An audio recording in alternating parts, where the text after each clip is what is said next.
Chapter 1, Phantom's Insights. The following is an interview with one of the most powerful traders I have ever known and whom I consider the best trader I have ever known. His purpose in this agreement of this interview is to help those who have that ability and desire to become the best traders they can possibly be. There is no claim to fame, so to speak, but only the honest effort to bring to other traders the insight of a very difficult business of trading for a living. Phantom, why do we start this book without knowing who you are for others to admire and thank? I remember being on the train after one of my first trading days and thinking of how I had doubled my account in that one day. I looked around and was so proud of what I had done, but not one person on the train knew or would even care if they did know. At that point my direction was self-driven in seeking out what was possible in trading. I know more now than I knew then. The markets as a trader have humbled me more times than I wish to remember. It's always easier for an observer to put their finger on a problem than the one who is wrapped up in the situation. That is who I am. I am the observer, and I wish to point out the line in the sand. I don't know who puts the line in the sand, but I clearly see it. Who remembers he who points out the line? You may call me Phantom of the Pits from here forward, and we shall remain as the shadow of your writings. After over 3 decades of trading, why haven't you written a book sooner? I have, but they have all seemed to be outdated because knowledge is quicker in coming than in writing. I always wanted to have it exact. I have made mistakes, and to give my mistakes to others seemed to be admitting I was wrong. It has taken years to understand that being wrong is what trading is all about. Surely there are those who know you and appreciate what you have accomplished in your trading career. Why don't you accept their recognition? I have always believed that there are 2 sides to a coin. In fact, I find out that there are times when you could argue a third. I won't take credit for what I have accomplished. There are no guarantees, and I have been put on notice a few times. My success is nothing without putting a bucket full of water beside the pump to prime it for the next trader, the other side of the coin. There will always be those who drink all the water from the bucket, the third side of the coin. Why shouldn't the thirst of others be fulfilled when it can be done so easily? To you, what is the most important aspect of trading? Behavior modification without doubt is the key to trading success. Not only in how we think but also how we act in certain situations. We must adapt to changing situations which we have no control. We often must change the situations of which we do have control when trading. Let's start your writings and insights into successful trading from any background you can give us of your trading. Is there any important point you wish to make about your trading background? My only point is that I am not different from any of the readers who will read this. How I got started or who I am makes no difference in trading. Let us not dwell in such trivia, which has no significance in how your readers will succeed. What was is and what is was but a breath after the market's close. Okay, with me if it is okay with you that we get started with our behavior modification of trading. Okay with me, but a little history on my first access to behavior modification as a child. My brother was at a tour of a blacksmith's shop in his youth and watched the blacksmith take channel lock pliers, hold a horseshoe, hit it with a ball pin hammer a few times to shape it, and then put it into a fire to temper the metal. Upon removing the horseshoe from the fire and dipping it into water, a tempering process, he laid it down. At that point my brother picked it up and threw it down on the ground. The blacksmith looked at my brother and said, "Hot, isn't it, son?" Well, my brother said, "It don't take me long to look at a horseshoe." That taught me more in trading than anything else. Trading is not taking long to look at a horseshoe. Don't ever forget that. Trading is like a hot horseshoe? Your losers are your hot horseshoes. Note: Phantom has observed and participated in an internet forum sponsored by Futures magazine in an effort to pay his debt to other traders. Many sharp traders frequent the forum as well as beginning traders. One remark of interest in observation of the forum by Phantom was as to how effective knowledge can travel today compared to the late 60s and early 70s. It is Phantom's thought that he who has the most toys will not win, but he who has the most knowledge and can change their behavior to what is needed will take it home. Chapter 2, Your Book. Phantom, can you remember the first advice you ever heard from another trader? No, I can't ever remember any advice. I don't mean to be ungrateful to all my many friends and colleges, but I really don't remember any advice. In fact, that is part of the reason I want to pay a debt to other traders. I don't think anyone ever gives much advice because they feel it is putting them at a disadvantage. Of course it isn't the case, but most traders' behavior is determined early in their lives. That is why I feel behavior modification is critical. I can see the critics already starting to line up to point out your big point of trading is behavior modification. Are we going to write an entire book on behavior modification? If so, we will have to give this book away. Not only that, but also, what credibility does Phantom of the Pits have to anyone? Nothing would please me more than to give the books away. Or perhaps we could ask Futures magazine to sponsor it for all the publicity they would receive. Accurate insight is what we are going to give every trader who reads this book. It isn't enough to point out requirements. I want to give them guidelines so they can choose their own destiny. Sort of like change your thoughts and you change your destiny, huh? This is exactly where we want to be. No promises, no requirements, no false hopes and no undue influences. Exactly the way it should be. Traders must make their own millions. I only need to be responsible for keeping them in the game forever. Phantom, I don't make my money from writing, so how about making it a little easier in writing this book for me? Guide me a little in what you want to convey to the traders in this book. I have an idea, which presented itself, when I viewed some of the other traders' questions on the forum I frequent. They don't know the important questions other than from their own experiences in trading. Eventually they will come upon all of the situations I want to protect them from getting into. However, I don't want to give specific trading advice or any outdated information like I wrote in some of my documentation of the 70s. Why don't we call upon the traders from the forum to guide us in the knowledge they are seeking for this book? Great idea. I am impressed with several traders, but this one trader I know he will respond. But we don't want to exclude any of the others traders, so I guess we kind of make them Phantom of the Pits too. I like the idea. No losses to throw out is what I enjoy. Okay again. You win. You are right. Funny, I have had years to hear what you just said. I really don't hear that anymore. I mean, you win and you're right. Trading is not those statements. A trained trader understands success as you lose well and you're wrong small. Trading is called coming out on the small loser's side and being rewarded with knowing how good you have been wrong. It requires a balanced life to sustain the meanness of the markets. Traders never plan for the bad days, and there are bad days. It is when it affects their lives that they must make a new choice. Either change their behavior or go down in defeat. There's our subject again. Are we going to get tired of hearing the truth of trading? Traders have a choice. Either face the truth of trading or look for the nearest exit. Speaking of facing the truth, I don't know what your plans are, but I have a mind for a good 2-inch steak served up for dinner. Ciao for now. You ever eat crow? Surprisingly, in my early years no, but in my mid-years yes. I think that's what you meant.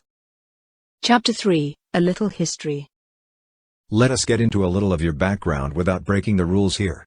How did you come upon the name of Phantom of the Pits? It all comes from the respect I have been given in the pits. I started pit trading in the early 70s after some early off-floor introductions to commodity trading. Why did you decide to trade on the floor instead of up above, off-floor with quote machine, as most traders? I really liked the challenge and excitement of floors trading. The appeal of being in complete control at all times seemed to be a dream of all traders. I certainly felt I could do well on the floor by being in total control. I had a few friends who advised me to buy a membership and get on the floor. It happened so fast. We both know you are a phantom at showing up on the floor over the past several years. Can we get into some of your experiences on the floor? You know, we all had so-called offices on the floor in the pits. Each day prior to the market open we would all go stand in our little 3x3-foot office. Every day there was this trader named Cindy who would make her office one tier in front of mine. I remember her name as her career start was as a math teacher. Her husband was a GM at the Music FM radio station I always liked to tune to listen to easy music. I actually knew more about her than she ever knew. Each day she would wait until she was sure where the market was headed and position. It happened that I was strong into taking profits on the third wave of buying or selling. It apparently was her breakout indicator.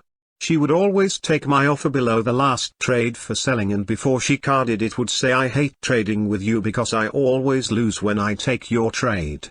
I never forgot that statement which she would make. Losing never stopped her from staying with her plan, as she knew to lose small and go with her program. I am sure she has made lots of funds over the years. I sort of felt bad when she would say what she said, but it started me thinking about losing. Her mind was set correctly in trading. Funny how little incidents shape our belief in trading, some good and some bad. She was never afraid to take your trade even though she felt she lost from it most of the time? She had convictions. A lot of the other traders would shut up and back off whenever I would make an offer. I was starting to pick up a reputation for being correct, and the traders would start to follow me. It actually would hurt my execution, and that is where I discovered that execution is critical. If you can't execute in getting in, you sure can't execute to get out. It wasn't a mental thing but a hindrance in my trading plan. So what did you do to overcome this execution problem? I started to play games with my trades. Actually, the funds do it now. It is so artificial, but they fall for it. It worked like this. If I had a position and I wanted to take profits, I would pretend I wanted to add to my positions. So I would bid the market instead of offer. I had enough follow me that they too would bid the market. I would turn the bid and instead hit the bid and sell my positions. Seems like a good strategy. Did it work most of the time for you? Well, I felt bad about getting the other traders out of position by using this little game, so I decided to just hit the bids when I wanted to get out. If there weren't enough bids at the last price, I would let the market work itself down to a point I was out. Today the funds must use fades because they must go at the market to position. This is a problem if they don't know the liquidity at the time. In the long run it won't make much difference, as short-term influence isn't as you would think. I also learned to not stake it all on one price. A long-time friend taught me the range strategy. It works for me. What did you usually trade at first? You know the only answer I am going to give you. Anything that moved. By that I mean movement has less risk. You wouldn't think so ordinarily, but in a move you can have a smaller position and make a better return. In a dead market you tend to position too large, and wham, a news story runs the market and you weren't prepared. But don't moving markets chop you around more? There is integrity about the choppers. Trends, which develop, give you a good range to work with if you don't get emotional about it. Maybe we should interrogate that statement in a later chapter. How did the other traders treat you when you first hit the pits? They would yell at me to take my profits and to step off of first base. I didn't mind their remarks except one. They would say, "Well, it is only money," and that made me mad as I took it personal when I would throw money away. I started out with such a small amount of money and I couldn't stand to lose money at first. I got even with the other traders for that remark. I would watch them, and when their shirts would expand and their ties were too tight and finally their face would turn red, I would yell at them, "Take your losses." It wasn't long before we had an understanding. I actually was doing them a favor in telling them to take their losses. To this day I call this out to myself when the market isn't working my position correctly. The big start of my behavior modification, I suppose. How have your pit friends and your recent friends treated you over your trade life? You know, I have just really found out recently how loyal my friends can be. If you do something which they remember, it is without fail that they will be loyal to you. They respect me more now than at first. That respect is not just out of trading, but knowing that true friends look beyond your face into your heart and soul to find you. It is very touching. You don't seem to floor trade much anymore. Is there a reason? You look on the floor and you see it is a young person's game out there. I am not saying that is the success now, because it is more than youth in this business which makes you a successful trader. I trade upstairs because I understand the markets better at a distance and can trade more markets. Being on the floor is limiting as a trader. A floor trader is more of a scalper than a position trader is. I like the latitude of being able to set up various criteria for different markets and not depend on my own execution in the pit to position. Would you give other traders advice to start on the floor? I am asked for advice often, but I don't like to ever give advice. I only like to give guidance, as all traders must make their own bed. They must make their own efforts to learn. It is their decision as to how they will make their plan on trading. I can help guide them away from bad behavior, but it is their own determination, which makes them a success. Have there been any of your associates over the years who have given you a difficult time in your trading? Only through ignorance. I can forgive all that. Those who don't learn are their own enemy. What must they learn? Most important, they must learn that they don't have to make self-learned mistakes. They are always better off to learn from observed mistakes. It can be pretty costly to make mistakes in this business. You cannot really tell someone what to do, but often if you guide him or her, they will be more receptive to making the right decision. How do you differentiate between self-learned mistakes and observed mistakes? Let us say you go to an eye doctor and he asks you if you can see better out of lens A or lens B. You make a choice and then he goes to the next step by asking you again if you can see out of lens C or D better. This continues until you have the best lens criteria for your eyes.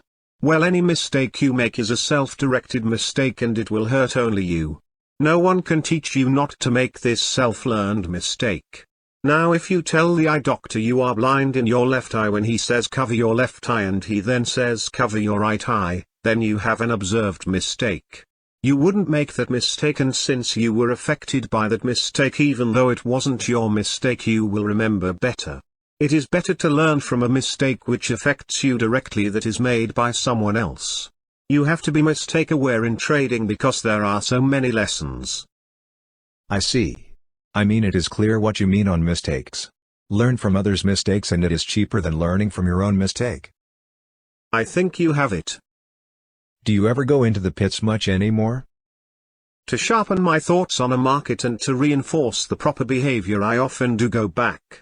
There is always something to learn from it. What happens when you walk into the pit? At the end of the trading day, there are those who come up to me and say, I knew it. I knew you would be selling today. I should have known the market was going down. So you move the market? It seems to be their thought, but it isn't the case at all. You see, if I am selling to take profits, I am aggressive in doing just that. It is that I have a position to get out of, and it so happens there are others doing the same thing. Maybe they have a signal close to mine. It is inaccurate to think anyone moves the markets. If they could, I wouldn't trade. The truth is that the best loser is the long-term winner. One of the traders had some good suggestions on phases of this book. He calls Step 1 preparation. Let us continue in that suggestion from the Futures Forum.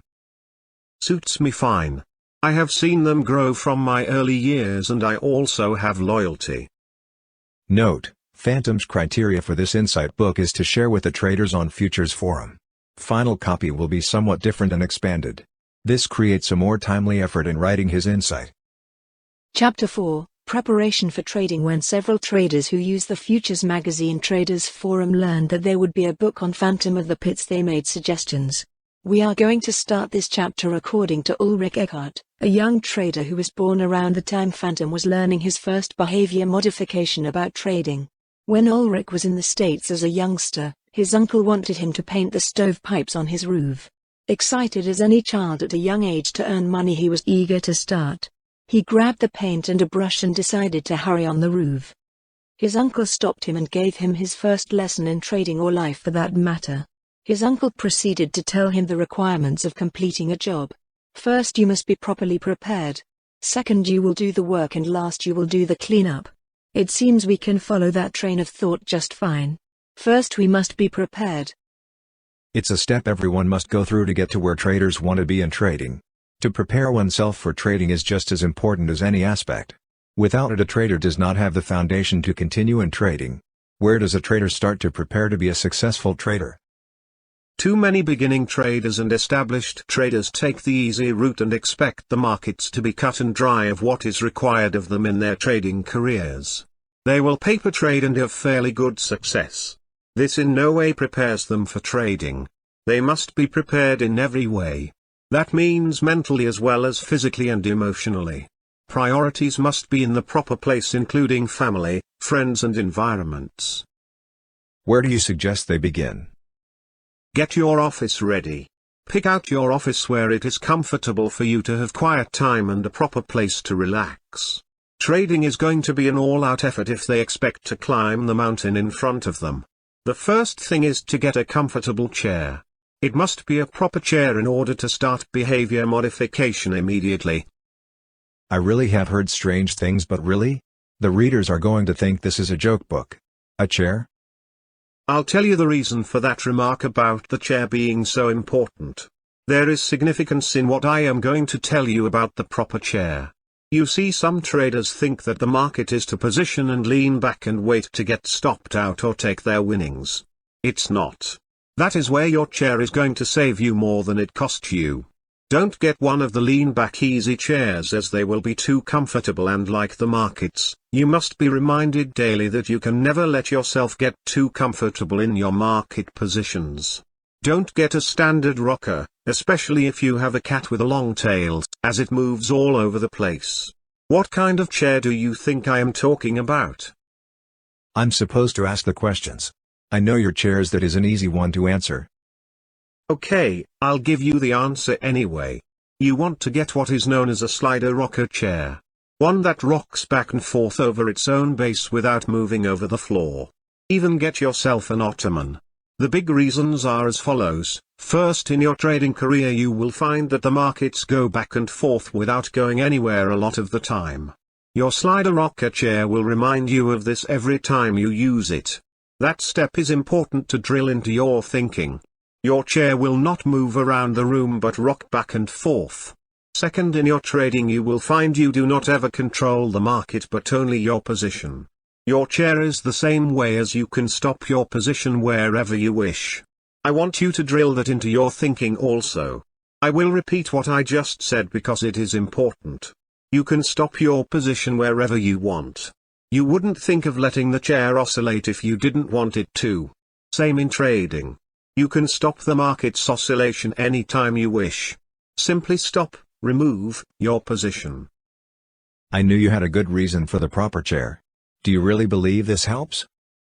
How much easier can it be?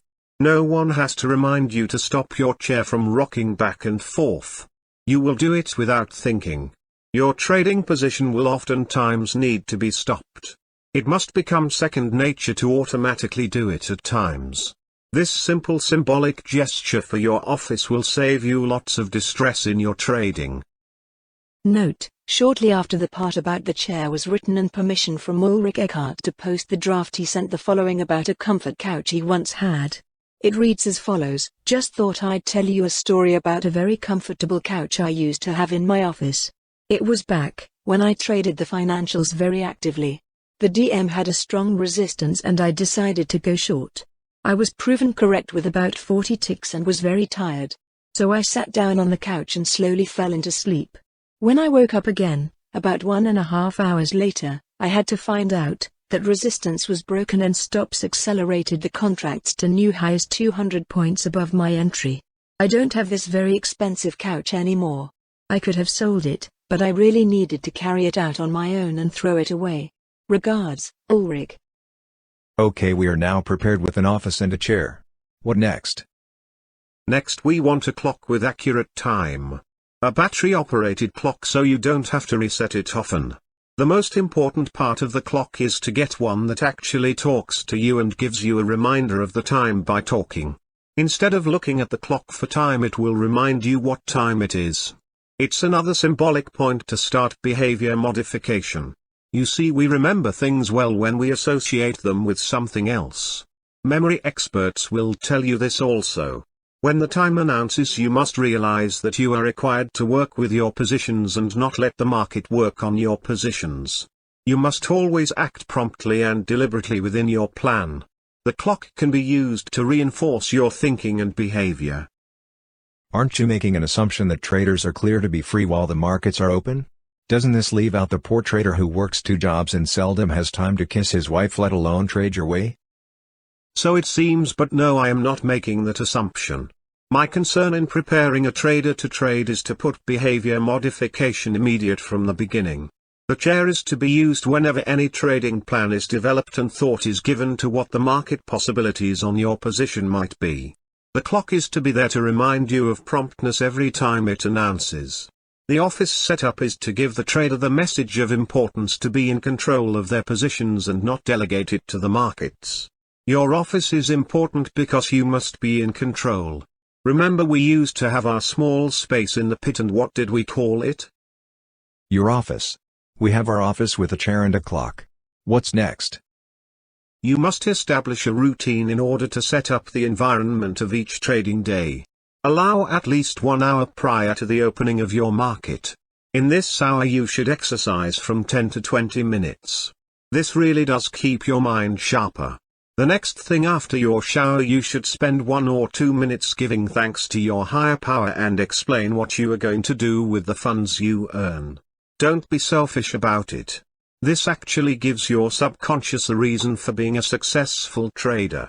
Last of all, face the north and acknowledge you actually know which way is up. This gives you a better sense of well-being by confirming to yourself that you are in total control. You will need that total control when you follow your trading plan. Not everyone can do or would want to do as you suggested. I know. Some will be at work or on their way to their work, but they can still do those things as they are in commute. It is important to acknowledge the reason for trading regardless of your situation or reason. 30 years ago I would have thought it very strange to take these steps. Do you do these things? Yes, in my own way I do. Every trader, whether beginning or established, should set up a routine to follow as I suggested. There is more benefit from it than can be seen at first thought. It all seems like a lot of work and we haven't started our learning process yet. The most important person in your trading is yourself. Take care of the minor details early and you will have your routine. It is more of a positive reinforcement of what you are expecting from trading. Are we ready to start yet? A couple of more items. You need to acknowledge your reason for trading each day. If you can't afford to buy the chair and the clock, then you should postpone trading until you can. The reason being that you need every aspect of trading in your favor. If you do it all right, there will be better times ahead. The next thing I suggest is to get a favorite book to read. The last thing I suggest is to pick out a person who you admire most in your life for their accomplishments. What would your favorite book be? I shall tell you of a suggestion from a very brilliant trader. His suggestion is The Art of Warship by Sun Tzu. The book was written about 2,500 years ago, and forgotten for a long time. Since it was in Chinese, there are different translations. The best one is with a word from James Clavell. He based his Noble House saga characteristics on that book. The book discusses rules for war in ancient times, but can be translated into business life, private relations and even trading. Sun Tzu rules have been alive for 2,500 years now and still fit perfectly. Why is a book important? On bad days, instead of could a, would a or should a, you must expel your feelings of defeat as soon as possible, because if you don't it will affect your next day's trading. Read that book if just for 10 minutes. Make it a routine. I guess I have a few things to learn myself. You said to pick out the one person who you admire most. Why? Who do you admire most? There is a great deal to be learned from the person you admire most. You will need to understand your ability to become an admired person, if only in your own mind. I have changed my most admired over the years, and now that person is younger than I. There are many reasons I admire my choice. I'll give you the most important reasons. She gives and gives of herself each and every day. She is not selfish and she truly cares about her fellow men, women, children and all life on this planet. I admire that so much. I hold her responsible for showing me the light. She is the only Oprah I know. Does she know you feel that way? No, but it is important to let your most admired person in your life know that they are indeed most admired. It goes right to the positive example you need in your trading life. Do it. Let them know even if there is no time for their acknowledgement. You have done your part at that point. It is good mental food. Are we ready to start learning to trade yet? I would say that for me, I am prepared now for the job. I guess preparation for trading is a different process than most imagine. I really thought we were going to get into the learning process of how to trade and setting up a program to trade. Are we going to get into the specific ways to trade? Keep in mind, we want to guide and not give specific advice on trading. There are basic requirements which determine a winner from a loser, and that is what I am after in this insight. There are as many ways to trade as there are traders, but the basic fundamentals required are seldom presented to the trader. It is important to present a plan which keeps the trader in the game over their lifetime. Let us expound on that subject in your book. We can address trading methods in detail at later writings. I have been trying to give some examples on the forum to help traders understand where I am coming from in my rules of phantom trading. We will answer some of their specific questions on trading later. I read a short book called Notes to Myself several years ago, and it was but a self-diary which had been published. It was a small book, but it really had great insight. I liked the idea. We can all learn from other people's insight on subjects that we are investigating. It in no way is advice, but we can make our own minds up by knowing those thoughts. This is more of my purpose in answering you questions for this book. It puts the traders on a one-on-one basis for understanding the complexity of the markets and helps establish criteria for an overall plan with the most important points at the front of a trade program. More often than not, these simple thoughts are not used or known by most traders. It's sad that everyone feels they have a great fortune hunt in front of them, and there isn't a lot of thought required in how trading actually unfolds. What subject do you want to discuss next? It's beginning to be a surprise to me and knowledge learned new again. Chapter 5, Rule 1. When the subject of why it was so important to write this insight, the remark was always, "Catch me at the right time for that answer." I remember as a child playing out that situation, as it was better to get my dad to agree to something when the mood was correct. When gathering Phantom's insight on the reasons of this book, it wasn't clear until I caught him at the right time. It was after a big move in the grains. Phantom, I see you agree on the subject today, and I need to know just why is this particular time the right time on your reasons for this book? This day is an example of the reason for this book. The grain market did a total surprise on most traders. Oh, there were those who were fortunate to be on the right side, but most of them took their positions off too soon. I wanted to discuss the shock most traders get on a day like today. A great number of traders got what we call killed today in the grain market. Most all the new traders are now wondering what they did wrong today. There isn't anything they did right today, because they most likely don't know what the right thing is. I don't mean that all traders are in the dark. I am talking about those who fail to understand what to do, and if they do, don't carry out that requirement. I am going to express the importance of doing the right thing from the beginning of a trade and at the right time. Many traders and most new traders aren't even aware that the market can do what it did to them today. I have often said that the big money is on the surprise side. I should perhaps have said the big losers are on the familiar side or the popular side of a trade. I call that the expected side. Today gave us several reasons for a surprise.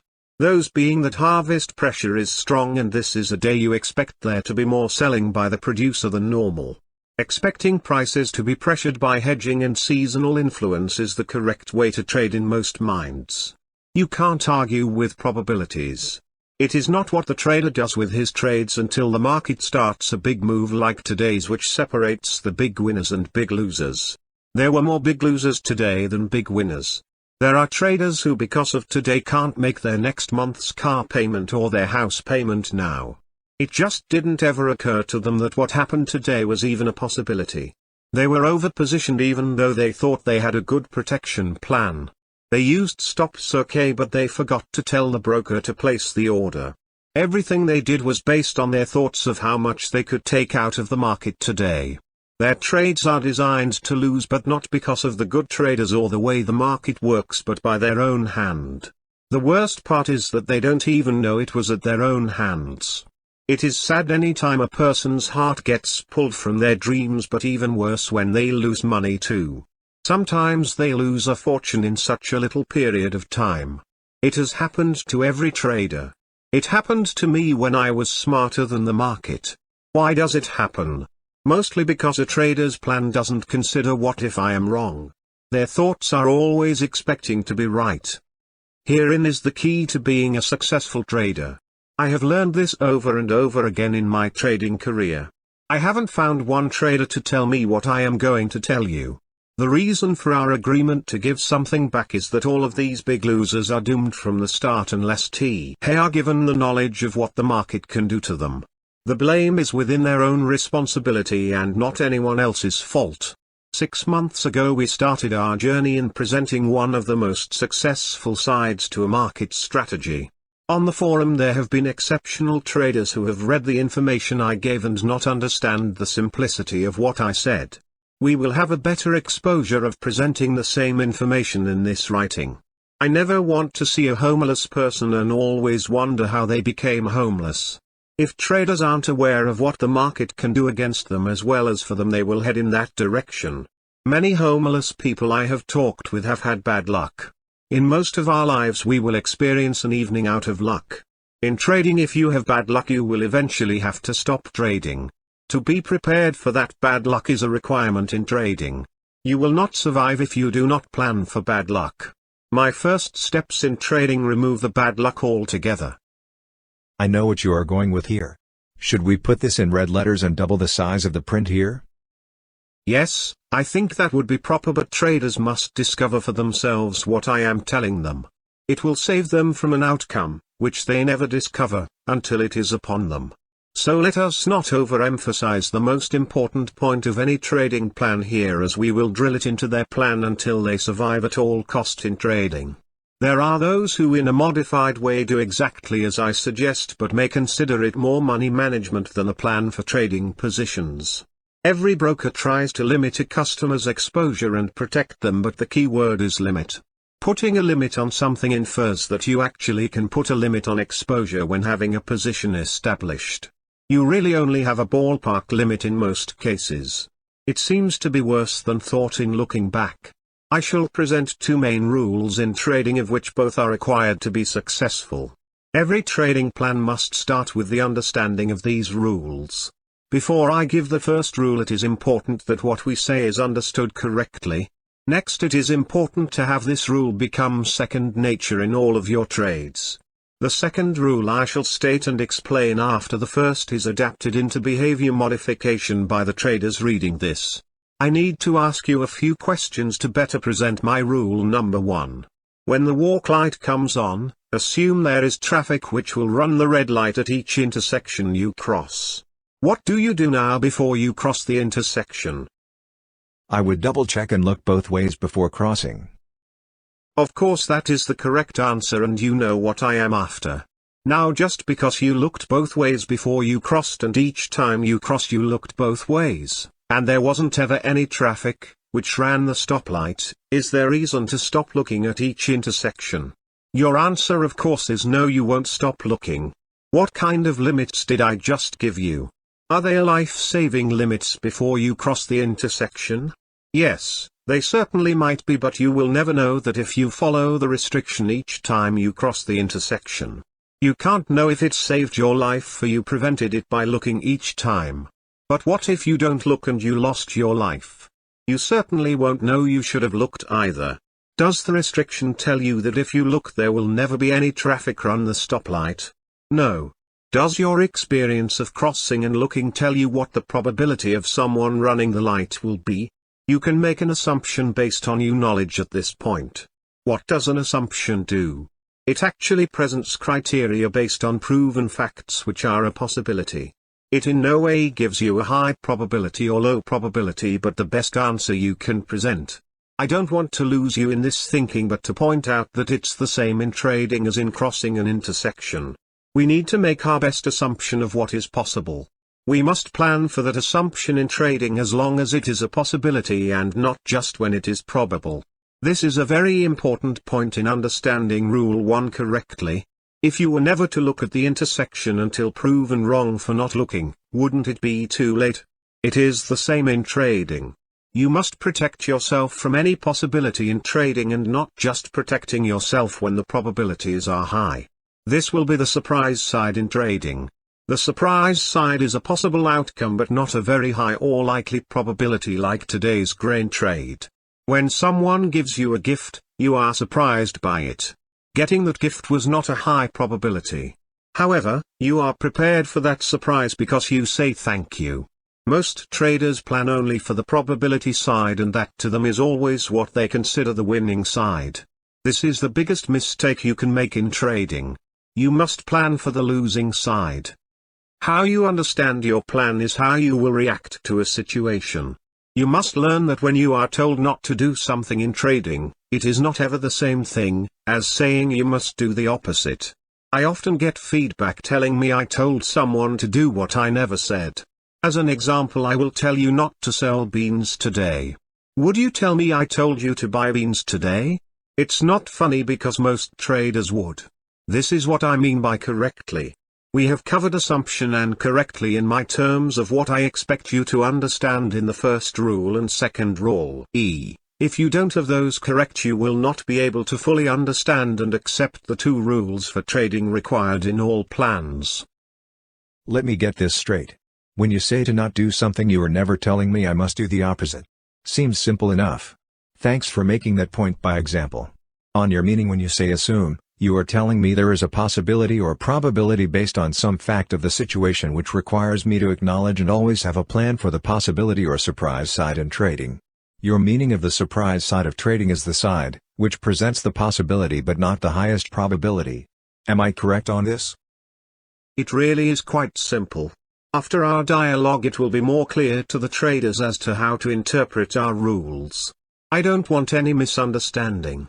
I say with a high probability that the readers will read again our dialogue.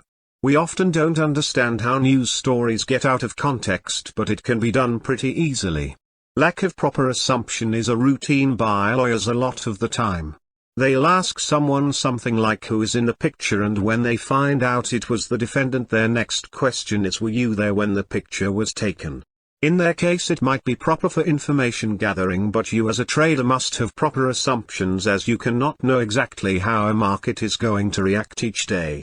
Trading is not a favorable game in most circumstances, and that is what we must use as our assumption in trading.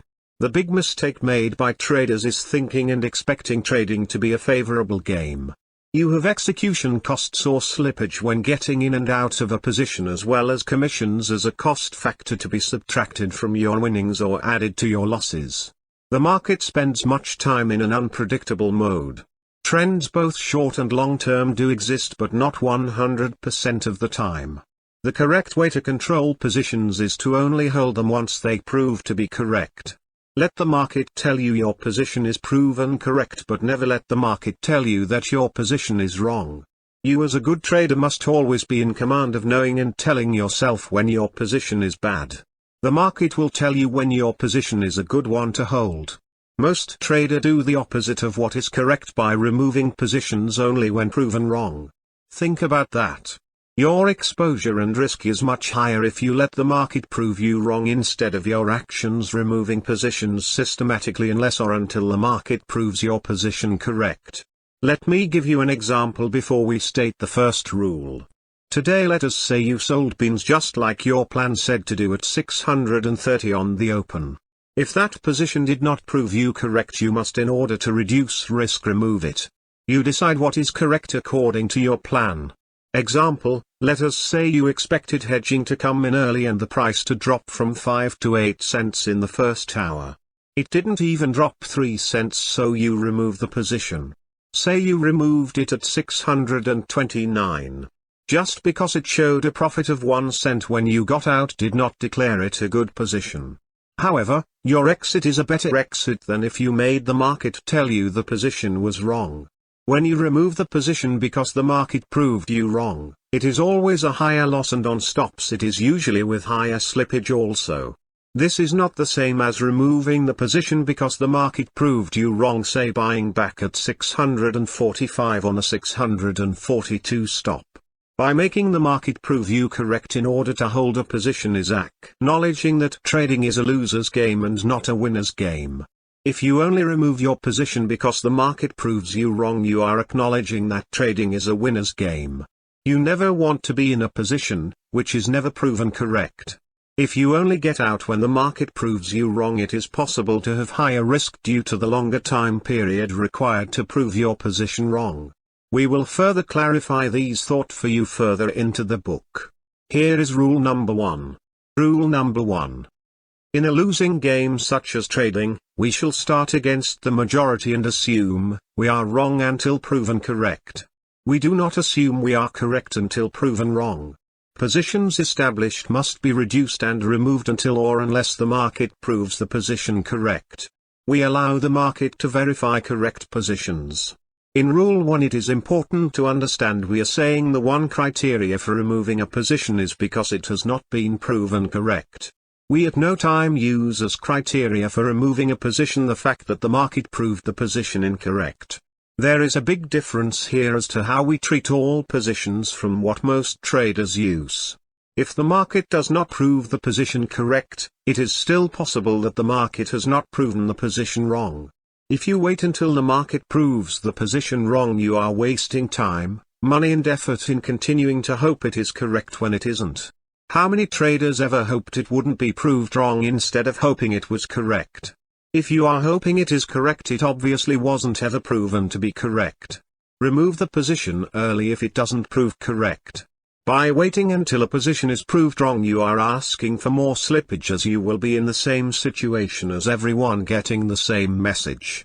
What makes this strategy more comfortable is that you must take action without exception if the market does not prove the position correct. Most traders do it the opposite by doing nothing unless they get stopped out, and then it isn't their decision to get out at all as it is the market's decision to get you out. Your thinking should be, when your position is right you have to do nothing instead of doing nothing when you are wrong. I don't mean to repeat and repeat, but in this case you will better understand the more you read it. It is very critical in your success in trading. Over time it has proven to be the rule which keeps the losses small and keeps a trader swift and fast to take that loss. A person thinking when the market proves a bad trade is counter to what is productive. By using the rule properly you are productive and don't have to face the demoralizing effect of the market when you have a proven wrong position. This enables you to continue to trade with the proper frame of mind. You are more objective in your trading this way than letting a negative reinforce your thinking. This way you only let good trading reinforce your thinking and actions. Phantom, not everyone is going to agree with your first rule. There will be traders who don't feel this is a good rule for them. Look at it like you would buy a new car. The dealer says you can drive the car which you think you want for a month and we will give you credit toward another car if you don't want to keep it. Okay, after a week you decide you don't want this car because it just isn't right for you. You take it back and the dealer says you only owe $80 for rental. You don't buy the car and keep it until it proves to be the wrong car for you, which could be months from now. If you did, you would lose more of what you would have to pay for the car. Most traders keep their position until it proves to be wrong for them. I say don't keep any position unless it proves to be correct. Yes, but who is to say a position which was not proven correct turns from a bad position to a correct position? That is the kind of thinking most traders have. They fear being wrong when they get out and that the market will show them they should have stayed with the position. If they don't take early losses, it becomes more difficult to take a loss as it gets larger. However, the market assumption you must make is that big losses will eventually take you out of trading. My rule 1 is to address the swiftness needed in keeping your losses as small and quick as possible. It won't always prove to be correct, but you will stay in the game this way. Which would you choose? You have an opportunity of a 10% probability of making money in the long run if you take a position until you have lost 10% of your equity or made 10%. Or take the opportunity to have a 90% probability of making money if you only keep a position for 3 hours unless they have proven to be correct by that time.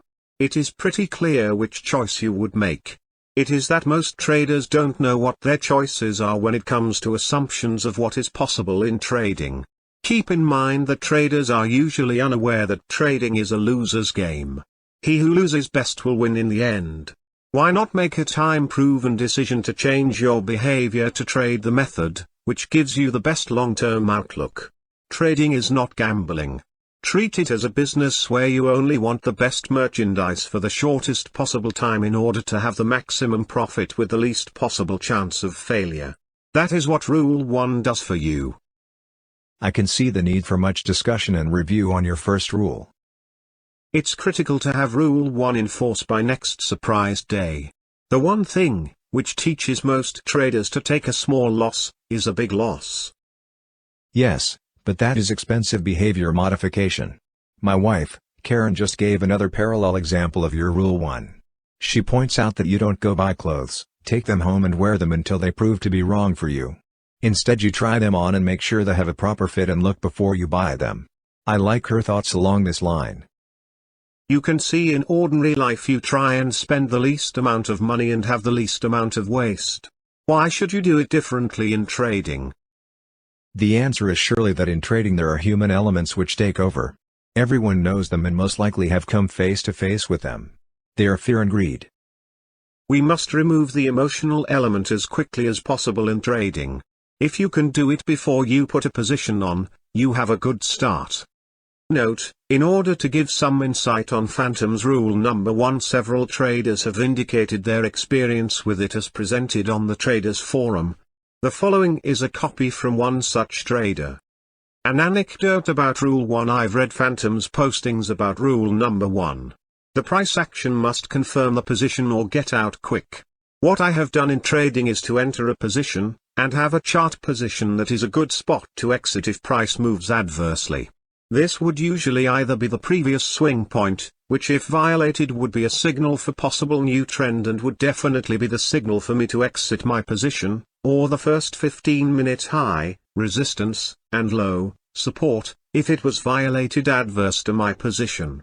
So that meant that there were times when I entered a position and the price action was flat or slightly adverse but not so adverse as to violate my predetermined chart exit position.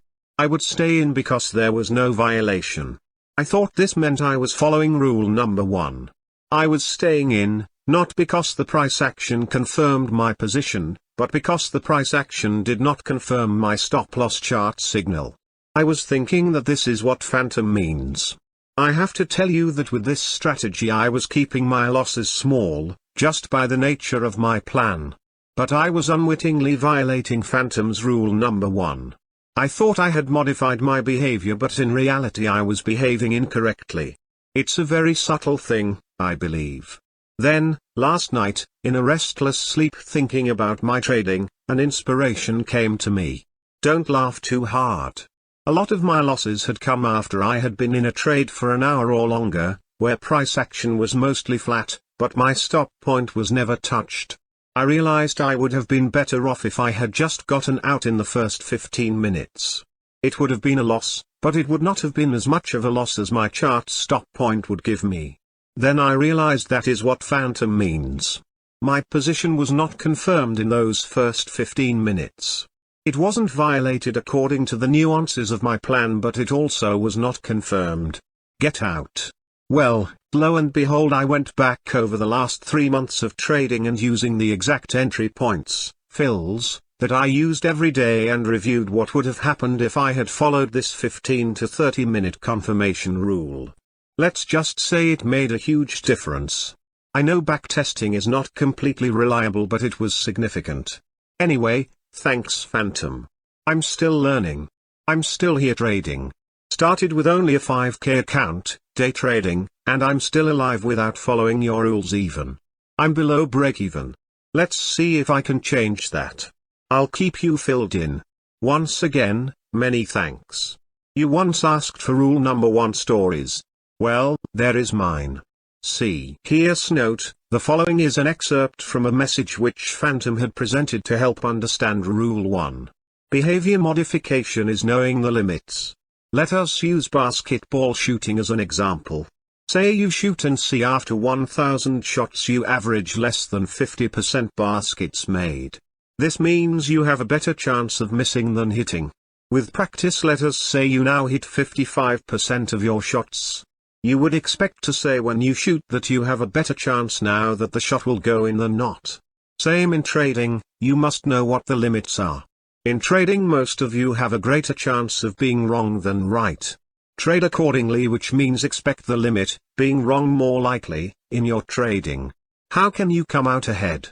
In the short run you can only with luck, but in the long run luck tends to evens back the other way. You must trade in the long run. So what is a trader to do in a losing game? You must trade in the long run. How can you trade in the long run?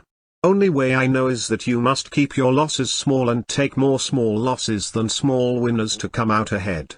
This often means washing a position for the sake of being able to keep in the game. Theorem being now to assume your position is wrong until the market proves what you positioned is correct. Keep your losses quick and small. Don't ever let the market tell you you're wrong. Always let the market tell you when your position is correct. It is your job to know you are wrong and not the market's job. The other side of the coin is that you will get positions, which are correct. You must be bigger at that time. This will require a rule 2. Which is designed around adding to winners in an unfavorable game to come out ahead in the long run. When you are correct, you must continue to use Rule 1 to keep losses small. It's okay to be wrong small, but never okay to be wrong big if you expect to trade in the long run. Trading is not easy. Most traders just let the market do its thing. The correct way is that you do your thing and control your positioning. You control your positions by using rules, which keep you in the game. Rule 1 is the most important rule in any trade plan. Rule 2 will be the other side of the coin, which must be dealt with if you are expecting to remain in the game in the long run. Learn to be wrong, fast. Chapter 6, Rule 2. Phantom, do you want to continue on Rule 1 or is it time to move on to Rule 2? There will be lots more on both rules, so let's get to Rule 2 and see the other side of the coin. We will need to get to the qualifier of Rule 2, but we will do that later. We'll state Rule 2 right now. Rule 2: press your winners correctly without exception. Sounds pretty elementary, but correctly is the key. Quoted most of the time is cut your losses. Cutting your losses is only one side of the coin. Without Rule 2, you will find that trading still isn't even a 50-50 game. Without a correct method to press your correct positions, you will never recover much beyond your losses. You need Rule 2 to ensure you have a larger position when you are correct. You always want a larger position when you get a great move or trending market than when your position isn't correct. There certainly will be debate on how you know when to add to a correct position and on how a market can turn a correct position into a wrong position. We will cover those debates later. First, let us get the rules and reasons established. By knowing what is expected in Rules 1 and 2, we can prove the theorem based on good assumptions and experience. Rule 2 does not mean just because you have a position in your favor that you must now add to that position. Correctly in Rule 2 means you must have a qualified plan of adding to your position once a trend has established itself. The proper criteria for adding positions depends on your time frame of expectation of your trade plan. You might be a day trader just trading, a short-term trader, weekly trader, monthly trader, or trend trader only. The add criteria will be different for each trade plan. The important point of Rule 2 is to point out the rule is established in order that you can make the most gain with the least drawdown expectations. You must also use Rule 1 properly. Rule 2 is important for it keeps you in a good position as well as impresses upon your own thinking of having a correct position initially. Most traders are conditioned to want to take a profit to prove to themselves that they are right. Being right does not in itself make the most amount of profit. Most traders also want to get out before the market turns and takes away any profit they may have. Ordinarily they will let losses get larger but only let gain get started before getting out. This is just simple human nature when having a market position. Human nature in trading is not often proper trading technique. Always a good reason for adding to a winner is because traders usually tend to doubt the position unless they reinforce the correctness of that position. Adding to the position correctly best does this. The other good reason is that you must be larger when correctly positioned than when your position is wrong. Correctly adding to a proven position must be done so that a pyramid isn't established which will hurt the trader in a minor reversal.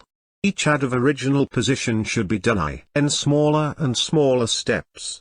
As an example, if you put 6 contracts on as your initial position, you should use 4 contracts for your first add and 2 contracts for your next add. This gives you twice the original position when all 3 positions are in place. This is a 3:2:1 ratio in establishment of 3 levels of positioning. At all times during the trade it is important that Rule 1 be in your plan. This includes when you are adding to your positions in order to protect your trade from any major reversals, which often happen. Your plan for adding positions could be as simple as at each buy signal for longs and each sell signals for shorts. It could be on 45-degree retracements or support lines. Without exception, in the rule indicates it is not an arbitrary decision on the trader's part as to whether to add. Keep in mind this does not exclude the correct method of adding in respect to variables of different trading plans. What is a correct way of adding in one trade plan may not be in another. In review of Rule 2, it states only that you must add to correct, proven, positions and that it must be done correctly. The rule does not tell you how to add, as this is your requirement in the trade plan you develop. The rule makes no exception on adding to correct positions. The intent is twofold of Rule 2. It is to reinforce your correct position both mentally in your thinking and by execution in increasing the size of your position. Phantom, what do you say to the traders who are going to ask you if they must add without exception? Why is there any question as to how to add correctly? Doesn't the fact that a proven position is correct indicate it is time to add? Adding can certainly be done this way, but it is not always good for all trade plans. I oftentimes add immediately when my position has been proven correct because I tend to do it in smaller steps and work more long-term trades. Let us say you are only a day trader trying to take out a little of the market each day. You will find your adds at the wrong place by adding as soon as your position is proven correct due to the nature of the markets. They give you back and forth action much of the time, especially as looking a day trade. One correct way for a day trader is to see that the position is proven correct and then add at a proper retracement. This will not be the case for a trend trader. A trend trader would most likely have at least one add at a breakout or breakaway gap. It all depends on your trade plan. Your method of adding must be validated by your trade plan. Day traders will have a problem with Rule 2 unless they position properly and understand that their adds must only be made correctly. Day traders are in for the quick profit, so it is hard to have a good add plan. Their best trade is to put all positions on at once where original and adds are all placed at once and use Rule 1 to take them off unless or until proven correct. Believe me, this is the proper probability in a loser's game as is trading. Rule 2 says you must add to your winners without exception. As a day trader you are only keeping a position if proven correct or until proven correct. In a sense the market is deciding how large your position will be. The variable can be from all to none in this situation. Trend traders will get larger when they are correct, but day traders will start larger and get smaller when they are wrong. Day traders can be large when they are wrong, but trend traders will never be large when they are wrong. This is due to the nature of a loser's game for day traders. By reducing your positions when wrong, your exposure is not extreme for a day trader provided Rule 1 continues to be followed. Exposure and risk are also an element of time in a position. That is the edge the day trader is expecting to work to their advantage. Trend traders are expecting higher probabilities in smoothing out the swings. Aren't you changing the rule here for day traders?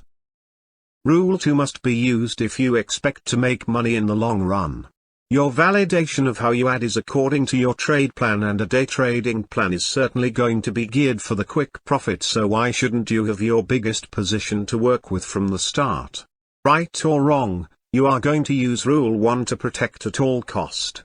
Criteria will be different for the type of trading you do, and scalping or day trading is a lower probability of making money than most think. You have to be right when you get in and out, and twice the execution cost for each trade. A day trader takes most positions on a fade of an expected range and on what they consider to be the edge. correctly for day traders is different for trend traders. Wouldn't you say that adding for day traders isn't always a good rule? Adding correctly regardless of your time period is useful in making bigger gains in the long run. Day trading is certainly a shorter run. A day trader should cheapen the cost of what they have, and to do this you almost certainly have to have your biggest position on first. I used to watch a very good trader put a big position on and take it off until it proved to be correct. He made good trades and ended up with bigger gains by doing it that way than adding after being proven right. What you are missing here is his positions were larger at first, and this really is the rule too, in that you still are larger when you are correct than if you had added later this way. The drawback is that you are larger when you are wrong too, but it's still a protected position if you use Rule 1 properly. It is acceptable, but again I must remind you that Rule 1 is critical here. It looks like a modified Rule 2, but as I stated, your trade plan determines your method of adding. It is understood that you want to be larger positioned when correct. This is a way to do a trade when you don't have an established trend and the probabilities are lower. I can't rule out this method. I have used it on short trades. When I feel I am trading an established trend, I have criteria for adding which gives better positioning.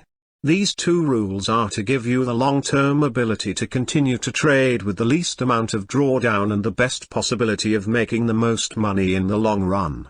Huge drawdown is the critical reason some traders go out of the business. You must start your trade plan with rules created to protect your equity. I am presenting those rules to incorporate into your plan. Experience has proven these rules a necessity in survival and reaching your objective of making the most return with the least amount of risk. The follow-up to Rule 2 took place after feedback from the Futures Talk forum when traders expressed their questions about Rule 2. Follow-up to Rule 2. It is clear that the traders are interested in more review on Rule 2. From the posts on the forum, it seems to be a problem of understanding not only why to use Rule 2 but exactly how they should use Rule 2. I asked Phantom to give us more detail on his Rule 2 in order that it can become more effective for the traders.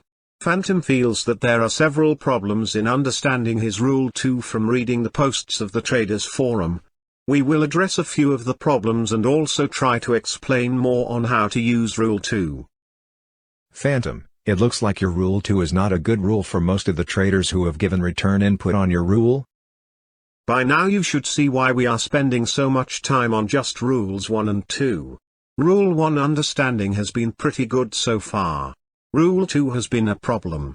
I could see that coming in the past posts.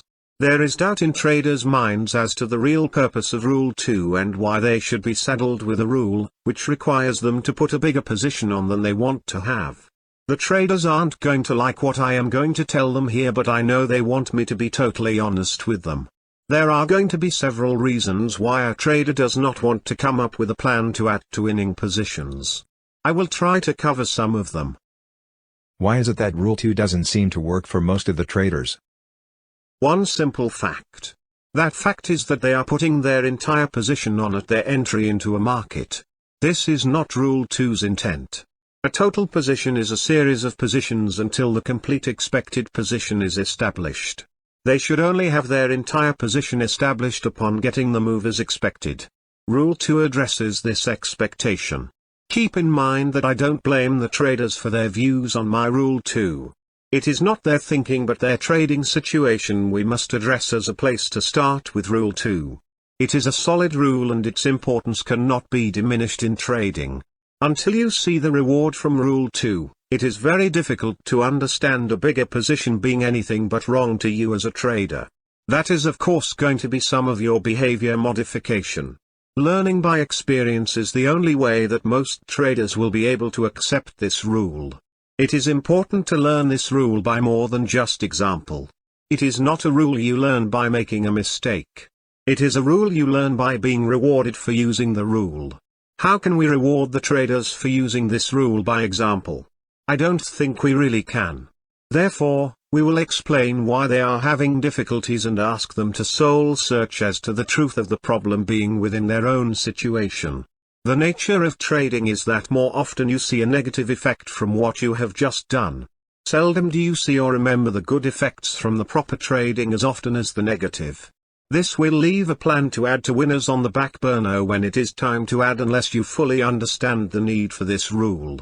The first problem with understanding Rule 2 is that any time a trader can or does not incorporate a plan to add to winners, they may be underfunded and unable to margin properly the additional positions in the ad. Another aspect of being underfunded may only be that overtrading in the original position is actually a problem from the start. Anytime you plan a trade program, you must consider what size position you are looking to establish. If your position, as mine often is that you will have a total of 6 units upon completion of your position entering, you can have a better idea of what you must fund. You need to be able to fund the position from the start properly. I believe most traders want to have a certain size position and from the start, that is the position they place. This is not a correct way to allow you to use Rule 1 and definitely Rule 2 properly. You see, from the start of trading an expected move, your thinking is counter to ever adding in the first place. True, you should be at least twice as big or larger when right than when wrong, but you must work that position into your trading plan. You never risk it all on the initial position being correct, or you are defeating the rule. You are trading more like a day trader if you put it all on at once. Another reason for problems with Rule 2 is that traders are actually day trading in order to not have undue risk in their positions. This will cut their odds of making the goals expected in any kind of move. It is more of a hit and run type trading. This type trading leaves you vulnerable to the flow of orders into the pit. We can never estimate the exact quantity or direction of order flow for more than a very short period of time except in established moves. Sure, we have our three-phase theory and it does work to an extent, but never good enough for us to know without seeing beforehand just where the price turns are going to be. Looking back, we can always pick the price turns and possible support and resistance. I want the traders to ask themselves 2 questions. Do you put your expected position on from the initial entry? Are you planning for ads prior to your initial trade? If the answer to either of these questions is no, then you must go back and rethink your trading program.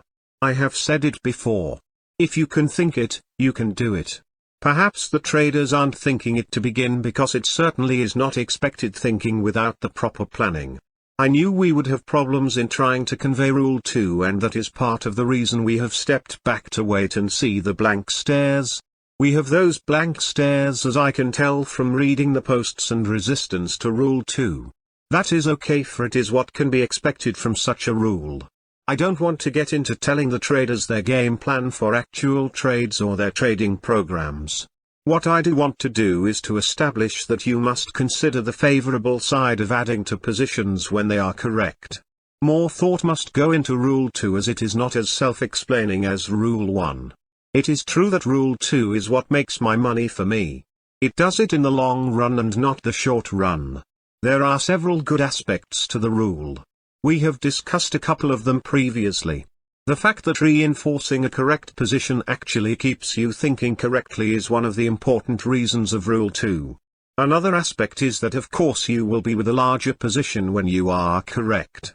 I think one of the other hidden benefits of using Rule 2 in your trading plan is that it will actually keep you from overtrading from the entry through to the end of the position if used properly. By incorporating Rule 2 in your game plan from the start, you will be eliminating the desire to be proud when the market moves your way and want to take profits to show that you are right. Traders love to be right. This is your enemy, to love to be right. Your motivation must be to love to do the right thing in trading by either reinforcing correctly your position or removing it should it not prove out to be correct. You see, when you think you are right in the market, this is just the beginning of your trade.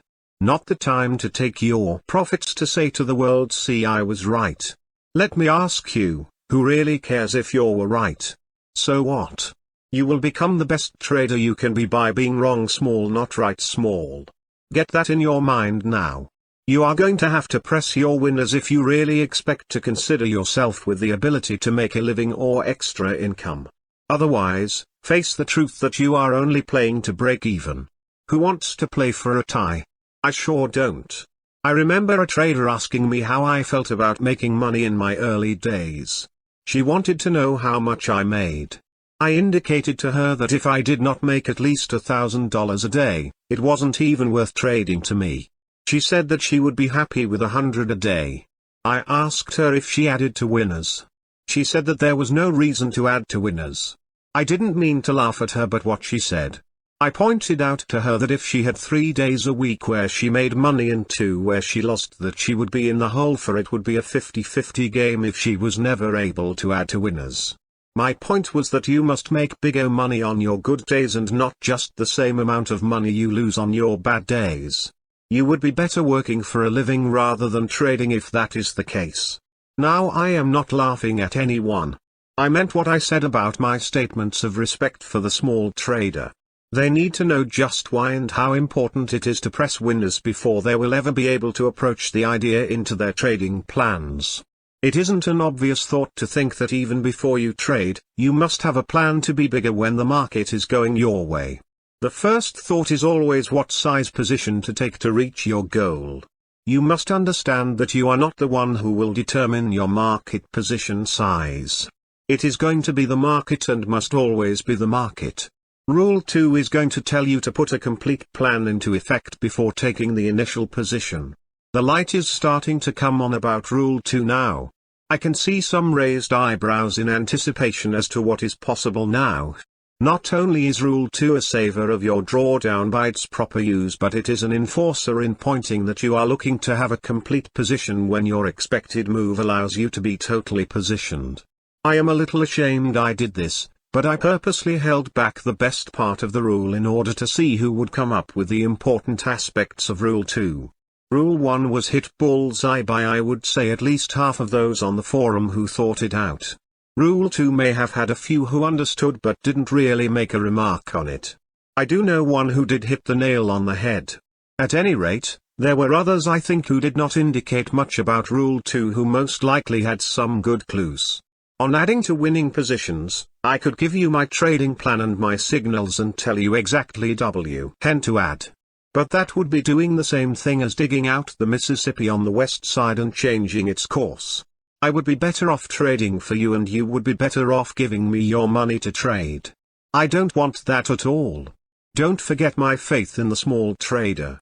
You shall have to see the prospects of Rule 2 more clearly yourself. I cannot help you with overtrading or being undermargined. You must correct that situation before you can ever expect to be on even ground with the big funds. You must at all times be able to only put a portion of your expected position on at entry and be able to at least double your size somewhere along the route of an expected move. The protection is Rule 1, but the biggest protection is Rule 2. Now I am going to tell you why Rule 2 is the biggest protection of all. You never suspected what I am going to point out. You have all heard to not add to a loser. Well, Rule 2 takes care of that from the start by keeping you with a smaller entry position in the first place. You never have your entire position until you are getting the move you had expected. Now why would I encourage you to have half of your total position at entry? Because it is a loser's game from the start and you knew that from Rule 1. Now from Rule 2, you find out that in order to trade it correctly, you were never really supposed to have your initial position upon your entry of a trade. Can you tell me that you don't expect the market to fade your trade to a slight point? You really are going to pick a range when you are right, and you are going to be at least half size when you are not proven to be correct. When you take your loss with Rule 1, it is a milder way of slapping your equity from the start. Are you beginning to see any of the value of Rule 2 yet? We can go into examples, but understanding the rule is what we want now. Trading programs will all have different aspects of entry and adding. It is up to you now to understand Rule 2 and try and incorporate it into your plans. I am giving you a rule which not only makes you larger when you are right but keeps you smaller when you are wrong from the start of a position. I am also giving you a way to not overtrade. It is up to you to make sure you are properly funded to make this step an important one in your favor. Never to overtrade was one of the criteria of my Rule 2. A lot of thought went into Rules 1 and 2, and it must come out the other side for you in understanding before it will work well. Now you have the background of Rule 2 and can understand it a little better. Whether we go any further on trying to impress the rule upon the traders depends upon its acceptance by the traders, whom I have complete faith. They shall continue to live up to my expectations, and I shall continue to be proud of the faith I have in them. I say it again, and I know for sure. Clothes makes the man in most cases. If that man lets it change his thinking and feeling to a point of betterment, knowledge is your new suit. Okay, you are telling the readers that to use Rule 2 properly it will keep them from overtrading because their entire position is never in place until they have added the remainder of their initially expected position only after the market has proven the position correct along the journey of the move that they are working within the trade. What the traders have failed to see is that in order to correctly use Rule 2, they never put the entire desired position on until or unless Rule 2 is needed to be used along the way. Am I correct so far? Yes, you are. What other points am I making? Your Rule 2 also is protecting from adding to losers and keeping the initial position smaller until proven correct. Is that right? Not exactly. What I want them to understand about that point is that they will only get bigger when their criteria in their trading program tells them it is time to add. They will not add just because the initial position has been proven correct. When they have completed their adding of additional positions, then and only then should they have their entire expected position established. Traders are overtrading most of the time when they say that they can't seem to justify adding to an existing position. Most of the time a trader does not think about the reason for adding because they have their initial position on from the start. This is their maximum risk from the start. That is never what you want in trading. You must take some risk but never your maximum. That is exactly what they are doing if they cannot plan for added positions along the way. It is so obvious now. It is just like playing chess and seeing after the stalemate that you could have won so easily if you had just thought there could have been a stalemate. Yes, the trader is playing for a stalemate if they don't use Rule 2 in some form somewhere along the way in their trading plan. Isn't it simple? To want to have a correct position from the start is overtrading when you place an entire position. Traders don't add because they have their position. The big drawdown is that when that original initial position is wrong, their losses are as large as their gains seem to be if they were right. We don't want that. Keep in mind that trading is always a losing game unless you change the odds. With Rules 1 and more so with Rule 2, you are changing what you can in trading to your advantage. If any position is taken without forethought of adding to it later when it has been a proven correct position, you are in a 50-50 game at best. You also said the light should start coming on for the traders. Do you think this is enough to digest or should we continue? It's time to step back and let them get off the elevator. Let us see how many frowns we still have and if we need to review more on Rule 2. My faith in the small trader is that they are the best majority of one I could ever want in my class. I am willing to consider the questions of my little phantoms. I can do it for a day, and I can do it always. I am trying to make it possible for them to become the best traders they can be. I know that they will grow up faster than they realize. Good luck to them as we see what their new plans become. Any lights coming on? Do we understand correctly yet? Chapter 7, Trading with Rules 1 and 2. Phantom, your required rules seem pretty simple. Let's use some practical applications in real-time trading. In trading, rules are not meant to be broken for your own sake. The rules bring you to a no-judgment type approach. You design your trade program and approach to trading by keeping the major choice of positions within your program while keeping the confirmation to the market. Your only job is to follow your trade program while obeying Rules 1 and 2. The rules take away the need to decide while the market is open of what to do during the trade day. You will have a good idea what you expect of yourself at all times rather than guessing what is actually going to take place with your positions. You will either be proven correct with your positions or you simply get out of the positions. You don't stick around to get hurt with exposure if the market is not proving you correct. Yes, you will have exceptions when the rules don't cooperate with you and what the markets are doing. This will be a minimum problem, as the rules will keep you in the trading game for long-term trading. You must research your trade program well enough to be able to not enter at bad entry levels. Even if you make a simple mistake such as chasing markets, Rule 1 will still keep you from excessive drawdown during your trading career. I notice a few questions coming up about excessive commissions when using Rule 1. Today as an example, as I bought the Dow Jones Industrial Average after a 30-point rise and expected to see a 5-point plus within 30 seconds. After 30 seconds I bailed. I had a loss of 1 point on the trade.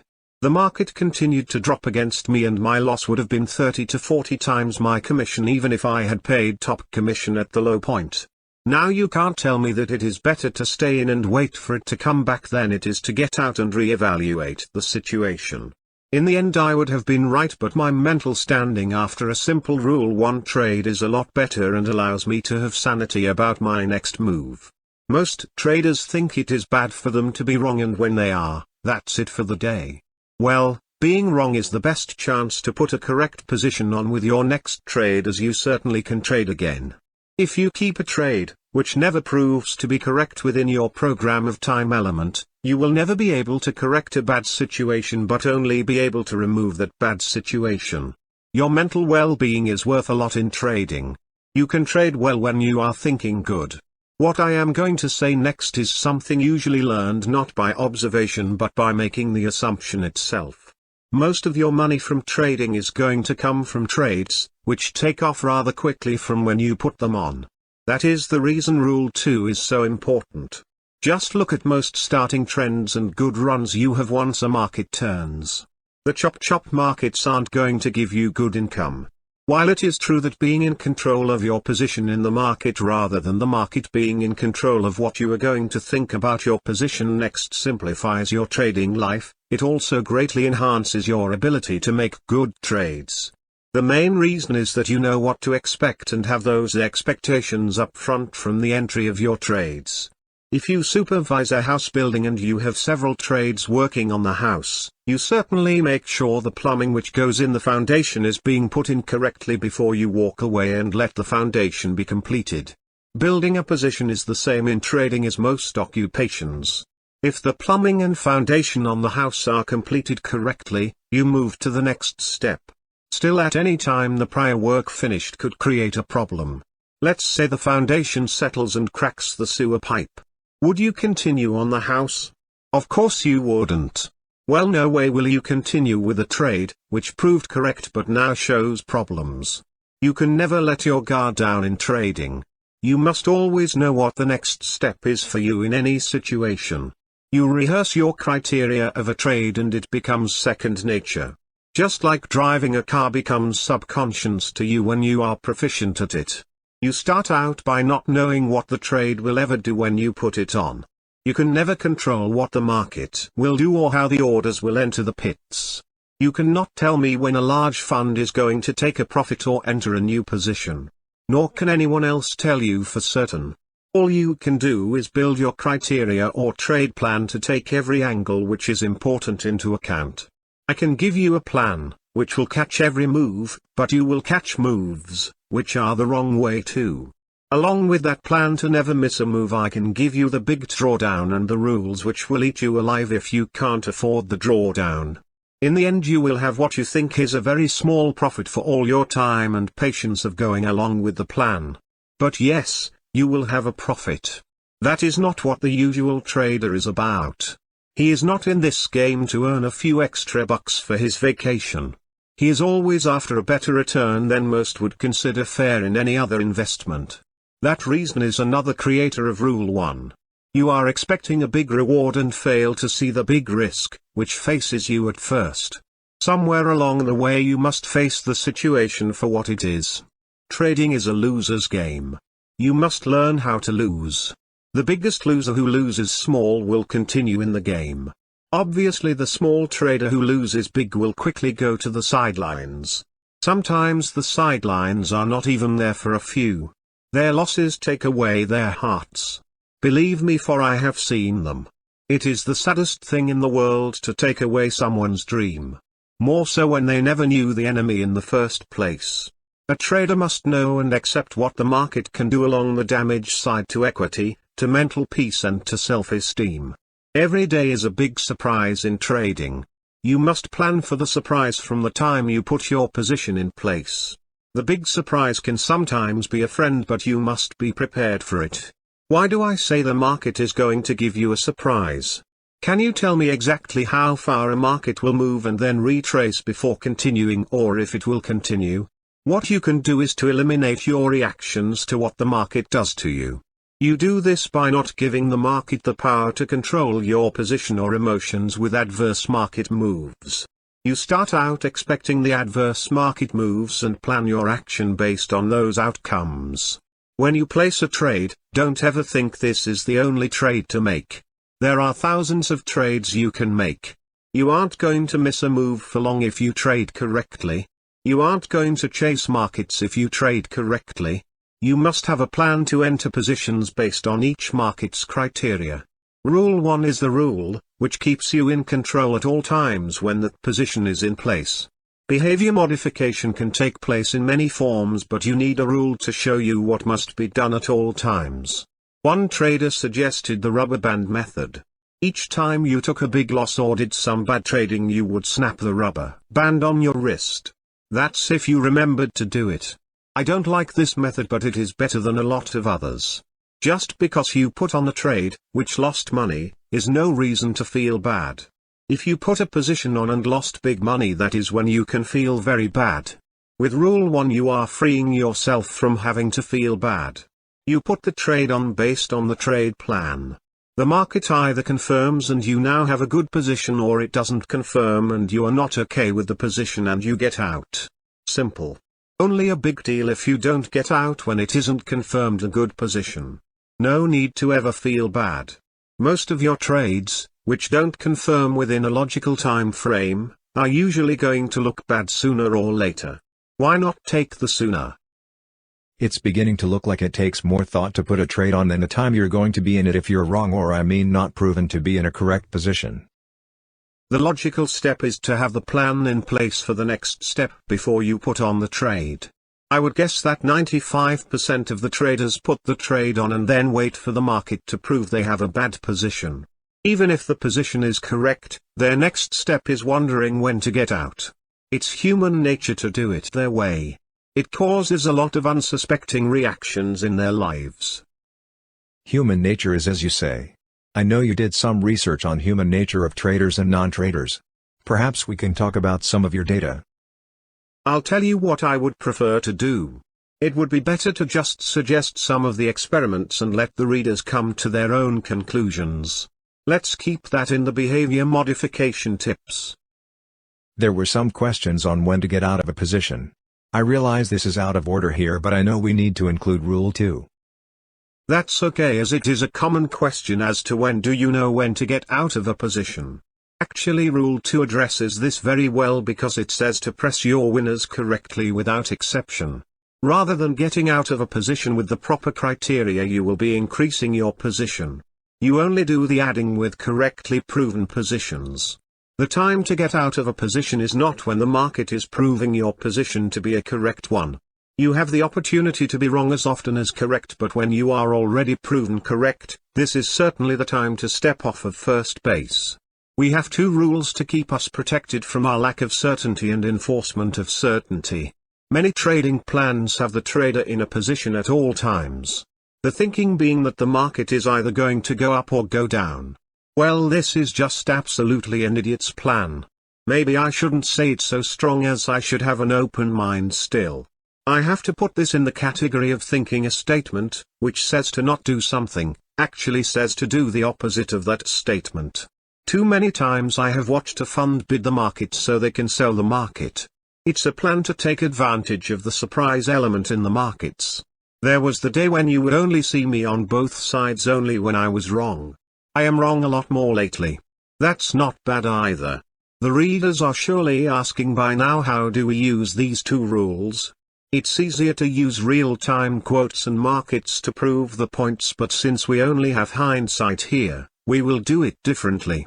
Let's use the old common day trading technique, which I am not going to give you judgment on at this time. You say your plan wants you long if you take out the opening range. Okay, let us say we are trading onions and the price is $1,010. The price goes to 1001 and the opening range was 999, 1000. Your plan says buy, so you buy. You get filled at 1002. Why 1002? Well, execution is getting the position filled. You gave up a slip of 1 tick. Not bad, most of the time it is small. We can go into the importance of execution now or continue the trade. Let us continue the nature of the trade and cover the importance of execution later. Now that you are long at 1002, you are using Rule 1. You assume this is a bad trade until the market proves to you that the trade is good. If the market does not prove this a good trade, you are going to exit the trade. Fine so far. What criteria in your day trading plan says you are right? Most say what determines you are wrong. Not us.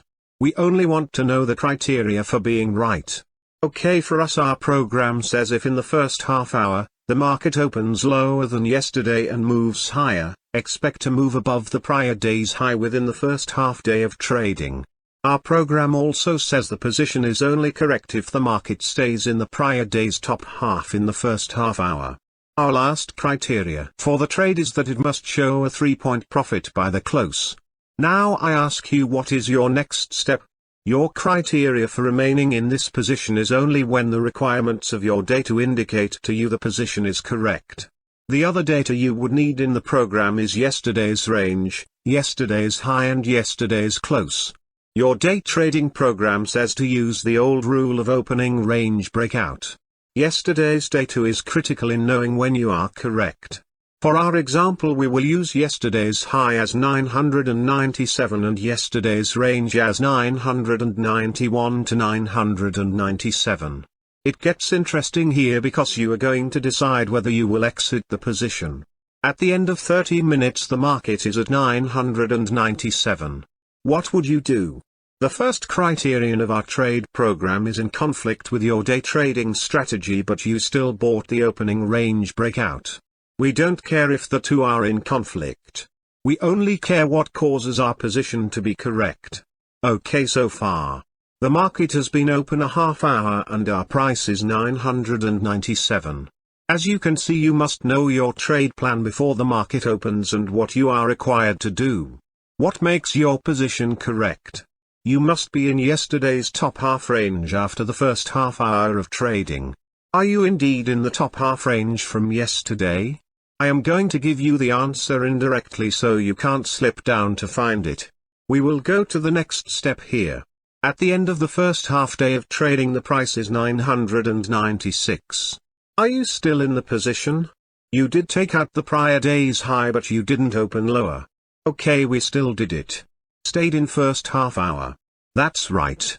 Now first half day price is down to 996 and we bought at 1002.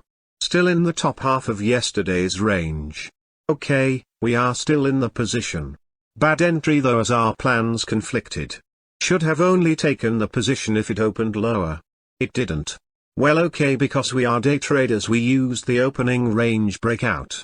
Our entry wasn't the best, but so what? At the end of the day the market is at 992. Are we still in the position? You have the right answer, but why? The market had to be at 1005 in order to keep the position. It had to show a 3-point profit on the close. How would you get out of this position? You would have used a stop close only order after the first half day to sell the position 1004 stop close only. The example gives you several interesting situations and perhaps just as many questions about Rule 1. Rule 1 will not protect you from wrong entries. That is your job. You must solve your own conflicts in your trading. Rule 1 did take you out of the trade on the close because you were not proven correct based on the required criteria. Keep in mind this example is a very different situation than you would expect of your trading program. You can't have a program which says if the market doesn't go to 980 that it looks for the market to go to 1100 sometime. There has to be a time frame on when they expect 1100. When a market doesn't go up anymore, somewhere it isn't correct to stay in the position regardless of the expectations. The market must prove and continue to prove. It can be simple or complex strategies in your program, but when the position is not doing according to the expectations, it is wrong. Not when it proves your stop price got hit. Stops: yes, we did use a stop to get out. We did not use the stop as the criteria for getting out. The stop did not prove us wrong, but the criteria proved us wrong. I realized that in the example we put conflict, various criteria which was required for the position to be correct, and a bad entry example. Does this point out more than just Rule 1 to you? Rule 1 will get you out of a position which is not proven correct, but it won't fix a bad entry. Know your plan before the market opens. If you had known your plan in this example prior to opening, you would have never positioned. Okay, I see your point, but how can most traders with jobs trade as the example shows? I can give you other examples, but it all comes down to the criteria for proving a position correct. If you trade by looking in the newspaper each night, your trading plan will be different and your positions must be smaller, as you are going to need wider ranges to work with on criteria. In the above example, you could never have placed the order to buy the opening range breakout, and therefore it would never have been in your plans.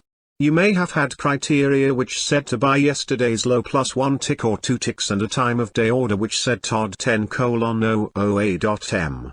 Sell 993 stop. The market would have to be in the bottom half after first half hour to get out, as criteria indicated to be correct. The market had to be in top half range after first half hour. The other criteria could be met with either a go, one cancels other orders, or stop limit close only orders. Not all brokers take all orders, so your plan must include this possibility of difficulty in trading. Each tool you lose or don't have in trading, you must reduce your position accordingly to have an effective long-range program. The farther away you are from all the tools you need, the wider road you must have. Reduce the size of your car position for the road that isn't wider. Now that we have your attention, I think it is clear to see how just two simple rules can be exploited.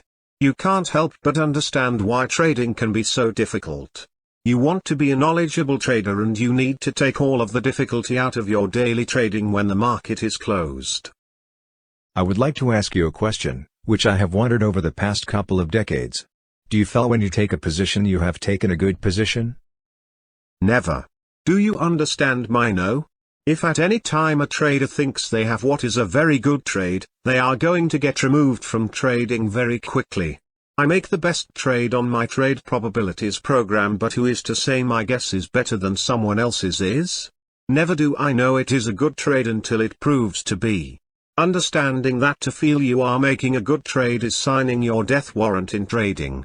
The majority of traders do certainly feel that they have a good handle and they are only putting on good trades. There is an old saying that the market is never wrong. I don't mean to protest directly, but I think that is not always the case. But it is what we must trade by in price. Markets go to extremes, and that is certainly in challenge in always being right. Once we know markets go to extremes, we can put that on our side and exploit the advantage. Very few traders exploit that advantage. You must with Rule 2 press your winners. Oftentimes you won't understand the importance of pressing the winners, but it makes no difference as to reason when you collect your profits. Who really cares if the market is or isn't always correct? The market price is what we are measuring our equity with, and always will. In trading, nothing goes right for most traders unless they take total control of positioning and letting the market only prove when a position is correct. I know I am repeating myself, but there is not better way to impress this information upon the readers of this insight. I don't want to see any small traders wiped off the map when it comes to trading, but that is what happens to most of them. They are small and are stopped by the big traders and funds most of the time. If they can understand the urgency of not letting the big trades ruin their plans and hopes, they will do much better. The first step is what we are pointing out. I know because I have driven the big cars on the small tracks. It is better to drive the small car on the big track, but it just never comes out the same. With a little understanding we shall change that for them. I remember an experiment which proved very successful with a group of traders or would-be traders. Do you foresee that situation again?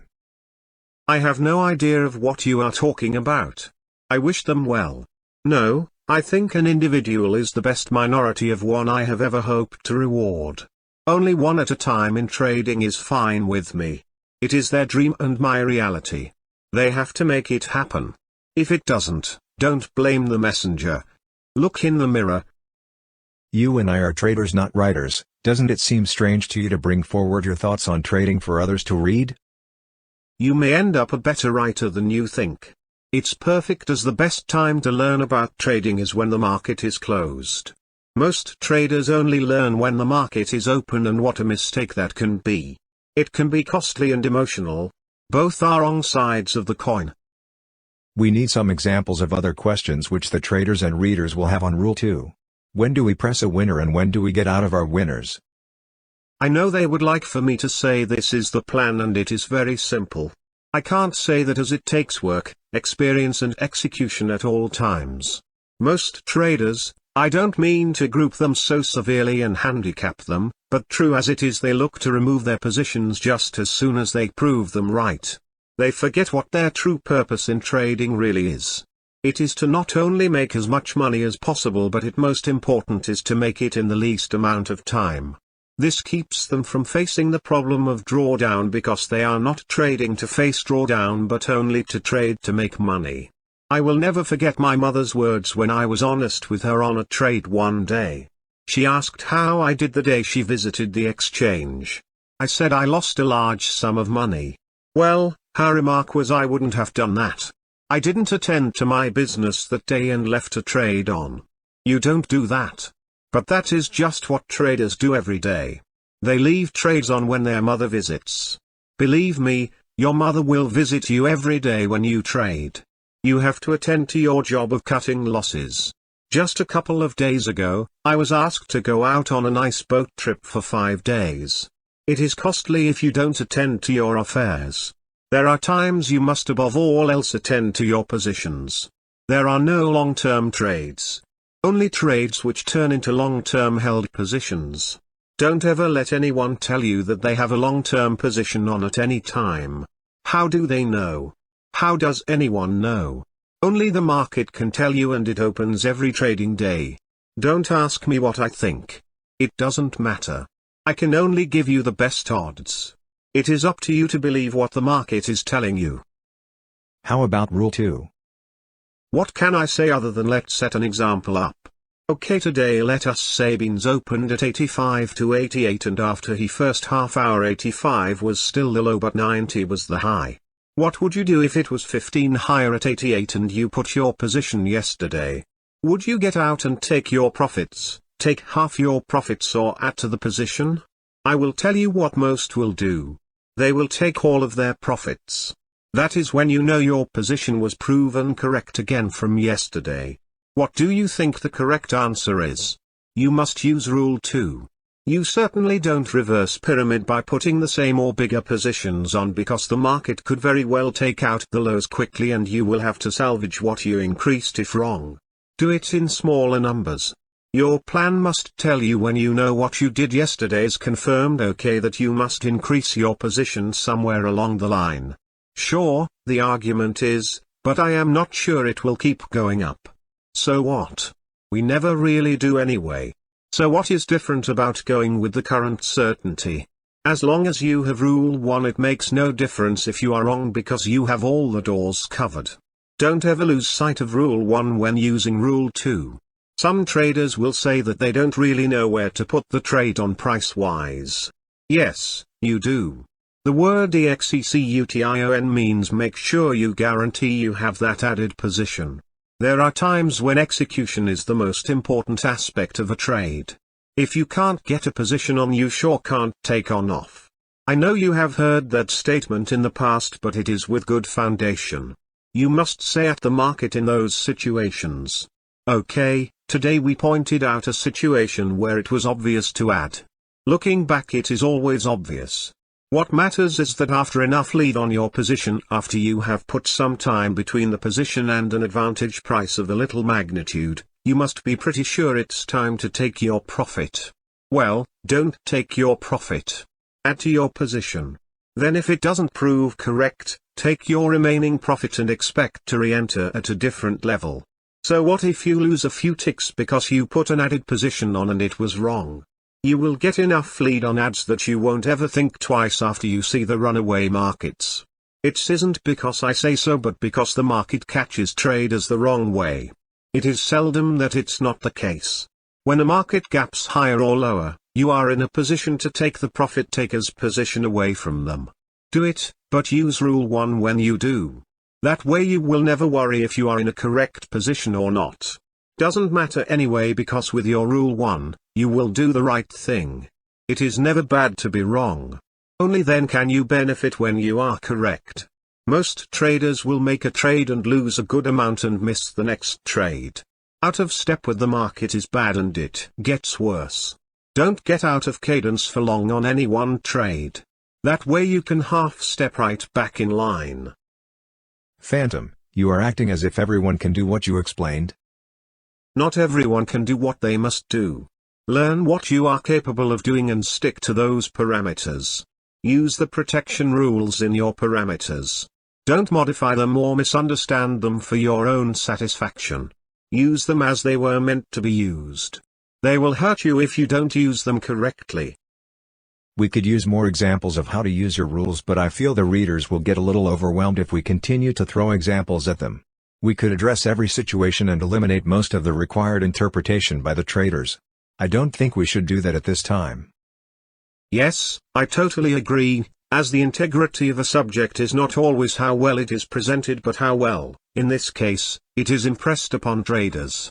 It is up to the trader to fully comprehend their part of what is required of themselves. They can make mistakes but as long as they use the rules properly, they will stay in the game. It is a fine line when creating a program to trade markets. I have always suggested they establish their own criteria based on the best knowledge they can find.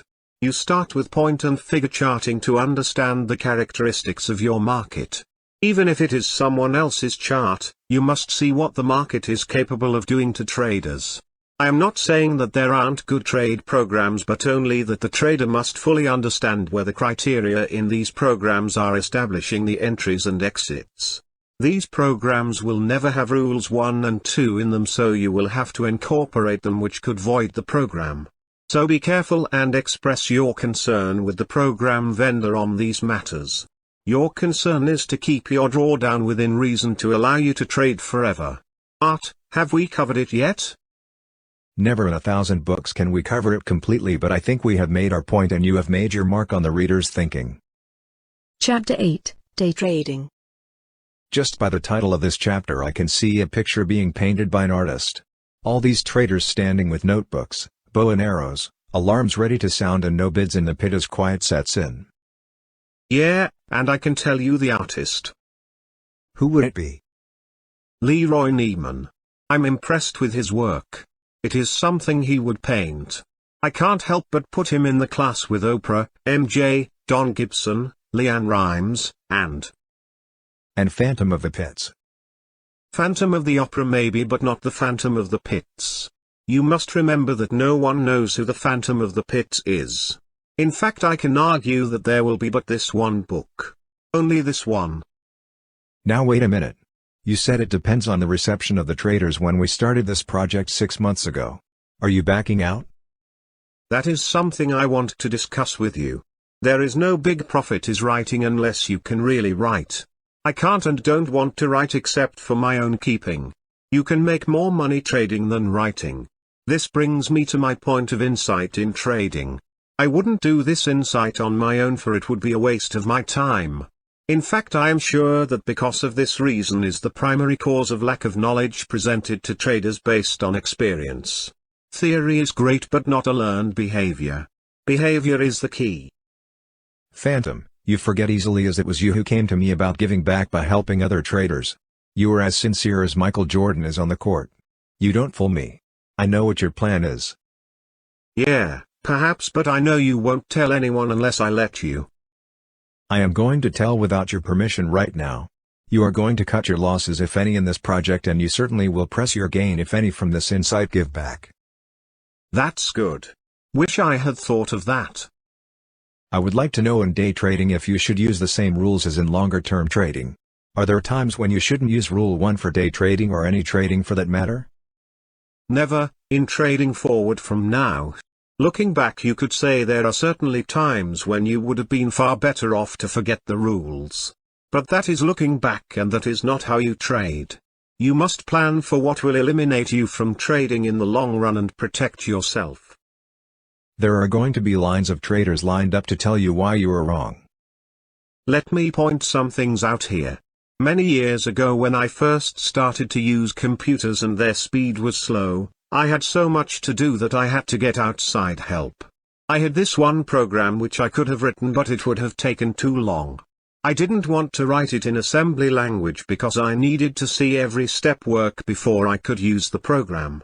I contacted newly established programmers and some not so new to help me. It was sort of an experiment within itself. I narrowed my choice down to about 4 or 5 possible candidates.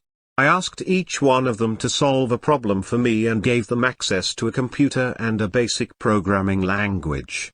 The question I asked first was, what is the answer to every number from 1 to 100 added up? Think about how you would solve that problem for a minute before you see the final conclusion to it. One programmer used the computer and came up with the correct answer. It took him all of 3 minutes plus. Of the candidates, one put down his paper computer and said the answer is 5050 within 10 seconds. I asked the individual who only took 10 seconds how he came up with that answer. His remark was, "I don't see or do things the way everyone else does. I take and split the numbers into pairs such as 1 and 99, 2 and 98, 3 and 97, and when I am done I have 49 pairs which make 100 with 2 numbers of 150 left. If you multiply the 49 pair times 100 you get 4900, and then add the 150 you get 5050 as the answer." Well, that made an impression on me I still keep. Now I want you to understand about day trading the same way. We don't all see or do things the same way. We are all after the correct answer. My answer is to keep you in the game for the longest possible time. Who gave you the quick answer? You know very well who it was. I didn't say I wouldn't give you credit in these insights, just that I wouldn't take any. And wipe that big smile off your face. That impression was a start, but I wasn't done with my experiment. Next I asked each of them to write me a computer program to give me the correct answer for all numbers added from 1 to 10,000. They were all able to give me a program to do what I asked of them in basic language. I judged their success on how quick the computer would give the answer and not by looking at the program. I used 1 to 10,000 because I knew it would take longer. All of the programs came up with the correct answer but at different speeds. Since we were using basic language, it was slower than I wanted for my particular program, but I was pretty well decided I wanted to understand the program for my own protection. The ranges of speeds were from 48 seconds to 3 minutes for all but one. The last one took less than a second did in basic. That surprised me, so I took the fastest 2 programs and called in the programmers. The 48 seconds program ended up with a loop of n equals 0, for n equals 1 to 10,000, n equals n plus 1, next n. Print n. 48 seconds was still slow as far as what I wanted. The fastest program was n equals n squared plus n divided by 2. Print n. Just as each programmer came up with a different style and program, not every one was correct for what I wanted. It is the same in trading. The common ground here is that we are all after the ability to not ever having to stop trading, and we are all after the ability to make more than we lose. You see, there are variables in all of our trading styles. It is just that my Rule 1 and 2 are designed to give you the longest answer when it comes to trading longevity, Rule 1, and the shortest time to get to your goal of return, Rule 2. You need them both. You've made a good point. Let the debate continue, for we all benefit from knowledge brought forth with each different situation. The only time I have a closed mind is when there is total lack of understanding of what is required of a trader. That part of a program, which is not a control from a program but the required execution by the trader. Day trading. Where do we begin? We'll start with the reason for day trading by most traders. It is a function of my rule 1. And it is a function of my rule 2. You mean you are going to take credit for day trading? I thought you said you didn't want any credit. It is the trader's desire to be able to trade and not worry overnight about their positions, risk and exposure of positions beyond a short period of time while expecting the maximum possible gain in the quickest possible time. Actually, the desire is to have rules 1 and 2 in a short time frame is a perfect prelude to day trading. Okay, we'll buy that. A day trader often is doing just what your rules imply. There are advantages in day trading but not many because restrictions come into play. In day trading you are more apt to lose than win due to the time limit being a restriction which creates a situation of who is ahead at the buzzer wins. In basketball, when the fourth quarter time runs out, the game is over. The high score wins. In day trading when the last trade is made, you expect to be out of your positions. You are letting the clock decide if you win or lose. That to me is a restriction. I did a study on day trading and came up with some very interesting findings.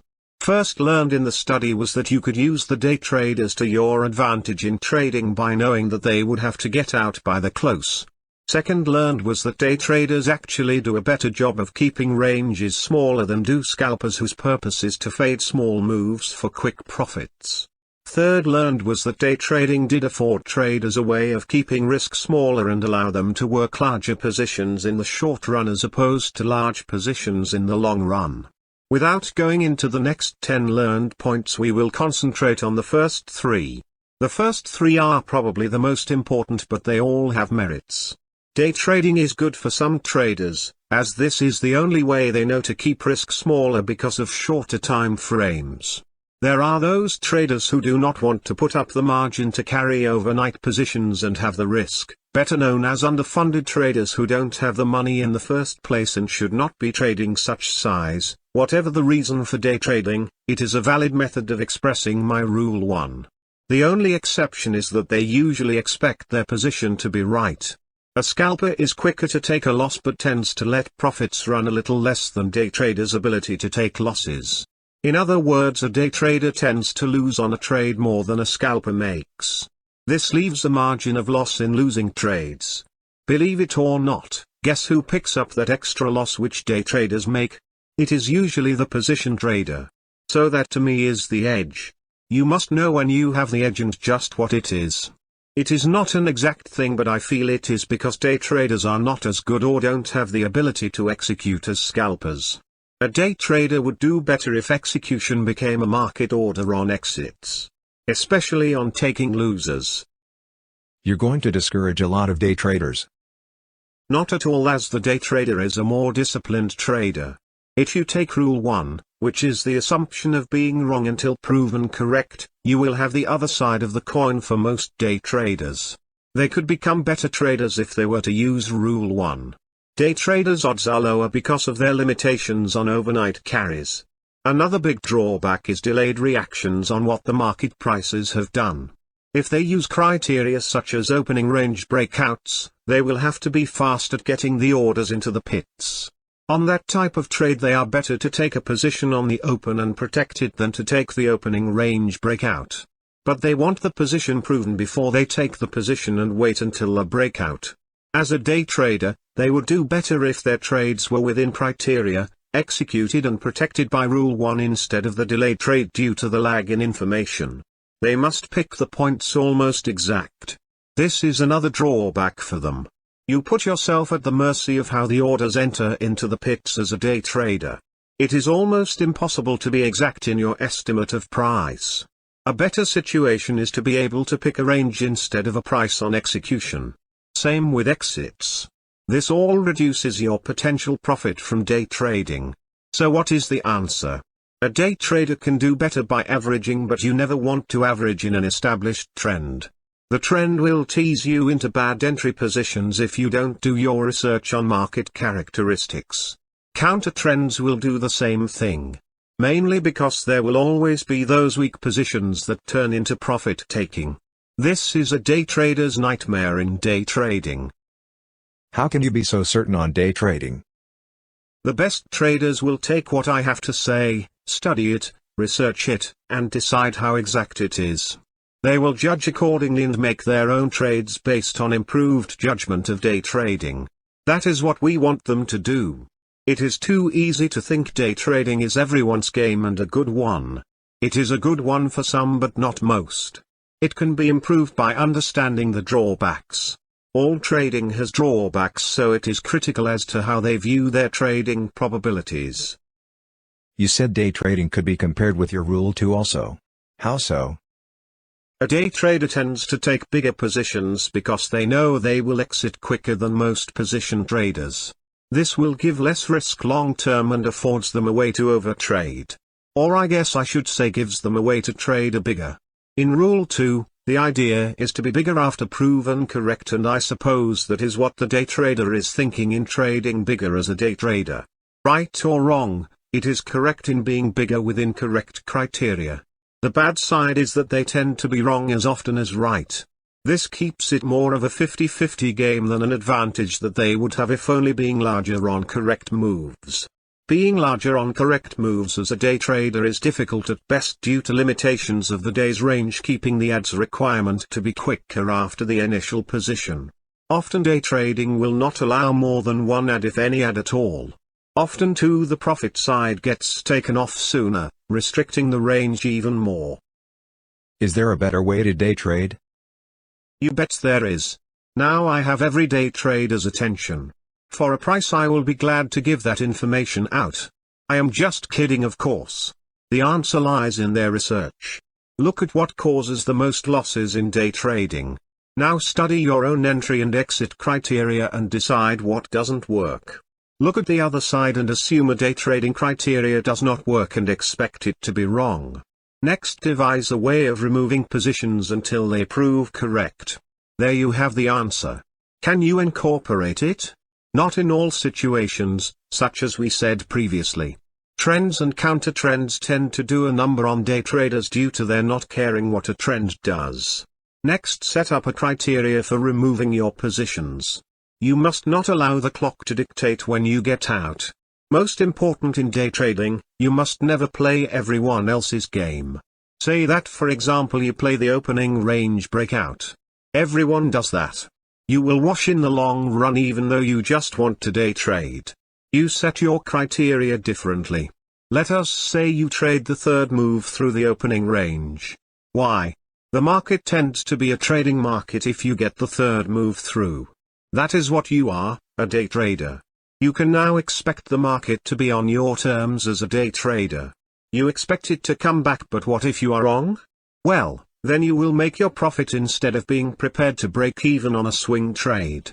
You can also, as a day trader without an existing trend, fade the market. Let us say the last 10 days range average is 8 cents in onions. Never heard of them. Your criteria could be the old fib number of 5.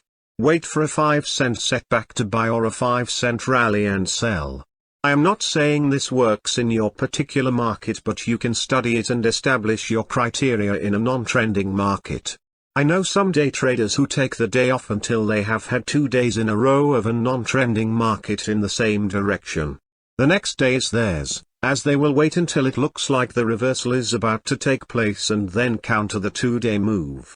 Day trading is a psychology study of the past few days. If you use Rule 1, you stand a better chance of being up in the long run. It is not exact, and as long as that is understood and losses are kept low, it is a possible moneymaker in the long run. If you like the odds, you can be satisfied if you do everything correctly regardless of the outcome. A critical point in day trading is not to just use the prior day's high, low, range and close as inputs to your criteria of signals to use. Point and figure charts are closer to the market, as P and F charts don't restrict to within a day's range. Remember, you are staying away from the same methods used by most day traders in order to get the edge on them, as well as the position traders who most likely use bar charts only. Last of all, don't just take someone's word on day trading. Check out why our particular market and see the characteristics in action during the day. What you think is a good trade might not even be possible when you try to place the position. Use market orders to make sure you have a position, but do it with intelligence. A non-position is a wash. Phantom, I have a question and sort of a remark from a successful day trader. Using a volatility breakout system and using a stop after a series of consecutive losing trades, can you use Rule 1 and 2 correctly? I can tell you whose idea that is and what course it is in, but I don't want to disclaim or endorse the data. There are some markets this method is an excellent method for day trading. Not all markets will be good markets to this method. I am sure traders who use this method know which markets to shy away from by experience. Yes, you can use Rule 1 correctly, as it is saying that you assume your positions is wrong until proven correct, and by taking a position after a series of losses, you are certainly aware that you are going for probabilities of turnaround. If no turnaround, you certainly were expecting to get out. Naturally, the market will have to prove you correct after your entry within your established criteria. On one of our examples of an onion trade earlier, we used end-of-day criteria as an example of what some would consider their last resort criteria for day trading. It is the end-of-day criteria to get out. Day traders tend to be or get out by the close. To watch a market go against you all day and not get out until the close is certainly a challenge in trading criteria, but sometimes your criteria will require this situation to be set up. You just know you will be out on the close if all does not prove out. This alone keeps you from carrying a loser overnight. On using Rule 2 in your question, would you say the odds of increasing the position after a series of indicator losses allows you a better opportunity to add if the initial position is taken after those losses? Only if the position was to prove to be correct. The Swift would be able to determine if the position had proved itself, and at that time add or removal should take place without the fade to enter. I would agree that with this plan, if your data feed is quick and your line to the floor is quick, you would certainly be in a position to improve your payout. The part which I like in this style is that you are required to either do one of two things at a certain point. Either add or remove. Keep in mind that Rules 1 and 2 do not negate a successful trading system at any time.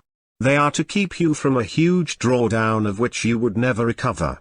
This could be additional protection outside the plan or could be incorporated within the plan itself. I appreciate that question and understand where the trader is in his career. It sounds like proper research for the proper criteria in his style of trading is paying off. It's good to hear when that happens. It proves out that trading is not easy but is behavior modification and knowledge. You can learn from other traders but you never learn to be them. Just the other day on a business channel I heard them indicate that a particular trader was selling all day and the question was why they would sell now. One of the answers was correct. He was offsetting his positions. I remember one day when I bought all day and at the end of the day when the market was down on the close, one trader asked me why I went long all day. He didn't know I had orders twice as large selling after every buy I made. My point being that you don't know what a trader did, you only know what you have seen him do at the time. You see, my plan was to establish what the market was going to do that day. Every time I bought I had a broker with my exit double the other way. I would try to offset my new short position and getting out was wrong, so we doubled it the other way again. At the end of the day I had a position twice as large as I had intended and the opposite way I intended to go. I only knew that it was the day I had to be swift. Sometimes your criteria may be that you must be swift to take any possible loss. Especially when a certain Fed chairman speaks. Is there a way to plan for such surprises? Yes, there is, by not ever overtrading at any time. Chapter 9, Options. Option trading presents many more possibilities to vary your trading plan than do just futures, bonds or stocks. There are as many ways to trade a position or scenario, as there are ideas it seems. Phantom uses options for various reasons, as do most traders who understand them. The purpose of this chapter is to give insight to all traders and not to narrow the insight just to the experts. There is much to be learned about trading options and good research is needed to become properly prepared in trading them. Keep an open mind as to what the market can present on both sides of the ledger. Phantom, I know you don't see or do as most traders when it comes to option trading. How can we better understand proper trading of options? Most traders know what options are and how they work. I view them as ice cubes, which can either melt or get larger when the water around them also freezes. When water freezes, it will take up more volume than the water did in the original state. An option can get bigger than its original size if all goes well for the trader. They can also melt with predictability. I like to weigh each of my option positions against a futures contract. By this I mean that each position or combination of positions has a weight. To impress upon you my view, let us use a balancing scale. You know the kind I mean, as one which has a platform on each side of a balance indicator. Put an ice cube in the glass of water and I consider the weight of the ice cube as a call, which has been purchased. I consider the weight of the water as a put, which has been sold. Regardless of how large the ice cube, long call, or how much water is left, short put, the total weight of that glass will remain the same. The ice cube can become larger when the temperature drops below 32 degrees and the water can become reduced liquid. It is the same with the call and the put. They can and will change size. I call the size of each ice cube the delta and also the amounts of water a delta. Anytime you add the long call delta and the short put delta at the same strike price, you will get 100 in theory, excluding the interest rate factor, volatility and time element. Using this as a rule of thumb for our understanding, we will assume positive 100% delta in this case. You can consider the opposite as the ice cube, short call, and glass of water, long put, as a call sold and put bought as negative 100% delta. On the other side of the balancing scale you will have an equal futures position of some size and bias which will equal the option side, which balances the scales. Your glass of water with an ice cube, long call short put at same strike, is equal to short one contract of the futures you are trading. You will remain balanced and have no risk as long as this position is in place. We call this a conversion. The option side of the scale is the synthetic future. You would be either long or short a synthetic future which can be offset with an opposite futures contract. Pretty simple at this point. You start to throw variables in and it changes dramatically. Each glass is going to be a different size depending on the strike price. In other words, even though the delta of our initial position will be 100% regardless of strike, the size of the glass will be different. I consider the size of the glass as the value of the water and ice cube added together. It will be different at different strike prices. The delta remains at 100%. You may be getting into this description and even a little ahead of me.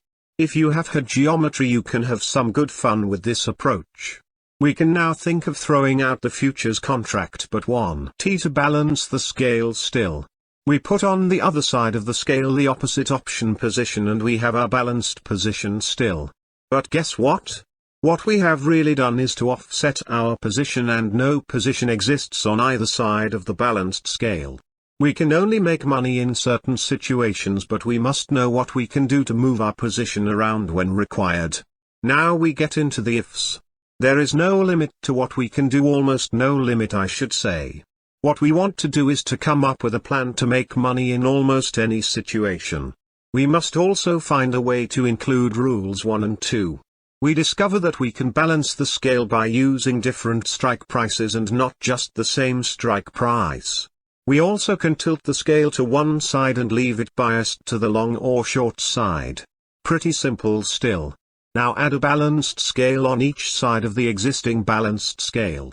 You have 3 balanced scales to work with. You can add 4 more balanced scales to the last 2 on each side. You see, you now have possibility of each of the balanced scales, giving you an opportunity to move positions around but still keeping it balanced. It becomes trickier with each set of balanced scales you place in use. You can even add as many balanced scales as you wish, but you are out of control trying to stay balanced. This is what happens to some option positions not well thought out. I hope I didn't confuse anyone with the balanced scales and ice cubes, but it is critical to understand what each move can do to your overall position. My option model is a combination of balanced scales as data input to the program, which determines what each variable will do to my position. You can make money when you know how to use volatility, time decay and price movement. The criteria research becomes a little more intense and expanded. Without getting into specific programs, we'll discuss the fact that there are certain option positions, which work with my rules. Extensive option understanding is beyond the scope of what I am trying to teach you. I only want to show you how you can incorporate option trading into a good method of trading while using Rule 1 and 2 to protect your drawdown. I know you use vectors, weights, volumes and angles as part of your computer program to establish criteria of balance as well as the usual research of option evaluation. I also know you developed your own evaluation of options worth, which is different from most programs. Is it because you don't want to play someone else's game? It's like a basketball, which retains the same shape but when the pressure changes is a different bounce. Same with options. I consider an option evaluation in a bull market different than in a bear market. The market just considers the volatility different. It is only how you can best work with options. If I gave you a notice that from now on we would consider bearish options and bullish options and not just change the volatility to fit the price, you could better understand what is expected of your trade instead of guessing the changing volatility every day. This has all been debated before and we aren't going to change what is believed to be the best method. In fact, sometimes when you are with a different view, you are better off. I am going to explore some option possibilities, which uses Rule 1 to start. Since we are going to assume we are wrong until proved correct in options also, we will put a fairly protected position on to start. Let us say we have a bull market started as we see from our criteria platform. Okay, but we could be wrong, so we will not go long an option. We will instead put on a bull spread. Bull spread is buying a lower strike and selling a higher strike price. This leaves Rule 1 in use. Option experts are going to say we only put a smaller option position on. Yes, that is correct for the purpose of requiring the market to prove us correct. Let us say we bought a 1000 strike when the future was at 990 and we sold a 1010 strike just for example use. If we had bought a 1000 call outright, we would have paid more for the call than by also selling a 1010 strike. We have limited our potential loss at this point to the debit we paid out. Let us say we had a debit of 3. An outright call bought without the bull spread would have cost us say 5. We have already started to use Rule 1 by reducing our possible loss to 3. Our maximum loss is 3 at any time. What can now happen? 3 things can happen. One of them isn't going to happen as the price never remains the same very long. So we are going up or down. What else can happen to our position? We can lose time value as the ice cube melts and we can lose volatility as the interest in trading falls. We have used Rule 1 so we are slightly protected from time decay because we don't have as large of a position as we could have with an outright call. We are also slightly protected from falling volatility because we are not with as large a position as we could have had with an outright call. Okay, but the experts are saying that we did all this at the expense of potential profit. Yes, indeed, right again. But isn't Rule 1 to keep our losses as small as we can? Isn't the name of the game to stay in the game forever? Yes, so we need Rule 2 to make our money. Rule 2 actually works better in options than futures. The main reason is that volatility can increase and decrease. With futures, sure they may go limit up or down, but options move value as expected and then some extra because of what the experts call volatility changes. I call it changes from liquid to solid. Water freezes with higher volume as a solid. At any time you are not risking more than 3 in our example and you are long a 1000 call and short a 1010 call, bull spread. Let us say that our criteria for being correct are that the market moves at least 15 points. So at 1005 we accept being correct at this price. We will make our position larger at this point. How? We have many option possibilities, but the best option is to buy a higher strike than where our current position is due to the increase in volatility. We want a delta, position size, which can more than double. A delta of 50.60,75 can only go to 100. A lower delta gives us a possible double plus, triple plus, etc. Also we are risking less equity. Okay, we buy a 1020 strike for example purposes. Let us say we pay 6 due to increased volatility for it. So what do we risk now? We risk our original 3, but because of volatility increase and price movement we have a value of, let us say, 6 on our original bull spread.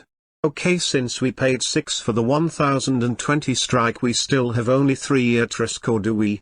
We have a value of 6, 1010 bull spread value, plus 6, 1020 call purchase price, or a value of 12, and have only paid out 3 plus 6, or 9.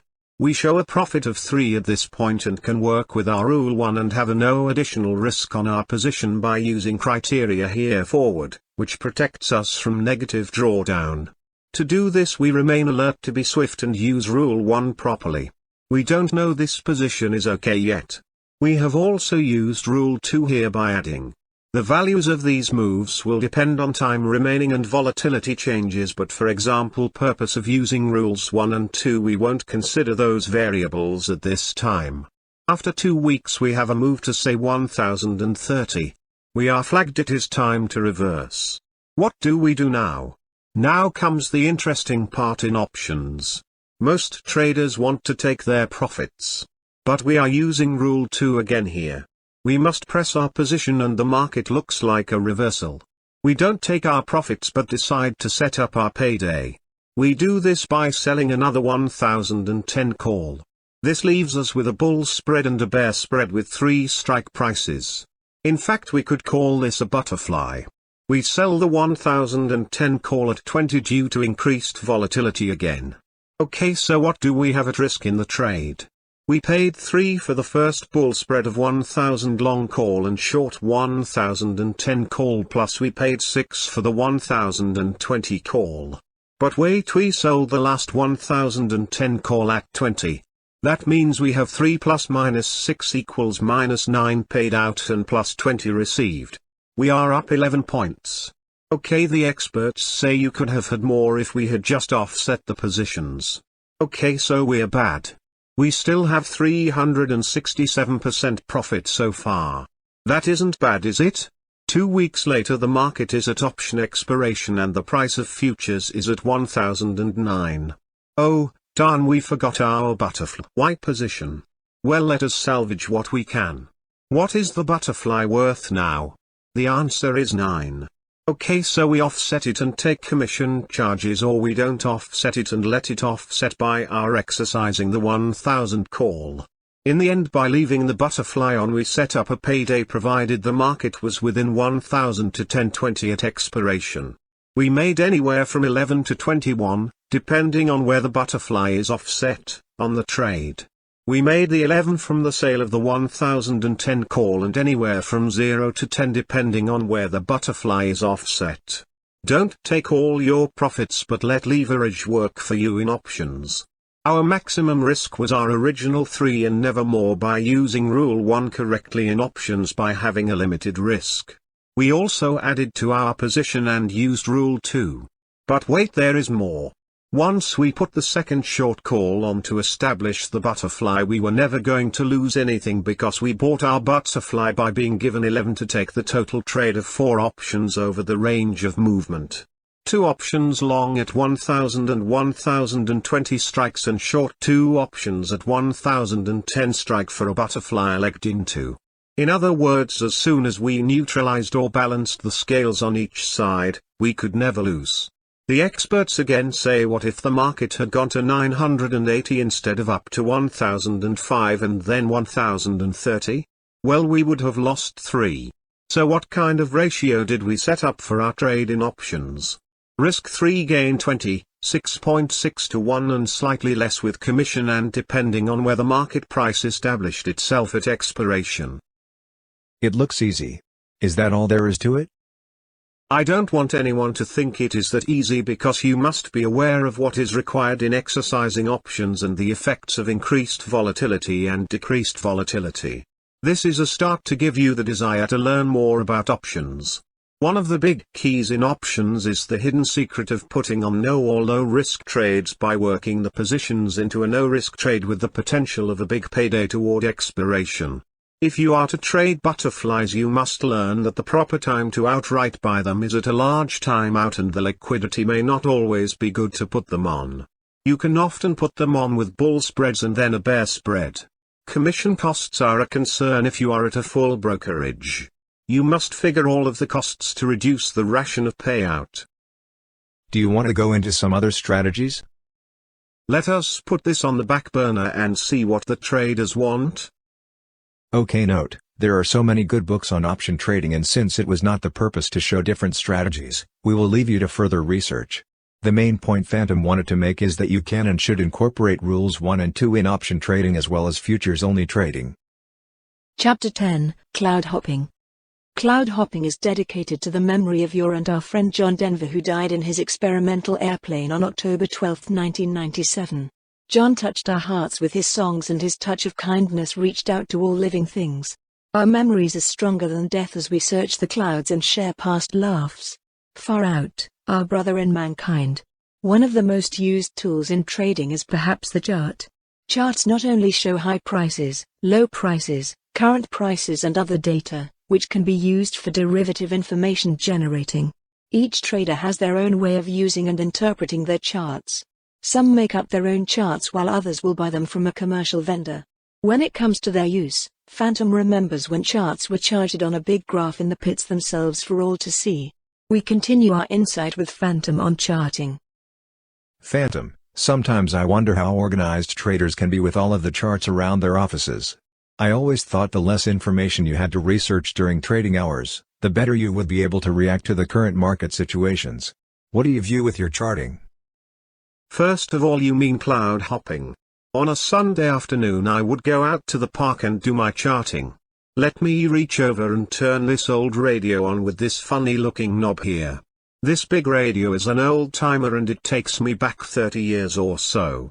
As I turn it on, you will hear WGN and the Eddie Hubbard Show with his theme song Poor People of Brooklyn playing in the background. I think that his theme was a spoof on the rich people of Paris, but I don't know that for sure. I doubt that many old-timers will be reading what we say here, but just the same, the past is certainly worth a view once in a while. A look back is good if for no other reason, just old time's sake. On my Sunday afternoon charting, this is what I would see with my charts.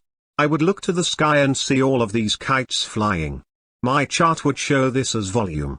All of the kites on the ground, not in the air, and the flying kites would be the open interest. The clouds in the sky would be my price on the charts. I would chart all of these with a connecting line from all of the clouds in the top part of the chart and volume and open interest on the lower parts of my chart. As I saw the movement of the clouds in my sky market, I would place another chart point either higher or lower depending on whether an existing cloud moved higher or a new lower cloud formed. Anytime I could get a divergence from the cloud's highs and the open interest of kites and volume of kites, I would get a signal to sell sunshine futures. My father would ask me what I was doing, as he would always pick up the trash from our picnic when the wind would blow it away. I would answer him and say, "Dad, I am cloud hopping." I got pretty good at cloud hopping and sunshine futures, as I could predict when it was going to get cloudy again. I think I was all of 13 at the time. That was my first introduction to charting. I tell you this little insignificant point of my early charts because I have just this week seen examples of just the same things in trading signals from traders. It may not make much sense most of the time to most of the people, but if it works, who am I to argue? My cloud hopping worked for me. There are advantages and disadvantages in charting. When you use them to look back to get signals, you are setting yourself up to believe you can actually be more right than wrong. It is possible, but you must never forget Rule 1 regardless of how accurate your chart indicator shows over the past. Just because it worked 9 out of the last 10 times does in no way suggest that it will stay 90% accurate. Protect your positions at all times. I think the main advantage which I see in charts is that you can plainly see what will be dictated to other traders for them to think at certain points. You will remember that I said I don't totally agree that the market is always right at all times, but that is what we must trade with or against. How many times have you seen public sentiment be a massive majority of opinion one way or the other? What happens? More times than not the thinking was wrong. In charting I have to say my strongest signals are when support or resistance is broken and thinking is in the majority against what is happening to that support or resistance. I don't want to go into specific type charting and indicators as there are so many of them and so many ways to interpret them. I will try and point out what I think is useful to all traders the most. I could explain each type of indicator and charting process, but that serves no purpose. Each trader must decide his or her own criteria for charting. My charting is based on knowing what the signals of each type indicate to other trades more so than to myself. I am always looking to find what is the edge to me. I don't care about what the charts indicate if they are not my tools, but since others do use them, I must be aware of those indicators. I need to know what other traders are thinking. I don't position opposite to my signals ever, but that doesn't mean I don't position opposite to my fellow traders' charts and indicators. My criteria takes into account the other signals, though not directly a signal indicator to me. There are many trading plans based on various charts and indicators, which can be accurate over a period of time. The biggest problem with the dependable plans is that Rule 1 and 2 are not a part of the plan and the traders never get to trade in the long run. The trade plan may have what they call money management, but that is always a weak point in the plan. Drawdown eventually demoralizes the traders. In the end, all is lost. Do you have any specific advice on using charts? Yes, when you see what most charts give you, it is clear that everyone is looking at the same data to establish a method of being the most accurate. The key in usefulness of charts as far as I am concerned is that you take everyone else's chart with a grain of salt and establish your own charting to be reflective of data not usually known to others. All bar charts show the same things. It is a daily chart of high, low, close, open, volume, open interest and other moving averages or indicators. This is one reason I prefer a chart like a point and figure chart.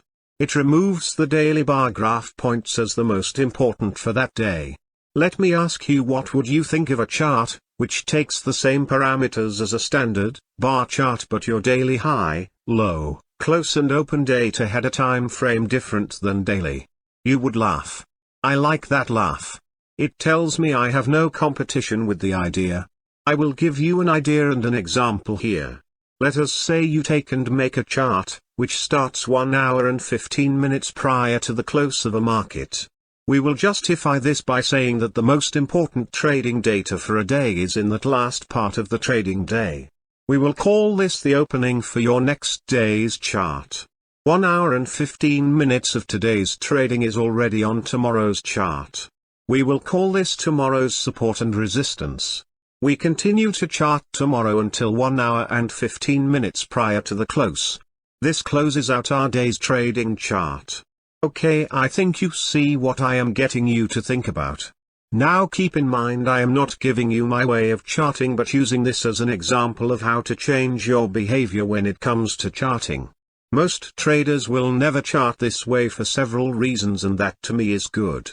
They can't get the data this way as they may only get it out of a newspaper, delayed or through a broker. Other reasons exist which prevent them from getting a different outlook chart. I feel you need a jump on tomorrow's trading to get the edge. The edge to me is important, but not as important as execution. It is just that with the edge, you can get better execution.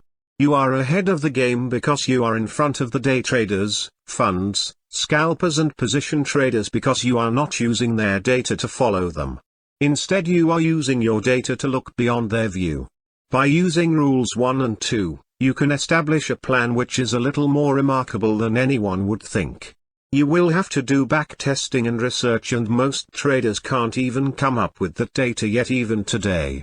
I guarantee in the future there will be those who look at what I have done lately and say it is time to make the computers earn their keep. You see, the frontier is just now opening. The sharpest trader with the most intuition will win here. I want you to remember where the idea of different outlook chart came into play. It started with me when I was 13. It can start with you today. Do your research. Do it again. Learn what different outlook charting can do for your trading plan. I have given ideas of what my criteria is in trading certain situations so that an understanding of where I am coming from shows up. Vary your data times.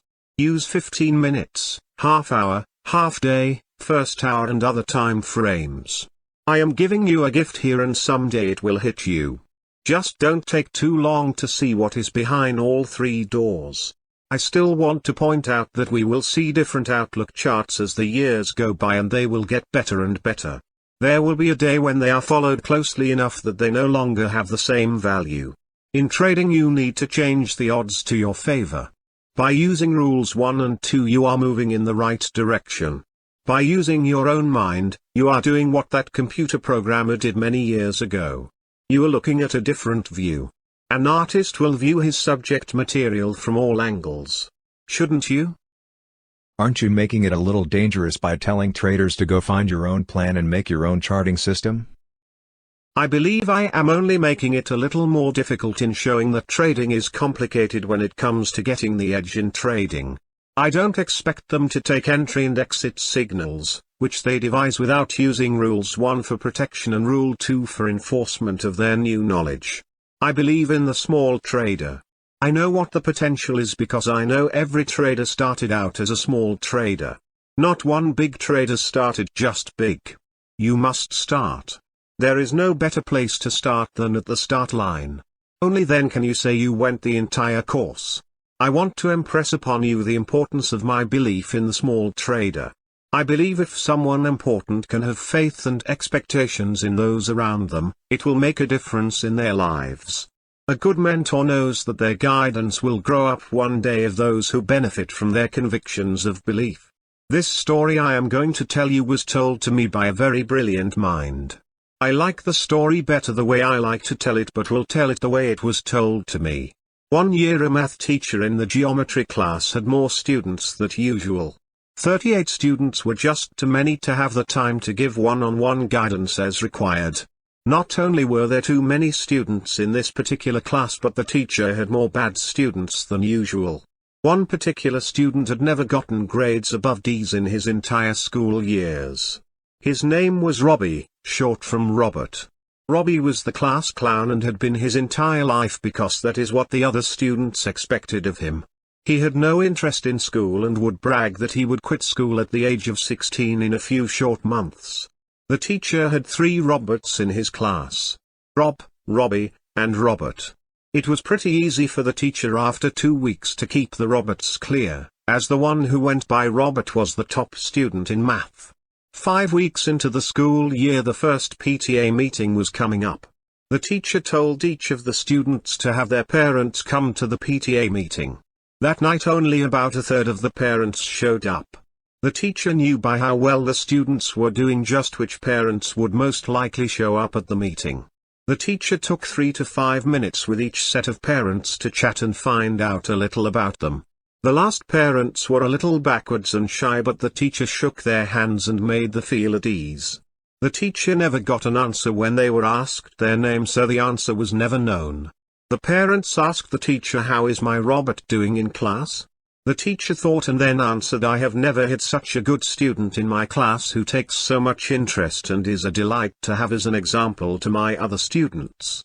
Why, your son is a living example of those who will be leaders in our future. It's just wonderful to know that in our lifetime we will see youngsters like Robert grow up to make us all proud to have known him." The parents of Robert stood a little taller and smiled as they left the PTA meeting that night.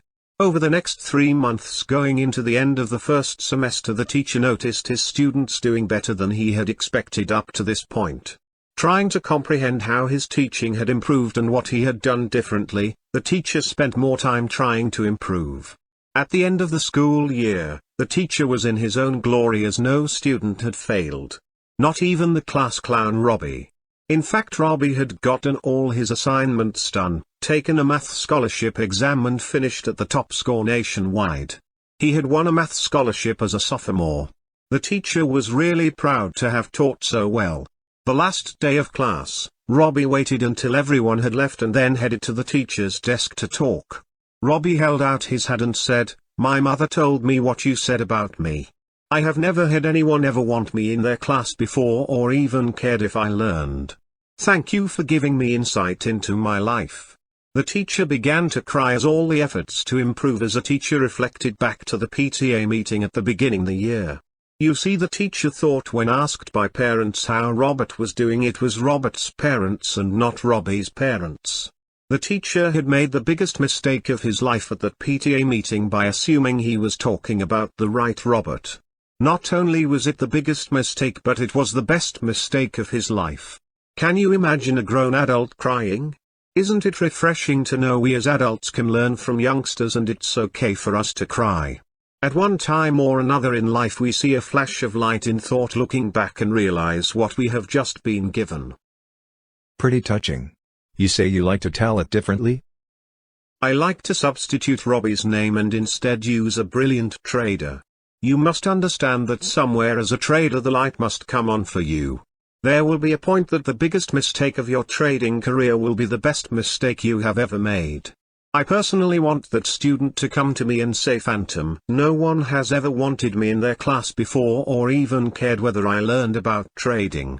Thank you for giving me insight into correct trading. I do care, and I have only one thing left: I wish to become a better teacher. How do we go on from here? I think your pep talk has caught me by surprise. I don't know what to ask right now. I'll go over points and figure charting next. Go and enjoy a walk to the top of your hill with your wife. Okay, I would like to reflect upon what you have just given as insight. Not just for the book, but I also want to reflect for my own personal evaluation right now. Thanks. The next interview. On point and figure charting, one question I see often is what size to make the boxes? The fact of P and F charting is that the smaller you make the boxes and retrace criteria, the closer you will see the market characteristics and order flow. To learn the nature of trading and each market at first, I suggest the smaller box sizes. Keep in mind for the retrace that it must have some significance beyond a normal bid and offer slippage.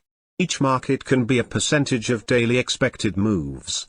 I would say that as an example in soybeans, that if the daily range is usually 9 cents, I would use a 1/3 box. Each box is 1 cent and each significant retrace has to be at least 3 cents. This pretty well says to take 10% of the daily expected move as the box size and 30% of the daily move as retrace requirement. As time goes by, you will want to extend the sizes to larger sizes. You may even keep multiple P and F charts to compare. Today computers can do this for you if you are set up for it. It is important to realize that at one time or another each trader will try and improve his trading office. Is it good to improve your data before your success or after your success? The answer is a catch-22, as you will improve your trading as you improve your understanding of how markets work. Most traders do not want to extend the costs at first due to limited funds. What really can you do with your data if it is based on someone else's criteria and information? You can only be a derivative trader of that restriction. I am not going into how to specifically use P and F charts, but many good books on the subject will be a good library add for you. Learn the highlights of support lines, resistance lines, three-wave recognition and breakouts. You will be able to see what the trade does each day within the market parameters. This is important to see firsthand, and P and F charts are the perfect way to do it. You are better off if you do your own charting rather than using a computer until you understand and see what important data is available on these type charts. I also suggest that if you had to use only one chart, it would be a point and figure chart. I don't mean to be weak on giving knowledge on charting, but it is critical that each trader come up with his own thoughts and ideas. For someone to give you their thoughts just limits a trader's horizon of what is possible for them. Do your own homework and decide what your charting shows. On some of my programs on charting and signal criteria, I narrow it down to inputs of importance. I could have as many as 64 inputs. I can weight each one according to how important they are, or I can have them in one of two states only. Some of my criteria input is qualified by going through several doors first. In other words, if the criteria is met, that input must go through the next set of criteria. It sort of ends up like an eye examination, as you expect one total answer in the end. Charts and criteria are nothing more than the best set of AE glasses at the end of the examination. You will wear those glasses after your exam.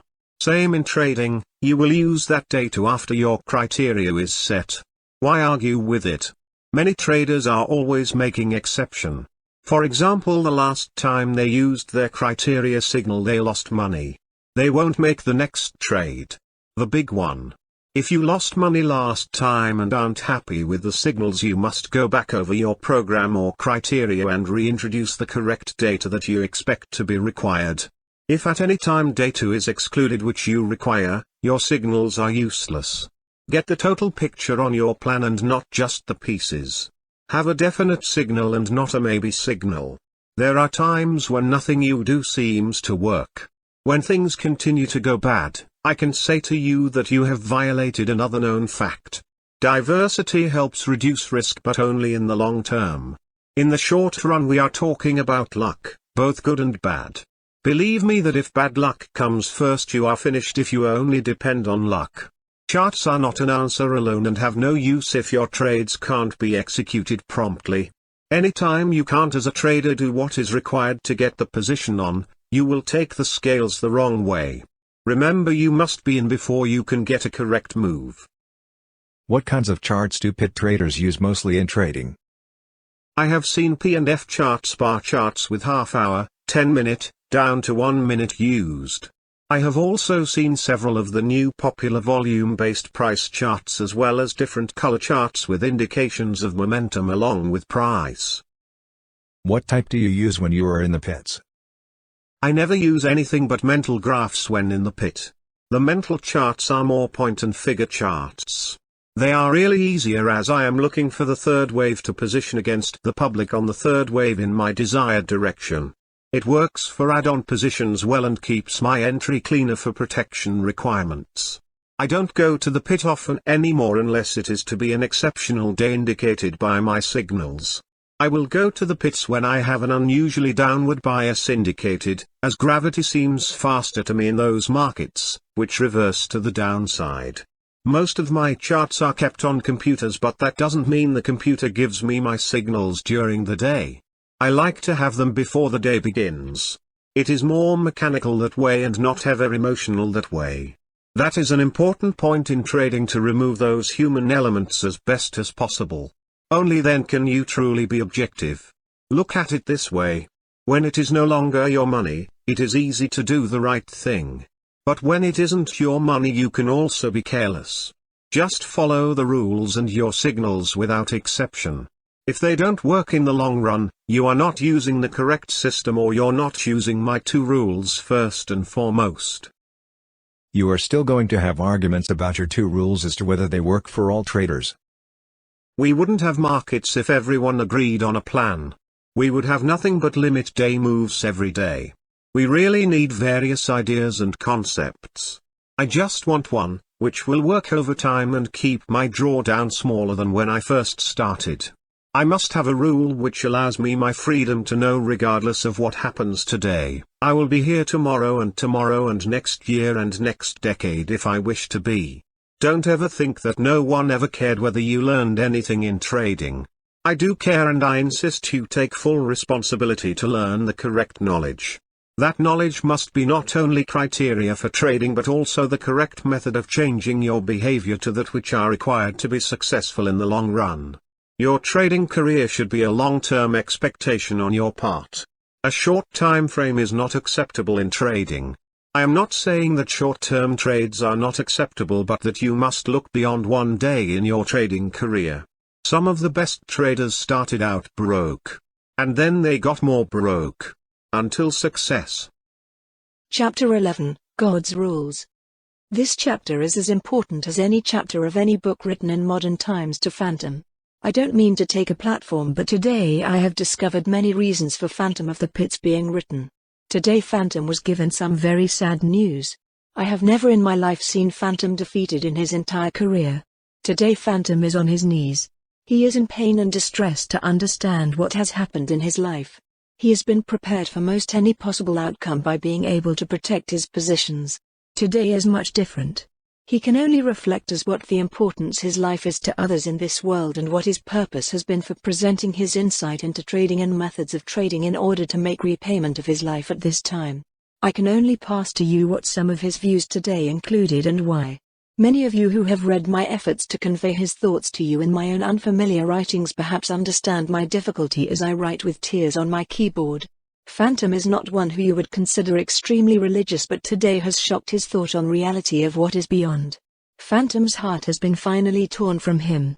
No matter how prepared he has been to protect and defend his chosen world. Today Phantom learned that John Denver was killed Sunday in his experimental aircraft when it crashed off the coast of California. The aircraft plummeted into the Pacific from about 500 feet of altitude. Trading has been Phantom's life and singing has been John's life. The love of flying has been in both of their lives. There has been common ground by so many of John's family, friends and fans. Phantom knows the hardships and difficulties of being a public figure and of the struggle of public figures like John. We keep Phantom's identity confidential for that reason. I can only request that you understand and respect Phantom's request. John had given a big part of his life to others by being in the public's eye. This always takes a big part away from family over the years. This causes Phantom to reflect how trading is such a very small and minute incident in our lives. Who do we turn to when our world is voided of one of our familiar lighthouses in life? Several months ago Phantom indicated it was time for payback and he really didn't know why it was so important now or what the true reason was. We both agreed to find reasons or wait for the answer. Today we understand more of the reasons. You must understand that Phantom today cried and pointed to when he was asked what his favorite book was that he failed God's test. You see, his favorite book is indeed the Bible. Phantom felt that no one would understand a different direction than a trader's highest goal. He set out to explain and guide traders to the best possible outcome in their trading lives. It is clear as to how this guidance was meant to point. Phantom actually pointed out the reason for the book and the word, which was to be understood by all traders and everyone in their lives at one time or another. Phantom tried to point out his rules 1 and 2 for the reason of helping you survive in trading. He has given you the ultimate choice of following the correct path, as he wanted to help guide you away from the rocks and storms. He always will offer his guidance. But it is you who must make the correct choice. It is my interpretation that this following statement is the truth of trading and the reason for the book. If you do not use proper rules in your trading, you will lose everything you had hoped to gain. Phantom has been the messenger but not the judge of your survival in trading. The Bible, which is Phantom's favorite book, gives us a choice also. We are given the choice of believing or not believing what is written.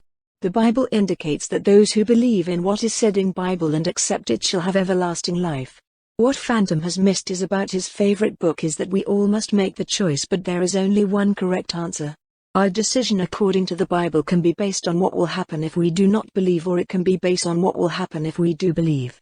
Just as trading must be based on the correct choice, so must our choice for everlasting life. Phantom of the Pits has another message, I believe, besides Phantom's insights. The most important part of our lives is what is in our lives. Our family and our friends are above all material gains from trading and must at all time be the most important reason for our struggle in being a good trader. Your God must be the ultimate and supreme in your life in order to have any meaning to those who love you and want you to be their sunlight in life. Let us learn from what has just happened to Phantom in his life. Phantom cares and he needs to understand. His distress is not easily overcome. I think Phantom had to face the reality of mortality or lack of mortality in his life. Phantom is determined to work harder at giving back as long as it is welcomed. Our farewell and God's flight to our friend John Denver. Chapter 12, When We Lose One of Our Own by Harold B. Simpson. Hello to all. It has taken me a while to get my thoughts together after what has become one of the most eventful trips of my life. We arrived home in time for Alan to make a 7 p.m. class on Monday evening. He had to mentally shift gears from vacation at a student in a matter of moments. We dropped him off for his class in Danville and we waited for him to get out before we came home. Our trip out to Lake Powell went smoothly. It's always a great joy to drive through the Rocky Mountains. Through the world family of John Denver I met some wonderful people named Virginia and Sam Allen. Sam is a writer and has written a number of excellent woodworking books. Virginia is a self-described art seeker. Knowing that we were going to be passing through their town of Moab, Utah, they invited us to tour Arches National Park with them and share a few John Denver notes as well. We met in the Welcome Center parking lot and with Virginia and her son in our van and Mom in their 4x4 with Sam and their other son, and Kathy driving the station wagon. We formed a caravan of 3 vehicles. Virginia and Sam turned out to be extraordinarily knowledgeable about the park. I didn't know it at the time, but found out later that Virginia and Sam had written the guidebook that is handed out when you enter the park. Virginia has spent much of her time exploring the far reaches of the vast park and has discovered some of its arches. When you find and catalog a new arch, you get to name it. One of her sons just recently found one and had the honor of naming it. He called it Hideout Arch because he said it was very difficult to locate. It was high up in a very inconspicuous place. They took us to the cave used in the Indiana Jones Last Crusade movie. They also pointed out Arches Park's most famous arch of all, Delicate Arch. As we traveled along from one place to another, Virginia and I had some wonderful conversations about our mutual enjoyment of John Denver's talents. I happened to have a new 4-CD set of John's music called John Denver, the Country Road Collection, that Virginia didn't have. She put a disc in the van's CD player and we listened to his music as we traveled through the beautiful park. Our time went much too quickly and we said our goodbyes around 3:30 or so. We were heading to Lake Powell via a different route to us. This meant a long drive through some of the most desolate and awe-inspiring scenery in the United States. With me leading in the van and Kathy following in the wagon, we made our way winding back and forth, up and down some spectacular red sandstone formations that were seemingly not of this earth. At one point, a little more than an hour and a half from leaving Moab, I went over the crest of a mountain that gave me a startling, fearful feeling unlike I'd ever felt before. The sun was low on the horizon and we had been traveling on the shade side of the ridges for quite some time. Just as I reached the sun side, the glare was so intense that for a few moments, I could no longer see a thing. I was completely blinded. Not knowing what lay before me, it seemed an eternity before I could catch a glimpse of the road again. Those few moments were some of the most frightful moments I've ever experienced. I quickly called back to Kathy on the CB to slow down because you'll be blinded by the sun at the top of the hill. We have all experienced the similar effect of the sun momentarily blinding us as we drive into it. Kathy and I both agreed, this went far beyond that sensation. Along with this blindness came a fear the likes of which I don't recall having experienced before. We made it onto Hall's Crossing at Lake Powell, our destination, at sunset. We had an evening to relax before boarding our houseboat the next morning. Rising early and feeling about as happy as ever with the way things were going up to that point, I headed off to an early morning shower. I could hear that someone had turned on the TV and I was happy that they had. Perhaps we could catch the weather forecast for the coming adventure. Then, with a heartfelt cry that I knew meant something horrible had happened, I heard Kathy exclaim that John Denver was gone. The next moments were filled with immediate denial. It took me into a world of hearing the words, but somehow not registering in my mind the reality of it all. At least not fully comprehending the reality. I went through anger. I argued with Mom when she wanted me to get going and pull me away from the news bulletins. I wanted to stay glued to the TV to get every last detail that was known at that time before we just had to leave for the boat. I've always known that it doesn't matter how experienced the pilot, how safe the airplane, aviation is at the same time the most unforgiving and yet the most rewarding activity one can ever participate in. I know John was aware of that, but life is not worth living if we live in fear. When I met John Denver a few years ago at the year convention in Oshkosh, Wisconsin, I asked him if he would sign my pilot license. He looked at me and asked me if I was sure I wanted him to do that. I said, absolutely. I was embarrassed by the fact that I couldn't find a pen and a lady standing close by offered us hers. The way he said, "Are you sure?" makes me think I might have been the only one who ever asked him to do that. A year or two after that he starred in a made-for-TV movie called Higher Ground, about a bush plane pilot in Alaska. That was enough to inspire me to go for my seaplane rating. It was some of the most enjoyable, flying I've ever done. I learned to fly a Maule Rocket 235 float plane in the waters of Lake Monroe near Sanford, Florida. In the process of obtaining my new rating, I had to surrender my old license for the new updated one. Goodbye JD's autograph. Somehow, I thought that was his gift to me in exchange for his autograph. I later was able to obtain another of his autographs at a book signing in Chicago of his autobiography, Take Me Home. By the way, thanks to my brother Art for letting me know about the event and enabling me to see him again. John Denver has meant a great deal to me for many years, and there will be an empty space for him for the rest of my life. We had been told that we might be asked to upgrade to the highest class houseboat, should the need arise. As I began the checkout procedure, I was told we had lucked out and had drawn the best houseboat on the lake. The Admiral was a luxury houseboat at its finest. You should have seen the smiles on my crew's faces when they realized what they were in for. The ship can only be described as awesome. We were loaded and away in a couple of hours. Each day on the lake was warmer than the last. It just kept raising our spirits higher as we floated along this most unique jewel among the Earth's treasures.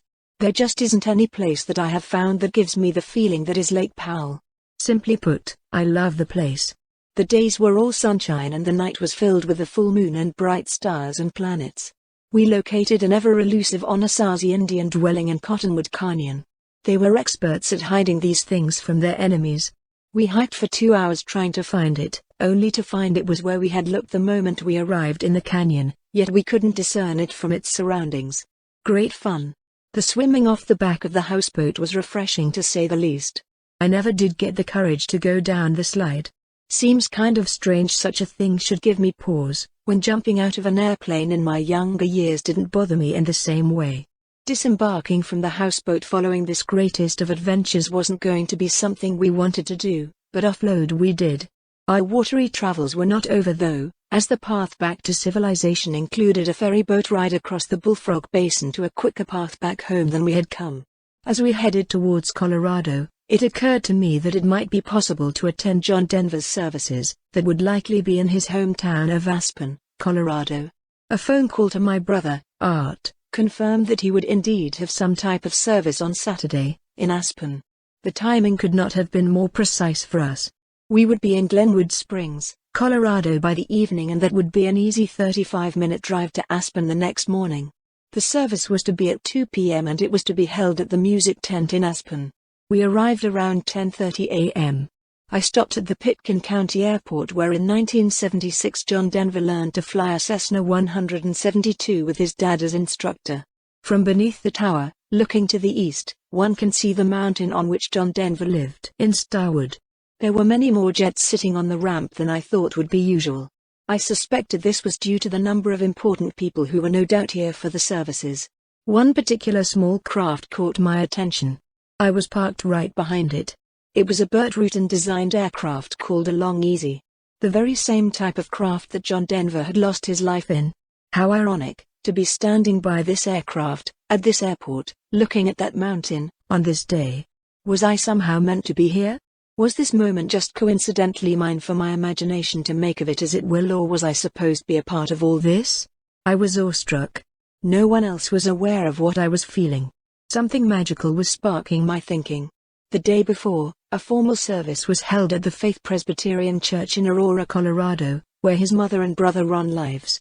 Today, October 18, 1997, was to be a final farewell from his family and friends in the setting that John would have been most comfortable with. His hometown, Aspen. Kathy and I were about the 9th or 10th people in line. It was a joy talking to those around us in line. We all told each other of our connections with John and his music. The couple ahead of us in line had flown from Minneapolis that morning. They had left on 45 minutes notice, just barely making the only connections that would have allowed them to make the trip. They were both married, but not to each other. They both knew of each other's love for John Denver and were friends through that. Their spouses, knowing how important it was for them to be there, were understanding enough to let them travel together. Another lady flew from Nashville, Tennessee. She had been waiting since early morning and was asked to leave so that sound systems could be set and wires safely strung, etc. She left and came back a short while after Kathy and I got there. By the time she had come back, the line had grown considerably. She came to me and told me about the fact she had been the first one there. After I explained what she had told me to everyone around us, by now all friends, I brought it to a vote to allow her and her friend to join us at the head of the line. It was unanimous, we let her in. She turned out to be a lawyer, a good lawyer, she said, and there is a difference. We passed around addresses to each other, promising to get in touch again. The music tent holds 1,700 people. The lower section was reserved for relatives and close friends. We had the best seats available for the public. The stage was set up as though a concert was about to begin. John's guitar was there, his microphone was there, his band members, from the past and the present, were there as part of the audience. The whole thing took on the look of a concert, but we all knew this was no concert. This was the last time that we would gather together in such a way to celebrate the life of John Denver. The music tent was overflowing by the time the ceremonies began. At about 10 minutes till 2, a group of small planes flew over in trail, spaced about 15 seconds apart, each containing a pilot expressing in his own way a tribute to a downed flyer. One was a Crescent Eagle biplane, like the one John had owned and what he had flown solo to Oshkosh the day I met him there. Another flew over so as to allow his plane's shadow to pass over the assembled mourners. High overhead, a beautiful white sailplane, possibly John's, was released to soar in the blue heavens above. I know that John's ashes were to be released over the mountains of Aspen on this day. Was I watching this final act of releasing his remains back to the earth without knowing for sure it was happening? I somehow didn't want to know, but had to smile at the thought of how beautiful a way to return our physical body back to the earth. The most dramatic of ways to end the most dramatic of lives. In one of his songs he sang, "I can see you in singing skies and dancing waters, laughing children, growing old, and in the heart and in the spirit, and in the truth, when it is told." All those things were present at that moment. With the help of Tom Crum, one of John's best of friends, Zach, Anna Kate, and Jesse Bell, Denver put together a tribute to their dad that was at times almost unbearably sad, and at others some of the best laughs I've had. They were all there, all of John's family. His mother Irma, his brother Ron, and his first wife Annie. His second wife Cassandra, all of his aunts and uncles, cousins and friends he had amassed over the many years. His longtime producer Mill Token, who vowed to use his remaining years to somehow make John's works accepted on the higher level that it deserves. The stories were told in a way that made us feel very much closer to the John Denver that they had come to know by their close association with him over many years of friendship. I learned many things about him that were intimate insights, precious tidbits of the life of someone whom I really knew little, but on this day was very much privileged to be allowed to be a part of. The day was as perfect a day that only God and John Denver could have made. The aspen trees around us glittered with the light warm wind, the sun was gently shrouding us all with a perfect warm glow, and the sky, I've never seen the sky more beautiful. A shade of blue that perhaps can only be seen from the 8,000 feet of altitude at which Aspen lies. The day was one in which not a single person there wanted to leave behind. What was to be a 2-hour-long celebration of music intermixed with the sharing of eulogies turned into a much more relaxed atmosphere of the sharing of stories and feelings that lasted more than 3 hours. My new friend, Virginia Allen, and another friend of hers named Patty, who had flown in from Michigan, made it to the celebration. I was able to greet them as they arrived. Some of the people around us were people that I had at one time met many years ago through various fan clubs. It seemed that the people to which it mattered the most, somehow had made their way to this gathering. I don't know exactly how it all works, but somehow we all felt that John had a hand in all that. Maybe so. It may seem strange to call this gathering a celebration, but that is exactly what it became. That is what he wanted it to be thought of. He celebrated life and lived it to the fullest. At the end of the day, we were asked to bow our heads and close our eyes and to think of John Denver as being there with us at that moment. To think of him as being in wind, in the mountains around us, and in the sky above. It wasn't hard to imagine that for me. They played the last song that John recorded called Yellowstone, Coming Home, as we watched hundreds of white helium-filled balloons drift upwards into the blue sky. It was a kind of closure for me. We left Aspen. Love is why I came here in the first place. Love is now the reason I must go. Love is all I ever hoped to find here. Love is still the only dream I know. John Denver. Seasons of the heart. We may never know for sure about the exact timing, but that flash of light that rendered both Kathy and I temporarily blinded from bright sunlight and which brought with it a feeling of complete fearful helplessness, occurred at approximately the same time that John Denver crashed into the Pacific near Monterey, California, on October 12. At most, there could only have been a few minutes difference. My mind can make what it wants to of that. We'll never really know. Peace, Harold and Kathy Simpson. Chapter 13, Behavior Modification. Phantom indicated it was a combination of knowledge and behavior modification, which he learned over his trading career, that was the important elements in correct trading. We will go into some of the observed behavior modification insights Phantom has seen and used over the years. Phantom felt he liked the approach of a professional on behavior modification, but that it was important to present the unique situations which trading presents to traders. Phantom is not a professional in behavior modification and wanted to make sure that was known before we began any conversation on the subject. Phantom, you and I know that we have something nice when we talk about behavior modification. You are only qualified to give examples of what you have seen and used over your career in and out of the pits. Yes, thanks you for being alert on that point. Your point is important, as my methods are unscientific to say the least.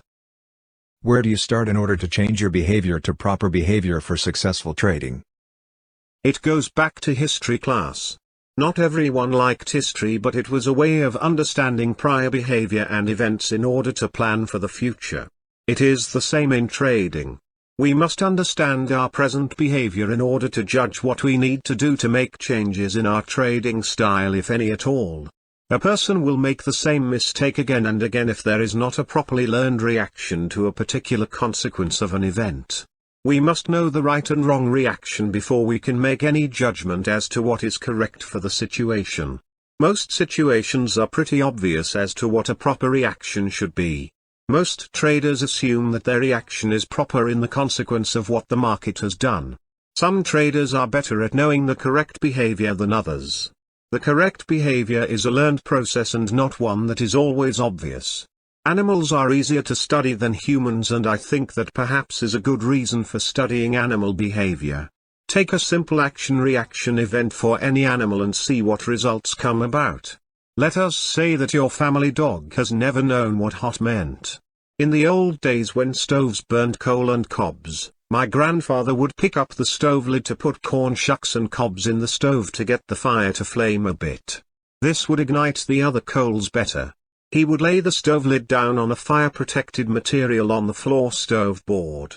Well, since the dog liked warmth, it would come over to lie near the stove. When the dog lay on the stove lid, he let out a yip you could hear on the trading floor. The dog learned behavior modification by instinct. The dog would never lie on a stove lid again. Now, was this correct behavior modification? I've heard this one before. The dog never would lie on a cold stove lid either. I suppose it saved the dog from getting burned again. In the dog's case, I would say it was proper learned behavior. It is the same when your brother threw the hot horseshoe on the ground.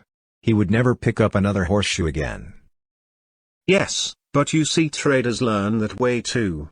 They take a big loss and they will never take that signal to position again, or perhaps just won't take it next time. Now, that is not proper learned behavior. It is learned behavior by instinct due to a consequence of an event. This is just one of the examples I mean for you to understand when I say behavior modification is one of the most important aspects in becoming successful in trading. How can a trader expect to be successful unless the trader knows the proper behavior to a reaction of an event, especially unexpected events, which a trader seldom is expecting?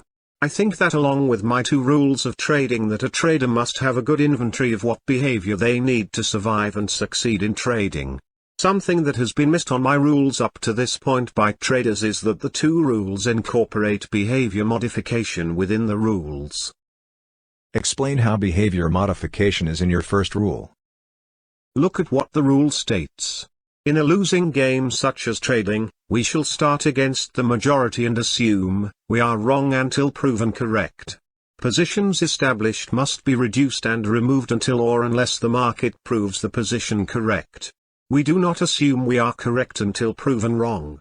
We allow the market to verify correct positions, not incorrect positions. Rule 1 incorporates behavior modification by expressing the truth of trading as a losing game and that we start against the majority and assume we are wrong until proven correct. Sort of like the IRS, huh? Smiles, I think their behavior modification is going to be changed, but that is another example.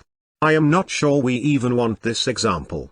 By stating that trading is a losing game, we think differently each time we position. By also stating we shall start against the majority and assume we are wrong until proven correct, we also change our thinking. We should not trade under false assumptions, for if we think most everyone wins in trading, our behavior is going to be based on winning protection rather than losing protection. In other words, our focus will be on when to take our gains without thought on taking a loss, much less a quick loss. We need that correct assumption to be able to correctly incorporate the proper behavior when we have positioned. With the proper assumption we can now include the proper behavior. We are going to concentrate on protecting what we have rather than what we expect to make first. That is behavior modification. This above all else is just as important in trading as any plan for entry and exit. Next, we know from the rule the proper behavior for protecting our positions by removing them unless the market proves them correct. This is the proper behavior instead of letting the market tell you that you are losing money. When the market tells you that you're losing money, your reaction to get out is not by instinct because nothing really physical happens to you except that maybe you get a sick feeling in your stomach. That sick feeling or your body chemistry changes don't teach you anything about the proper behavior. It is a fact that you will become braver when your body chemistry changes, as that is a protection, which is natural. This is not the behavior you want to learn. Actually, you never want to get to the point of a market move making you sick. It is destructive and you won't react properly without learned behavior modification. Rule 1 is designed to protect you from ever being in a situation of distress. In distress you will make the wrong decision in trading most of the time. There are always exceptions, but not at first.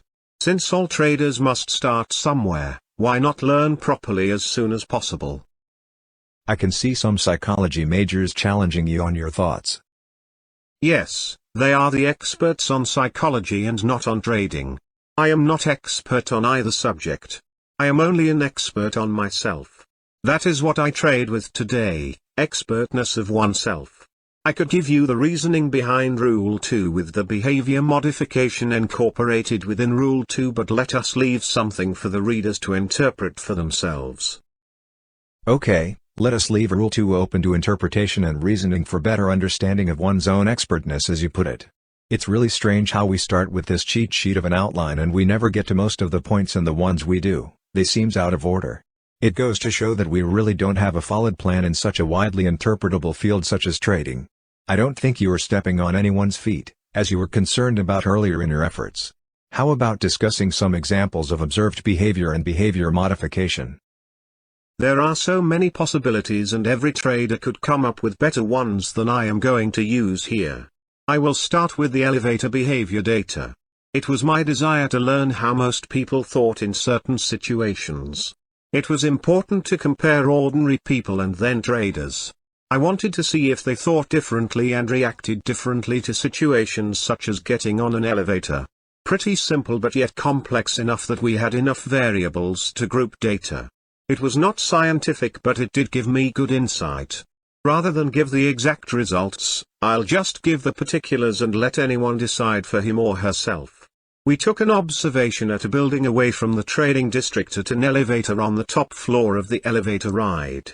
We watched as those waiting to get on the elevator to see what the behavior would be. We had two criteria. The first criteria were that they would try to get on the elevator immediately, and the second criteria were that they would stand back. This gave us a better computed programming input by using binary input of one of two states. The second group we observed was in the trading exchange at the top elevator floor. We assumed most were traders but did not know without trading jackets, which were off-floor traders. It was important to find out about would-be traders also, so we included a third group, which we took to the top floor to observe without their knowing our reason for the tour at that level. The results were rather surprising. Most of the people would approach the elevator as soon as it arrived on the top floor. They had no thought that there could be anyone getting off the elevator. Some would even get on the elevator before all the people on the elevator got off. This was strange, but most who got on the elevator before those on the elevator got off apparently did not recognize the situation of the elevator being on the top floor and that all who were on the elevator would get off on the top floor. Others blocked the door when the elevator arrived. A small minority of people would stand back and anticipate the elevator would not go down before all were offloaded, new people back on and the door closed. They would wait to get in last and they were the first to get off on the way down. I won't tell you which group did the best because you will have to decide for yourself how you would react. This little experiment was important because trading is not so different from the elevator. Markets go up and down and trends take off, stall and fall. And then they do nothing for a period of time. Behavior modification for the elevator riders didn't occur to most of the people. It is the same with trading. Who would teach you this? Okay, we watched behavior and next we would tell the group of would-be traders that they would have to stand back because the elevator would be packed with people getting off. They became so good that they didn't even care to anticipate which elevator would be up first. Now we had our behavior modification, but was it correct behavior modification for the would-be traders? In this case it worked for them because it is what they were told. Again, not to repeat myself, but it is necessary to say it is the same in trading. Traders mostly change their behavior by what they are told. Is this the proper behavior modification for traders? The answer of course is no, not at all. A trader must learn from research what the proper behavior modification is in all possible situations. This takes lots of inner soul searching and market data to understand what behavior takes them to the threshold of successful behavior in trading. You are most likely seeing my reason for stating that knowledge and behavior modification are required for successful trading. It never is an addressed issue in trading when a trader opens an account as to what their behavior might be. They are qualified as to financially fit to trade, understanding the disclosure documents which explain the risks, but never anything occurring to the trading public that flags them to learn about their behavior in situations. You see, behavior modification is your responsibility and no one else's. You cannot dictate behavior to anyone. All I can do is to tell you that I feel it is not possible at all to succeed in trading without some sort of plan for proper behavior modification. I could never have survived without it. Behavior modification can take many directions for traders and can be defined differently by experts. All successful plans have some sort of behavior modification built into the plan. I feel the best plans are those which address the proper observation of trading, and the proper reaction of trading. I've other examples we have jotted on our sheet here. It might be interesting to give the readers ideas for their own research. I don't really think we could give them ideas greater than their own. But I understand they might be interested in some of mine. If we get to a few, that is fine. We have really made the point of behavior modification to the readers, I feel. That is my concern. We can give them a total book on it, but that is not going to help them search their own souls for their trading. I hear what you are trying to say. Are there any people in the field of behavior modification who you regard as impressive? Yes, there is this one genius whom I have always admired and have felt is the only one who I can honestly say has every point in successful trading covered. If I were to tell you who it is, it would disappoint a lot of deserving people who are pretty close to being exact. Especially when exact is almost impossible to maintain for long. Changes mean changing behavior in trading constantly.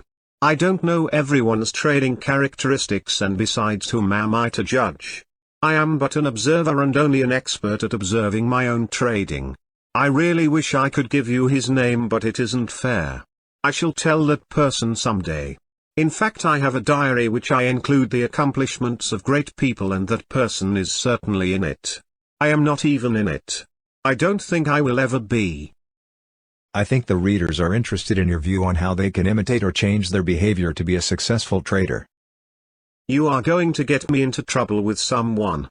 I'll drive around the outside of the track here. I have another good story and example. In a basketball camp there were about 30 students trying to improve their shooting. Half were taken outside and told to sit down and practice shooting free throws. The other half stayed in the gym to practice real basket free throw shooting. This went on for 3 days of practice. On the 4th day all were given 100 shots at free throws. The outside group actually did better, even though they had not actually been able to shoot prior. This was astonishing to the main coach, and he asked the outside group coach why his group did so well. His remarks were, most of my boys were shooting at the basket and not above it, so I called out their name each day and told them to shoot the ball higher above the rim instead of at the basket. My boys improved on the last day as they never missed a single shot in their own minds. Now I'm not going to paint a picture of the head coach's face, but you can imagine his mouth hanging open and shaking his head. It didn't make sense that this could even occur to the head coach.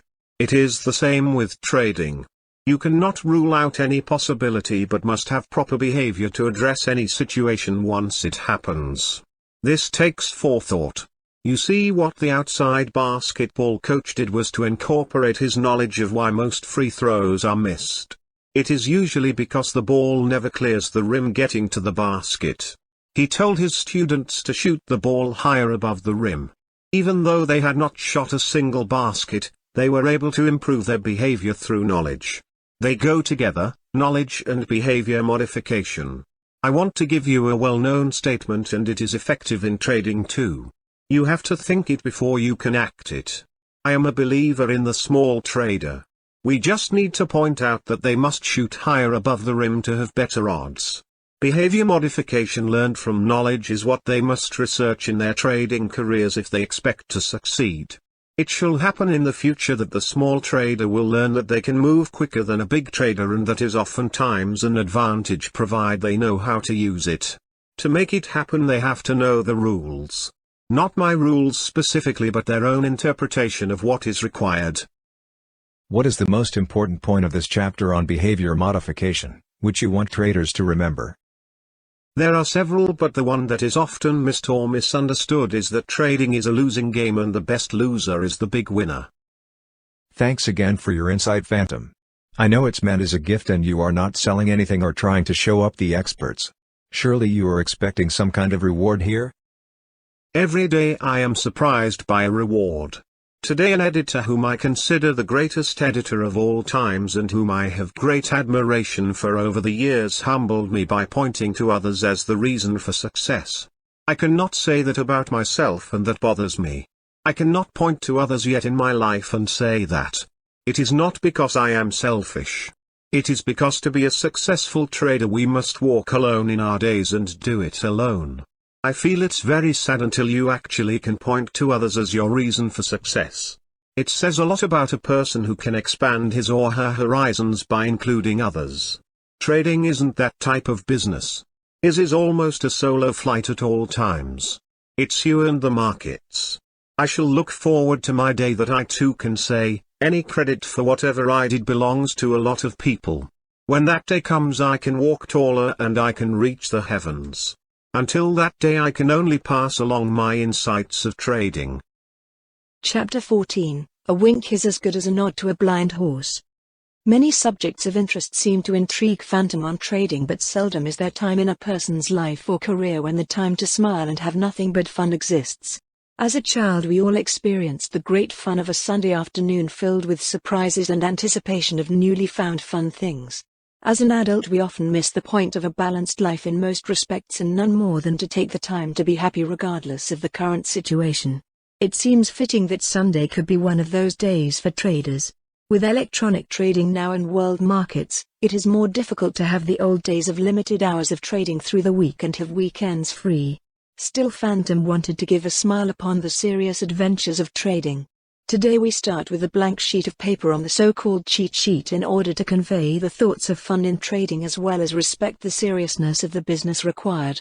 We never know the road and the turn this project is taking until we come upon it. Fitting since this is written as Phantom's view as a trader's insight into reality of trading. Nothing more than his presentation into your thoughts in order to generate your own ideas as to what the possibilities are. Sometimes a question of how to approach any situation can usually be reduced to a series of qualifications of one of two states before going into the next priority of thought. Phantom indicated that as we grow older it seems to be natural to oppose change of any kind. Since change is the one thing we can count on, we must learn to use it to our favor even more so as we grow older, or we fail to grow at all. This is true in trading and is usually magnified as change takes place. Phantom's explanation of how the opposition to change is directed was explained as a percentage of the whole. He indicated that as a child of maybe 6 or 7, we would judge change based on our new adventures of discovery. Over the next year as a child we would grow much more than the additional year of 12.5% from age of 7 to age of 8. Mainly that in that additional year of growth as a child, we would find change and adventure of newfound knowledge and not put restrictions on ourselves. As we grow older, say from 49 to 50, we have increased our newfound life knowledge by a smaller percentage of, say, less than 2%. Our new knowledge is now not new frontiers of adventure but more of an uncomfortable reality of unfamiliar situations. Since 98% of our known knowledge is more comfortable than the 2% of new knowledge, we tend to oppose any change created by the new knowledge, for we strive for the simple comfortable life. As we grow older, we tend to feel that our effectiveness of making changes ourselves is reduced as we grow older because the percentage of the whole of new knowledge is smaller and smaller each year. Phantom feels when we reach the point of not caring about change anymore, we have severely defeated our most powerful thought process of creativity. Creativity can enhance our ability to accomplish great things and make great trades. One point Phantom felt about the question of change was that it is important to expand the creativity process best by doing the fun or new thing, which gives us a sense of adventure in our lives. To be young again is not a lost thought if we could decide to be young today in our thoughts and our motivation toward being creative again. But how do we proceed with our creativeness to overcome opposition to change? Phantom is no expert on such a subject, and so he feels as long as we could put a fun smile on the reader's face, that it would serve to put on notice anyone who failed to come up with their own excellent ideas or their own answer. Phantom, I know that a wink is as good as a nod to a blind horse is one of your favorite sayings. Why is that so great a statement to you? My grandpa was one of the last people to have horses for working the fields that I knew. It really wasn't that long ago, but to younger people it seems like long ago. When I was a small child, my grandpa would take his workhorses to the field to plow the fields. I would get to sit on the big workhorses, as they were very gentle. Being gentle horses had drawbacks, as they were at times also very stubborn. When Grandpa couldn't get them to do what was required, he would say, "A wink is as good as a nod to a blind horse." Well, that stuck with me whenever I knew I was correct on something and couldn't convince anyone of it. Trading is full of situations where that phrase is fitting. There are traders who are as stubborn as the horses my grandpa had for working his fields. Still, we loved those horses until they died. We never gave up on them, and they proved to be great memories of wonderful efforts of a great team of my grandpa and the horses. Today, if I take interest in any particular trader's view and I see that view as very narrow or perhaps close to an opinion set in cement, I will use the phrase. It is meant only to provoke thought as to all possibilities rather than leaving a narrow and fixed opinion. There are often times, which it is obvious to me that the particular trader is wrong in their fixed and narrow view. I am not making judgment that the view is wrong, but that it is too narrowly based or insufficiently thought out. I will use that phrase to provoke the important rethinking process in order to search out new knowledge. You must be careful with the statement because there are traders who will immediately think they are wrong and go the other way. Yes, that is mistake newer traders will make. The broker will, in order to verify an order, will say, "Are you sure you want to place this stop?" The trader will doubt his plan at that point and say, "No, let's hold off on that." I don't mean to be responsible for changing a trader's mind, but only to change their horizon of knowledge and thoughts. I especially will see it an important statement when a dramatic change is starting to flag our indicators. A common thinking is, what if I miss the move? So what? Is there no tomorrow? Okay, you put the position on anyway and you are wrong. So what? You expect to be wrong if you are thinking and trading correctly.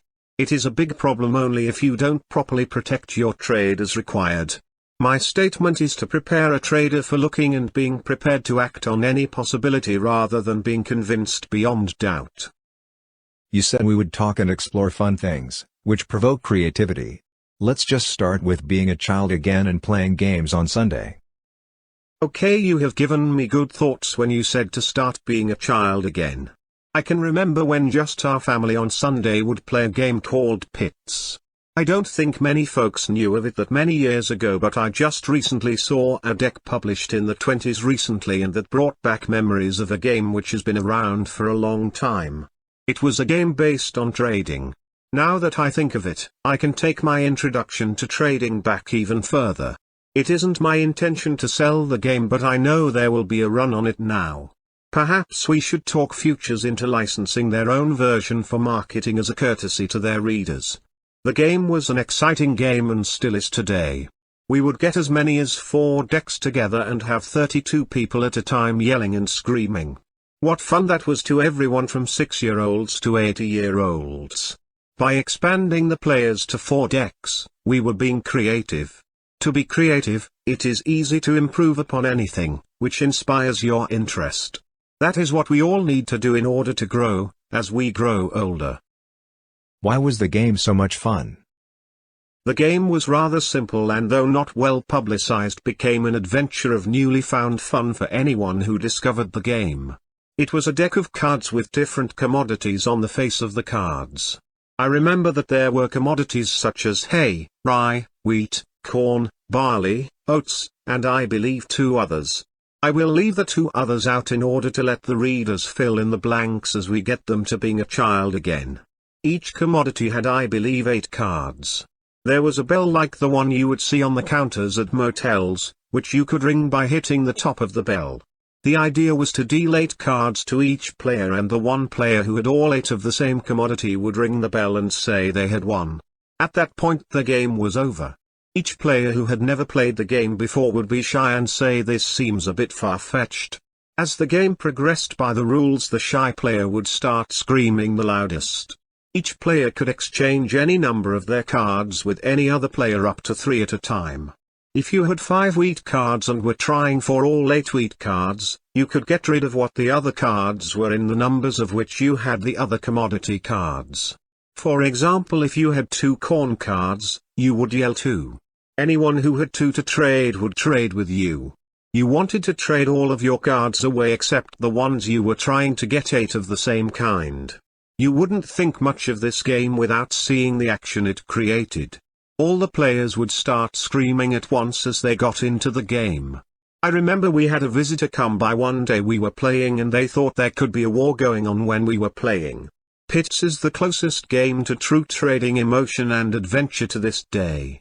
I haven't played it for decades but still remember the fun it gave us all. If I were a magazine or broker, I would put my advertisement on the cards and give that game to all of their clients at a discounted price. It's a fun game anyone can play within minutes of hearing the rules and it takes less than 15 minutes for each game. We found that it was the best way to bring strangers into a conversation at a new meeting or reunion. You're going to start a run here. I am sure there are lots of people who remember the game and would like to get a game or 2. Okay, I know that we have the readers thinking and being creative now. They can improve the game and the cards, as an example of showing them the nature of how being creative will overcome opposition to change. Why don't you put your picture on the cards and call them the Phantom of the Pits game? Why didn't I think of that? You see, you are very creative too.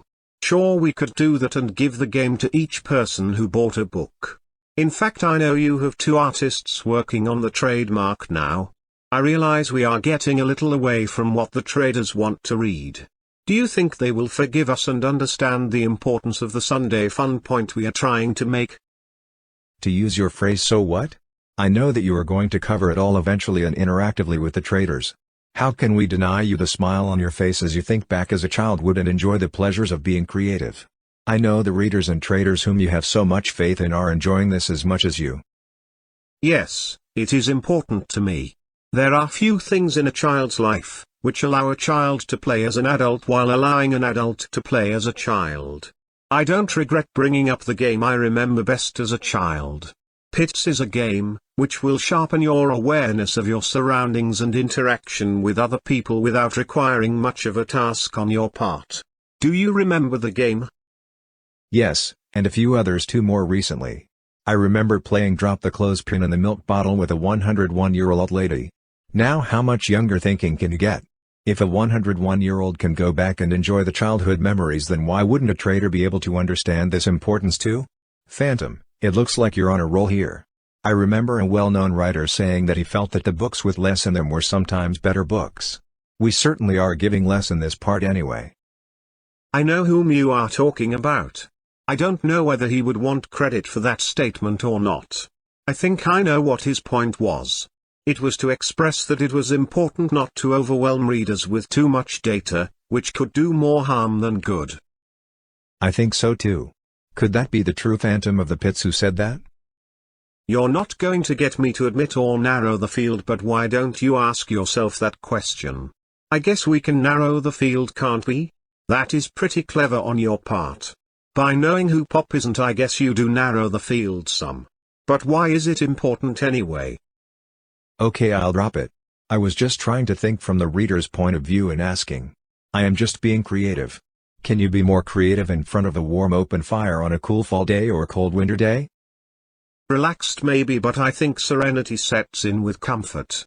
That too is important in a trader's balanced life.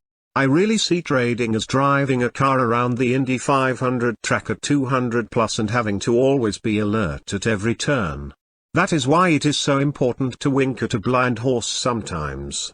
You don't need to operate at 100+% all the time, for you lose some sharpness that way. Come down and go a different direction on thoughts. We are kind of doing that now. One of the ways a trader can be creative is to just pick up the newspaper on a Sunday and ask about a story they read as to how it could be expanded for more information. I like to do this, as very few times we happen to see the follow-up story of something which is a question we want the ending answer. It is easier to research further today with the news updates on the internet news posts. Oftentimes we read news on different trading stories, and we must keep in mind that the view is not ours but the writer's view. I don't want our discussion to be taken as my views but my effort to provoke traders' views and ideas. Yeah, and I know your draft chapters are just a beginning in getting feedback to complete the process of interactive feedback in order to continue and complete each chapter. You have presented ideas, which have generated ideas, and questions of which you want to respond for the benefit of the readers. It's part of the reason I wanted a light part in our discussion here before we get into trying to narrow down the needed answers to questions, which will, and those that have been presented. We have many subjects yet to draft before we turn the car around. I remember reading an article about motivational speakers recently. Do you see your insights as doing that? Not at all. Who would want to replace their own intuition of what they see as success with someone else's? It is important to have your own thoughts and ideas. You can't be someone else, so why would you want to be totally guided by someone else's idea on what is best for you? Motivation speakers have a place, and it is important to be motivated, but most that follow forget one of the most important truths. You are the one who motivates yourself. It must be you. As in trading, it is you who must make the trades, not someone telling you make a trade. I see my insights as a guide to knowledge which the trader may not have had otherwise. This always leaves open the interpretation of their own ideas and thoughts. In fact, that is what makes markets. In trading we make assumptions based on known knowledge, and we use theory to prove or disprove our expectations being correct. I am trying to take away the feeling that a trader usually has the advantage when they do not. I am trying to take away the feeling that there is no way to succeed in an unfavorable game. My insights are not anyone's ideas but experience in my trading career. When I was in junior high school, I along with the class was asked to select one of two stories to write.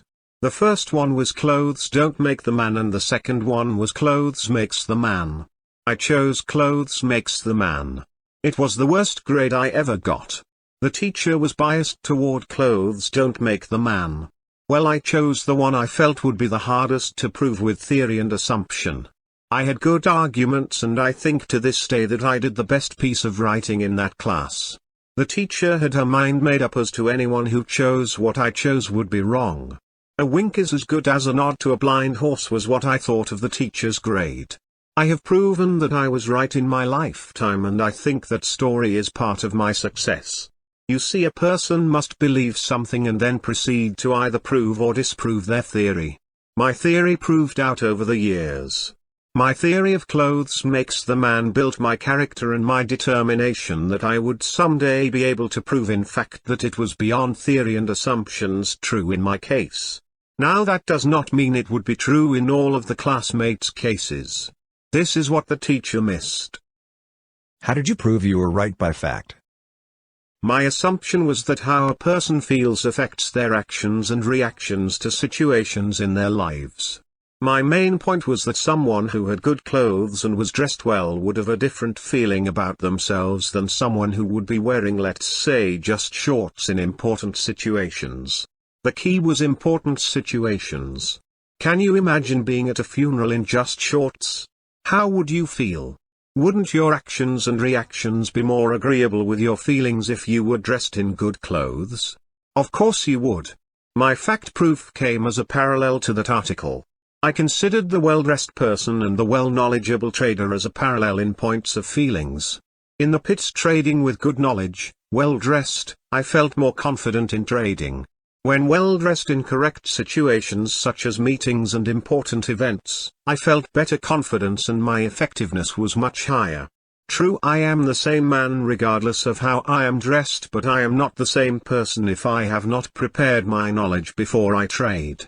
For the traders, I want to impress in their minds the same parallel.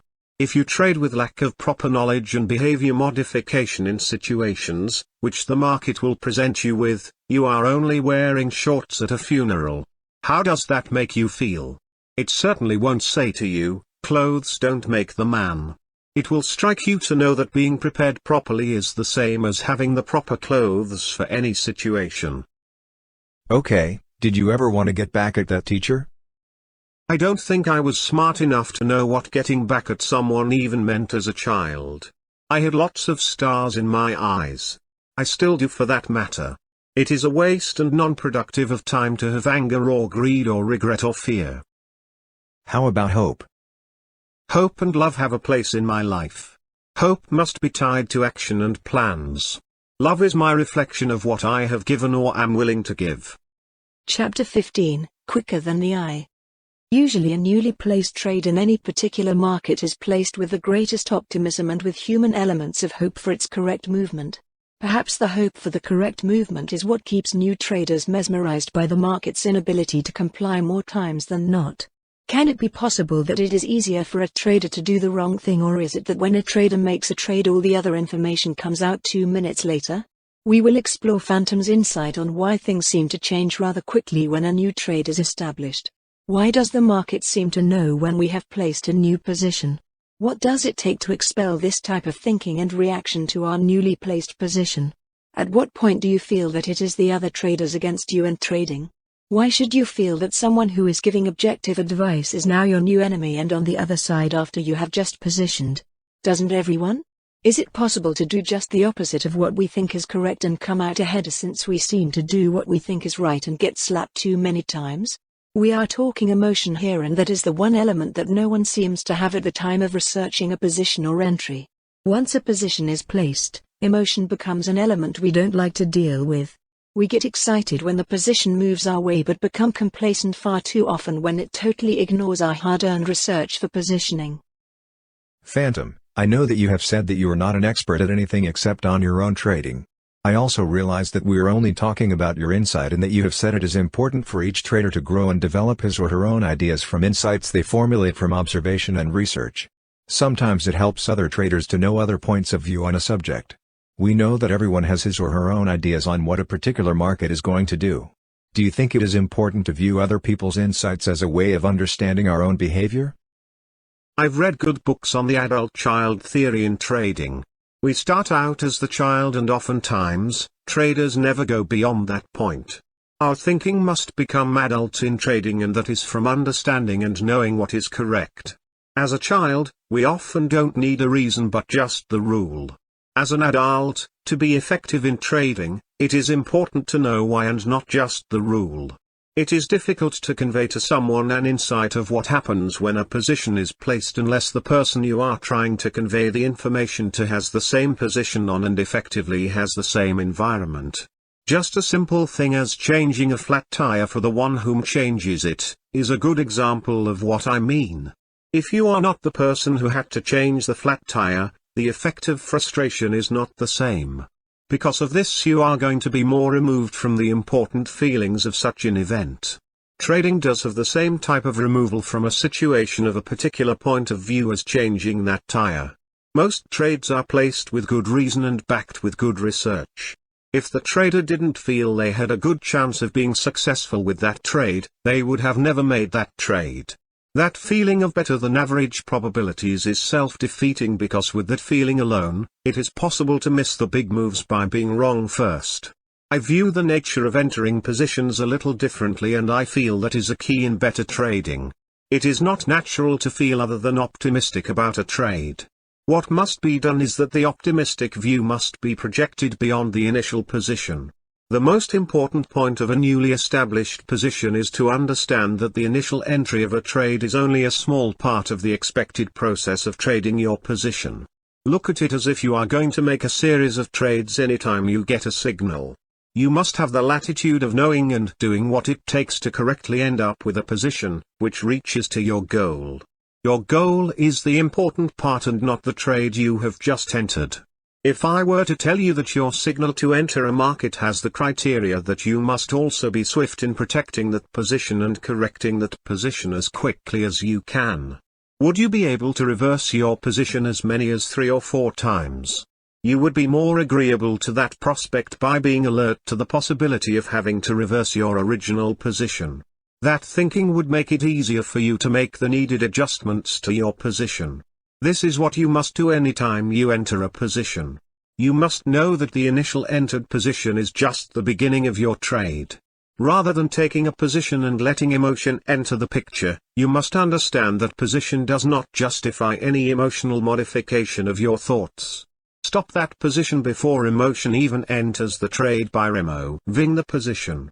You can re-enter the position correctly again and again until you have no emotional effect from that position.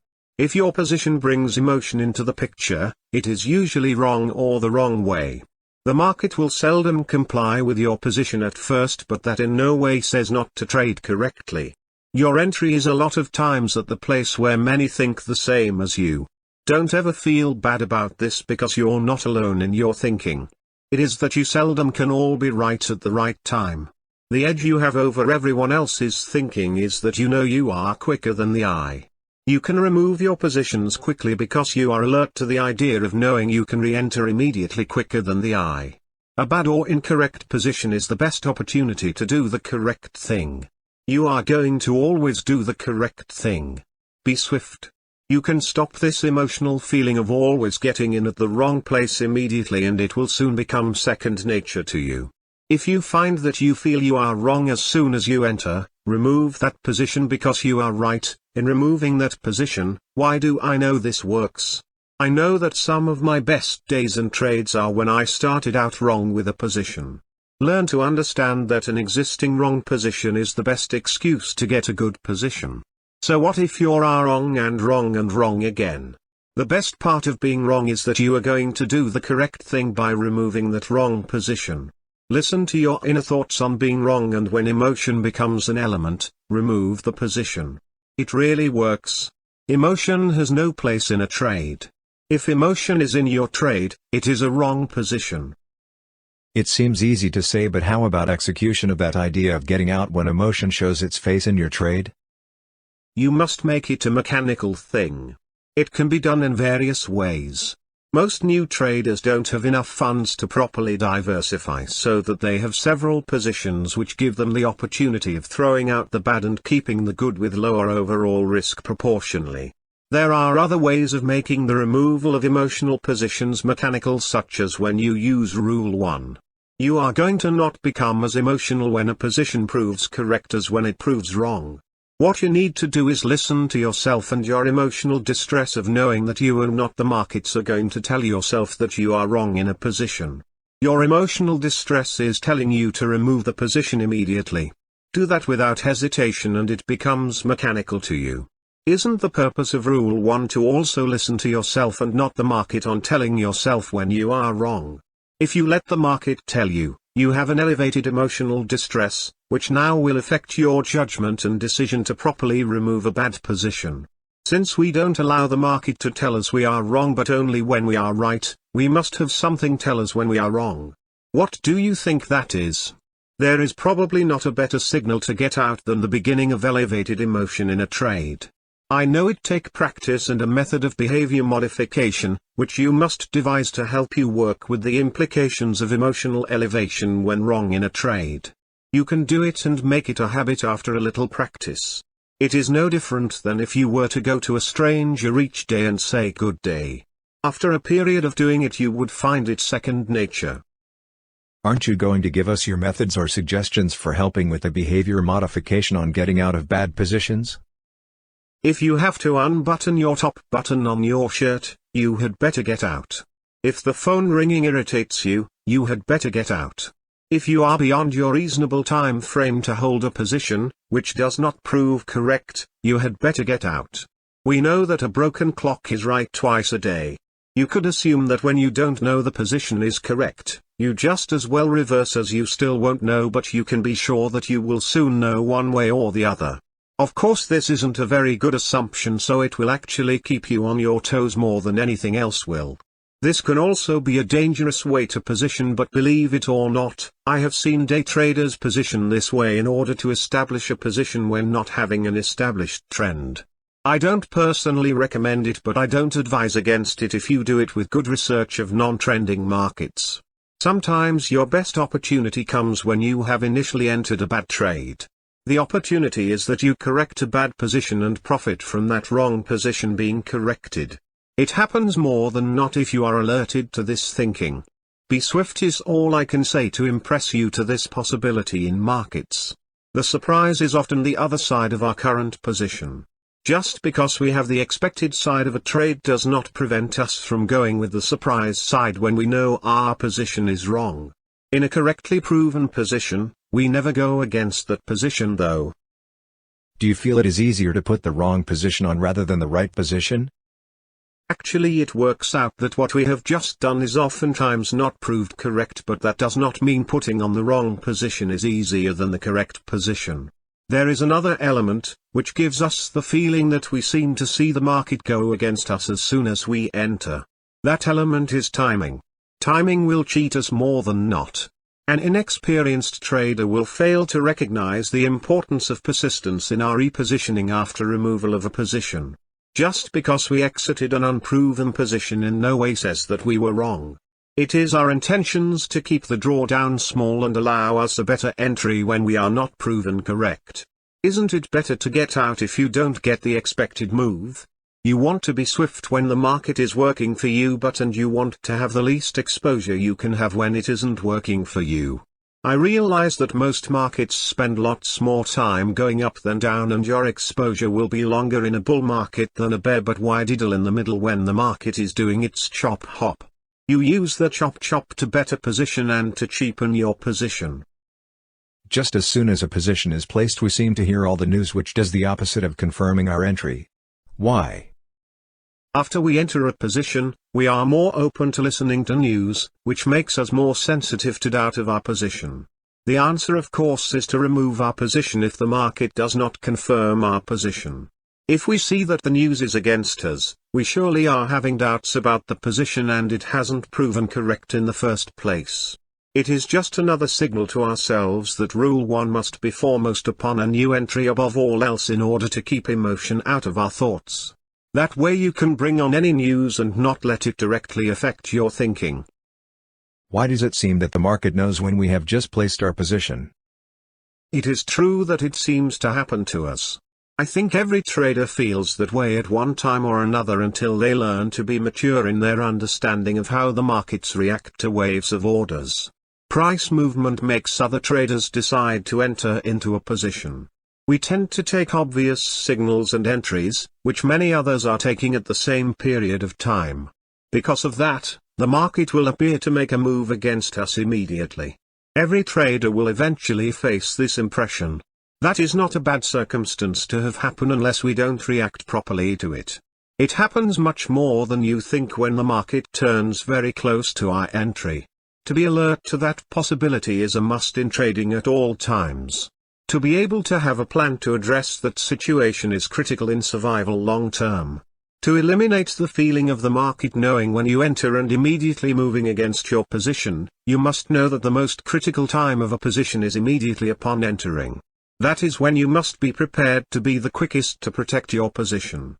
I always consider the most dangerous time of a position is at entry because you do not have a proven position at that time. Why is the most dangerous time of a position upon entry? My answer is that it is because this is your only opportunity to keep your drawdown small if you aren't proven correct with the position.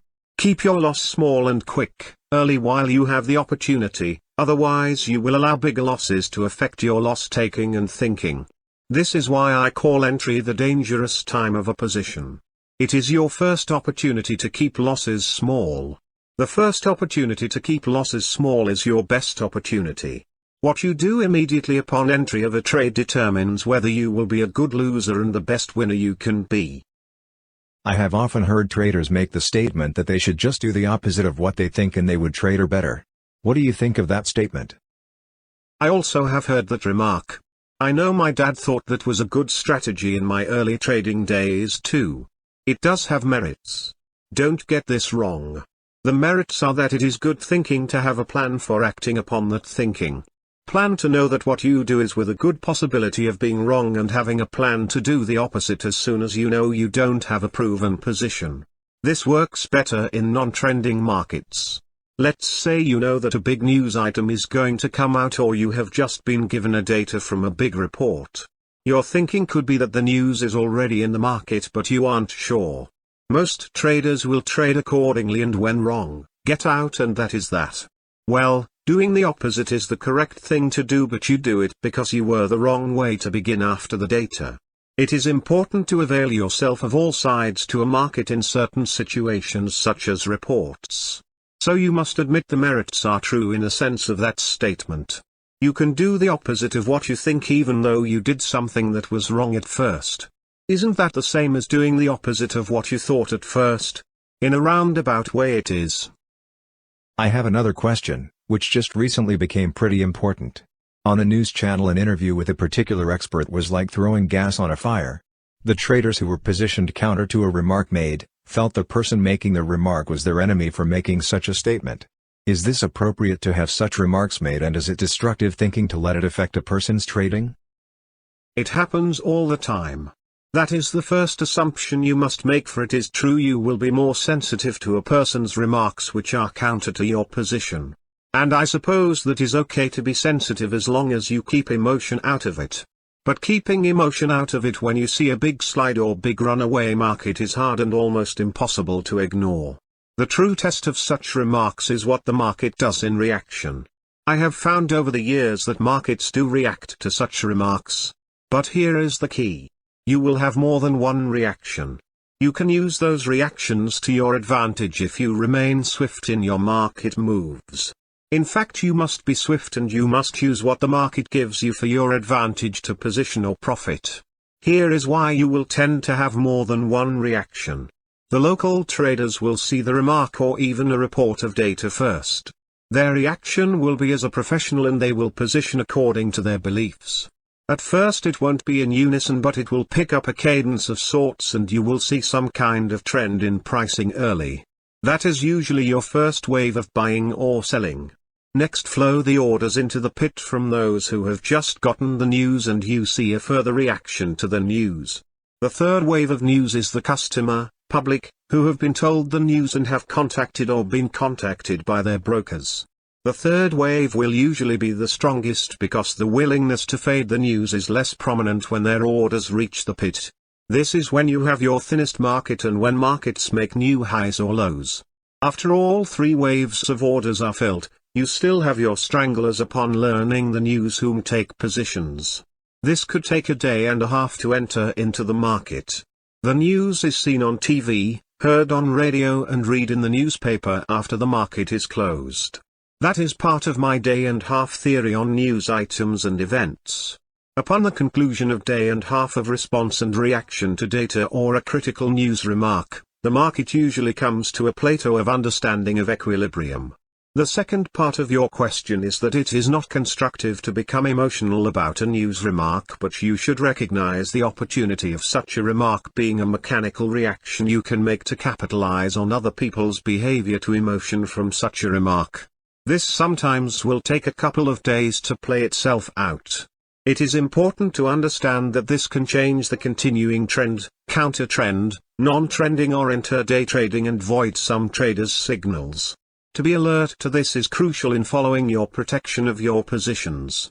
More times than not, you can cheapen your cost of your position by using the knowledge. You can improve your cost of positions by using the news to properly splitting half of your profits and re-establishing on the waves of orders. Or you can use the N used to establish a trading range in order to have a better position than from putting it on all at once. In other words, you have the opportunity of scale trading due to an expected wider range of activity. But keep in mind this must all be thought out in your trading plans, and you should be prepared at all times for these events in order to utilize them in your trading. Most systems do not take this into account. The surprise side is created often by, as you called it, fuel on the fire. It's sort of like watching someone pile logs up next to the fireplace. You would almost certainty can say with high probability as soon as you gather additional information what is going to happen. If the temperature is very cold, you can say that there will be a fire in the fireplace from the knowledge you have gathered. Well, news stories at critical turns in a market can do the same thing.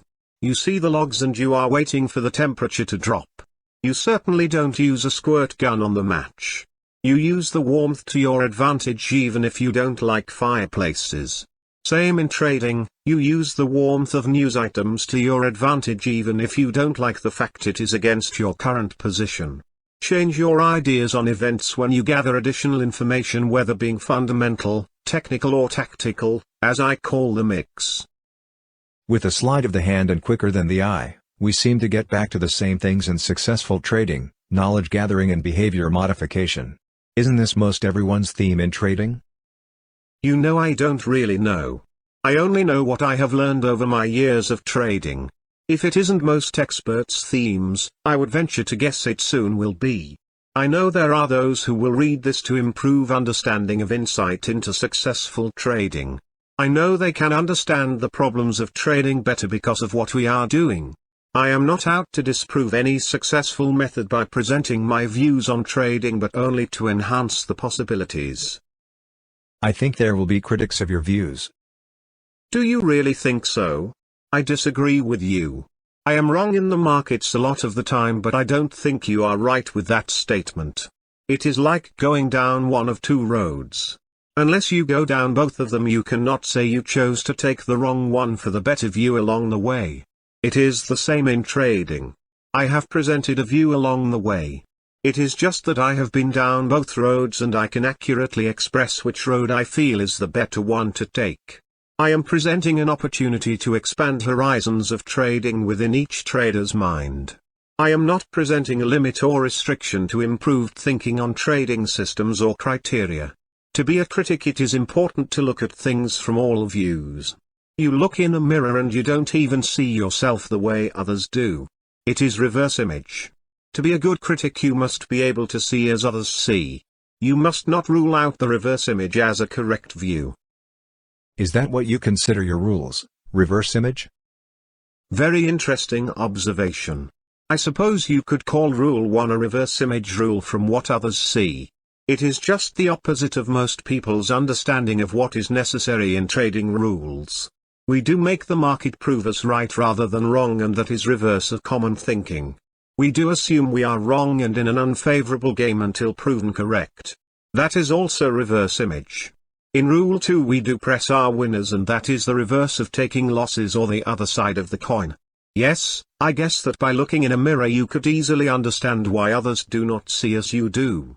You really are looking at a reverse image. Sometimes it is important to see things differently than others. I have learned it is better in trading to be different. You never need to conform to anyone's view but your own in trading. Don't forget that. Use your own ability to improve your behavior in trading. Chapter 16, Your Comeback After a Big Drawdown. Is it true that you have saved the best until last in your insights? You will see as clearly as anyone can see that what I am going to tell you is the most exact and best information you will ever get in your entire trading career. You can call it the best. If it isn't the best part of any book you ever read, I will send back every thought to the cleaners. There are great authors, great advisors, and great traders in the world of trading. There are great editors, great reporters, and great teachers of trading. They all have a reputation. They carry that reputation well. I could never carry a reputation, for it would be such a burden I could never survive. Great people have been able to deal with it, like my friend John Denver, Don Gibson, Oprah and my brother. They have learned how to carry such heavy baggage in their lives. Who I am is always going to be more important to myself than anyone else in the field of trading. It must be that way in order not to interfere with my duties of success. It isn't a selfish thing, it is just that we must be in control first. You see, trading must be the most important thing in your life in order for it to be possible for you to become the trader you know you are capable of being. You will take the blame and try to take the claim. But listen to me. You must never be so lost in your trading to think that your success is because of you. You have dropped some hints along the way and with the events that have taken place. I can tell you that my faith in the small trader is no whim. As I read your brother's memorial to John, I realize Harold said it as perfectly as anyone could say the true reason of what this is about. Was I somehow meant to be here? Was this moment just coincidentally mine for my imagination to make it, as I will always, I suppose, to be a part of all this? I can figure theorems pretty well from the facts I am given, and I can assure you that you and I have learned a great deal from this project. We have learned more than we started out to give. We have learned more than we could imagine in a lifetime. Do you know the mail and understanding I have received over just the past 2 weeks? I know you have seen the response too. I have it calculated that we could put no less than a 1024-page book together of those we can thank, for not our, but their insights. It is overwhelming to think that we are alone. But being alone is what trading is about. It is very lonely in the world of trading.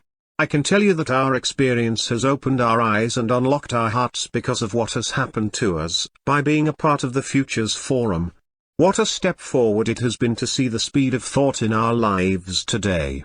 I believe because of the faster speed of communications that the markets are quicker today and my rules are even more appropriate. I don't know why I say my rules anymore, for I feel that they are supposed to be the small traders' rules now. I don't mind or regret the route it took to give what I have to give. I am not capable of carrying a burden. I have just lately learned what tears are about. I have been told, scolded and directed to a different light in my life.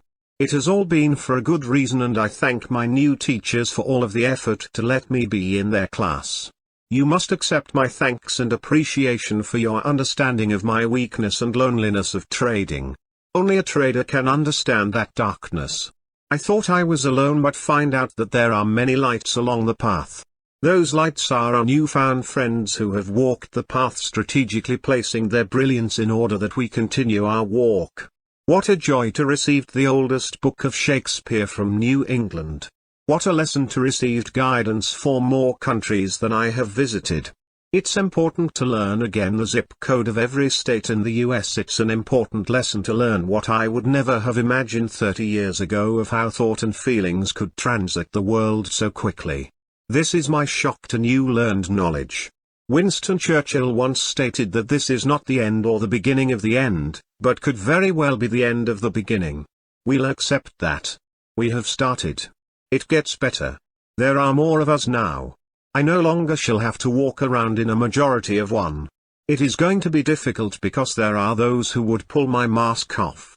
But all I can ask is for understanding. Understanding of why I do not want, or mostly why I cannot accept credit for my insights. To answer your brother, Harold, yes, I was meant to be here. As long as I know why I was chosen to be here. Only others can me why I am here. I shall listen to them. They will give me joy from their hearts and allow me to bow at their feet in appreciation, for they know more than I of what need brings in my life. Traders are a macho bunch, but look at me, Art. Am I macho and the true image of what a trader looks or acts to be in the world of finance? No, I am just a teddy bear in my own world of big complications. I am a very simple man and a small image of God. I no longer shall ask Harold's question. I accept the idea that I truly am supposed to be here, and I have the responsibility to respond and give what I can give in order to satisfy my inner needs or my boss. You and I know that it is the readers and the givers on the forums and all walks of life who are the guides in our lives. We have learned behavior modification well and acknowledge that criteria in our lives from here forward. Just ask and you shall have the answer. But it is in your own thinking that the appropriate ration be dealt. Consider your reasons and you shall change your destiny. It is Phantom's duty to follow and see that you don't stumble, for I have already walked the path. I do not lead and I do not follow. I only walk your path in appreciation of knowing you shall grow and be the leader that is expected of you. I need to show the starving how to take a bushel of rice and instead of eating, sowing instead and learning the magnification of effort in prosperity. The starving are my traders who are my little phantoms in an overwhelming world of giants. My phantoms shall become the leaders in the world of traders. Not by my hand but by their own. You see, they are the chosen ones to lead the new world of finance. There are cycles and a new one shall surface. The little phantoms shall learn the smile of trading in their lives. What more could you ever wish for them? Art, I hope your wife isn't getting tired of my stepping on her cats, and it has been good to share some of the sad times with you both and the traders who have helped us get beyond a period of sadness in our lives. I know that someday your hill behind your house will be famous. I expect your brother Harold has already renamed it. Take it to heart. It is not your hill. It's only your walk, which is yours. It is the same in trading. It is not our success, it is theirs. Not by forfeiture but by design that the student of a good teacher shall surpass the teacher. I asked Alfredo if we could use his ideas on a post to convey more of what my intentions are. It surprises me that others seem to pick up on what I am supposed to do than I do. Look at his post and see what you think. Can you forgive me for not sticking to the subject on this chapter?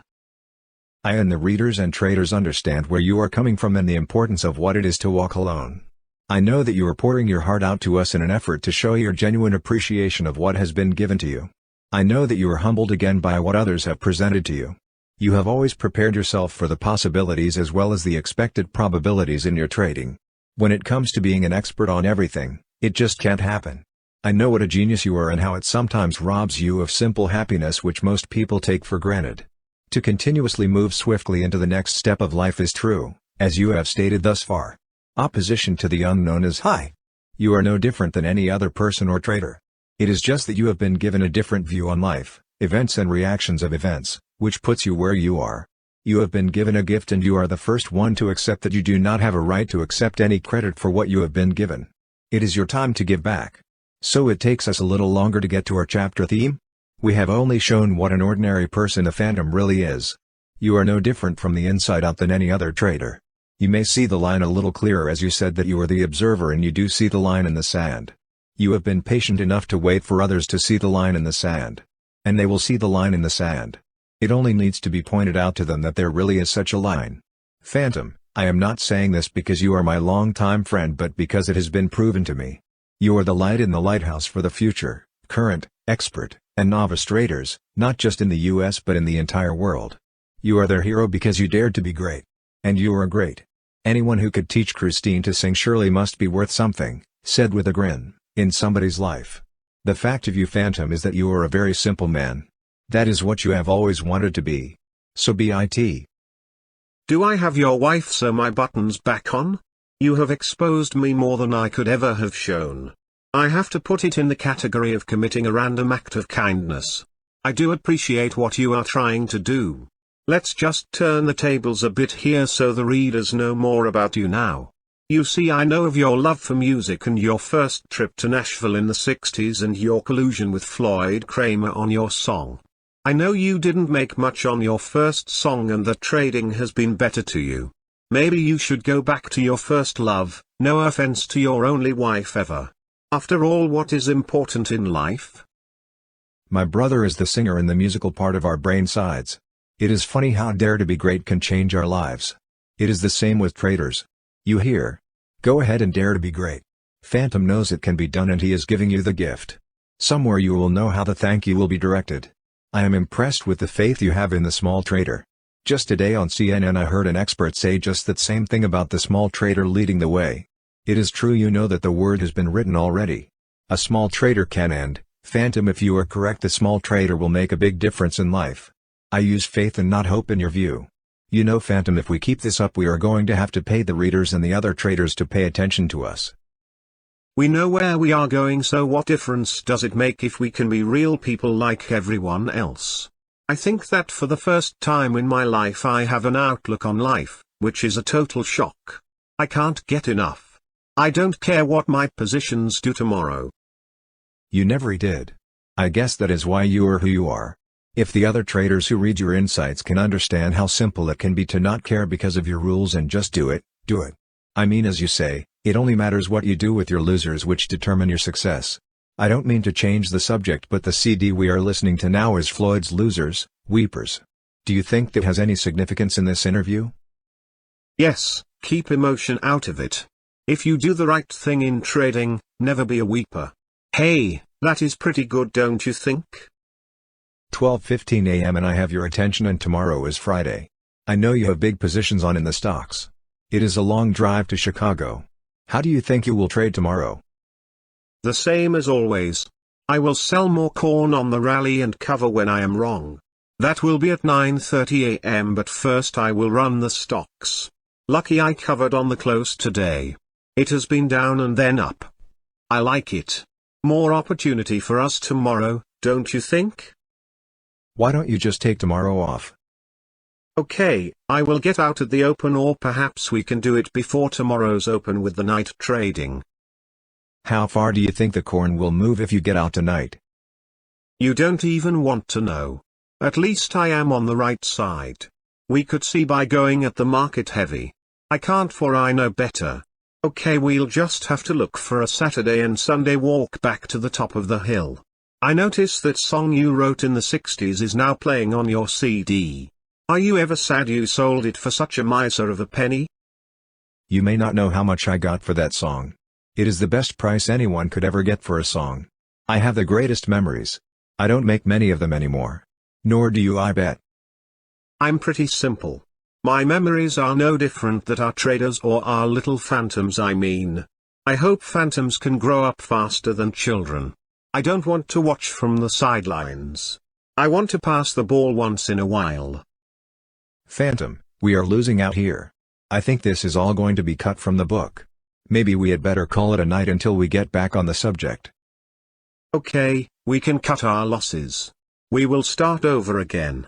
I just want you to do one thing for me tonight before I head back.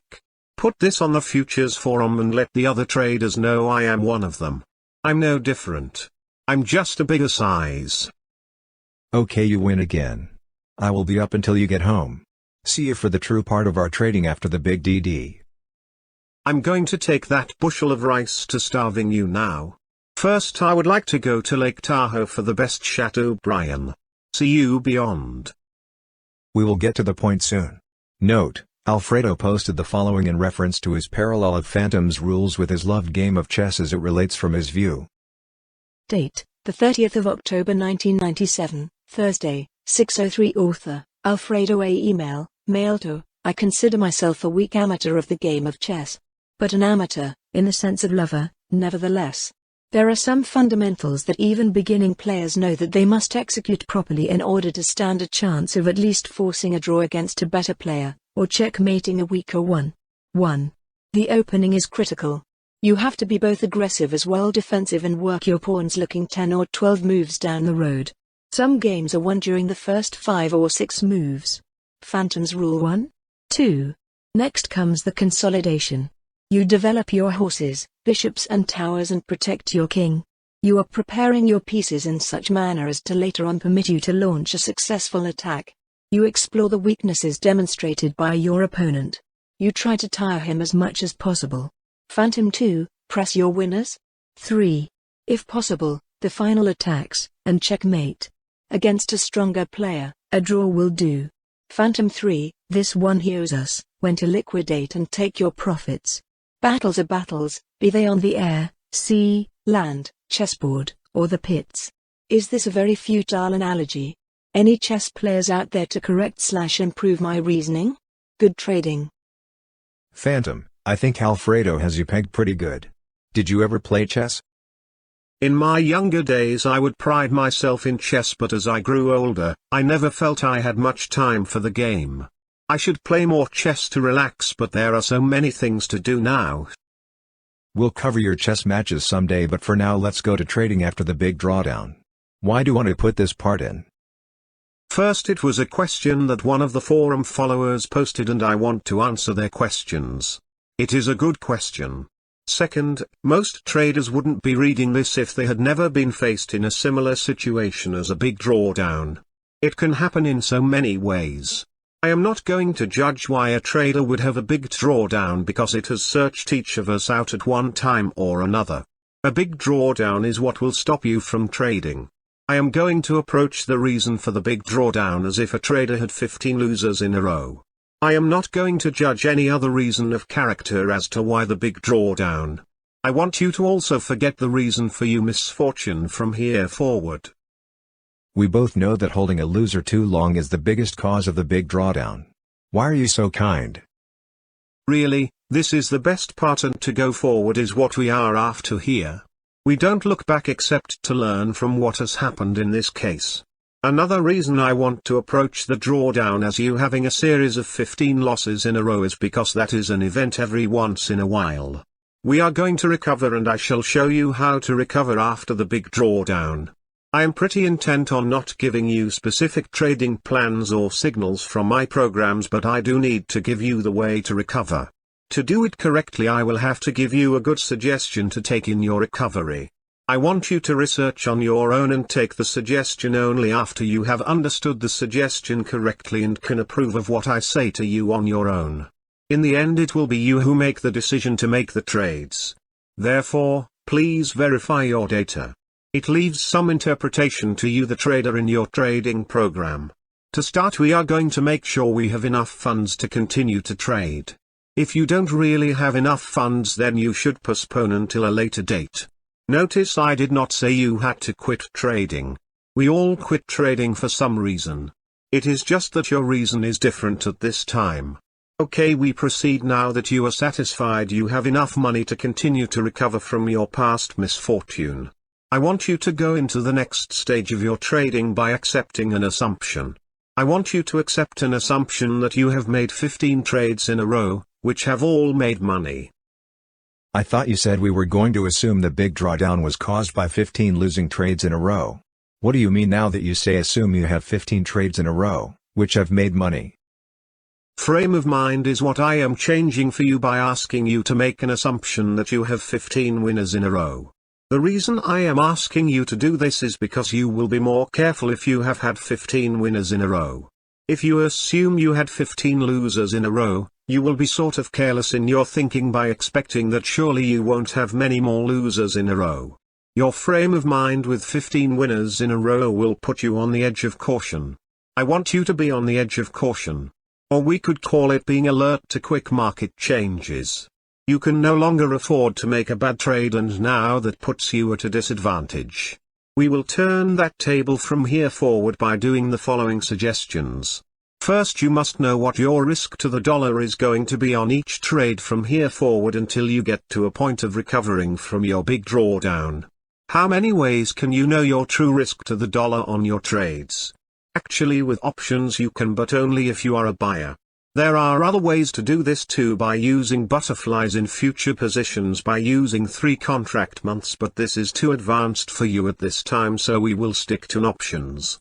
I don't like to give trading advice, but it is imperative at this time that you understand at this point, we are talking about an exception. You do need some advice as to where you can find the correct road. You know what you want, and I am only giving you directions on which road has what you want along the way. I am not going to give you specific advice, but a method of turns and directions to you in order that you get on the road and headed in the correct direction. Second, I am going to tell you that you can and will recover after the drawdown if you do not take a side road along the way. You can get to where you are going, but you only have enough gas, money, to get you to that point. Don't take any detours. Sometimes it is not as much fun to head straight down the road with one purpose in mind. That is your only handicap. You have a good choice to make. Knowing you can do it by following correct the road is a good choice. Should you decide differently, You are putting the recovery in your own hands differently. Take out your chart book and study it. Tell yourself the nature of the market you are studying. Pick your best 8 markets only. Try to diversify to a point that they don't all tend to trend together or that they are all related in their behavior. Pick out the existing trends of the 8 markets. Write them down and notice how many are in uptrends and how many are in downtrends. You'll most likely see that most are not in trends at all. At this point it makes no difference. You are not in a hurry except to make the right trades at the right time. What you are going to do in your recovery is to put as many aspects of trading in your favor as you can in order to change the law of probability of recovery in your favor. By knowing the trends of your chosen markets, you are to classify them as bullish, bearish or non-trending. Seems simple enough, doesn't it? Place the bearish and non-trending market charts aside for this day and pick them up again tomorrow to see if any changes have been noticed in behavior. You are going to concentrate on the bullish established trends at this time. The main reason we need 8 of your favorite markets is because we are only making the highest probable trades and we need to diversify. You are also going to put advantages on our side.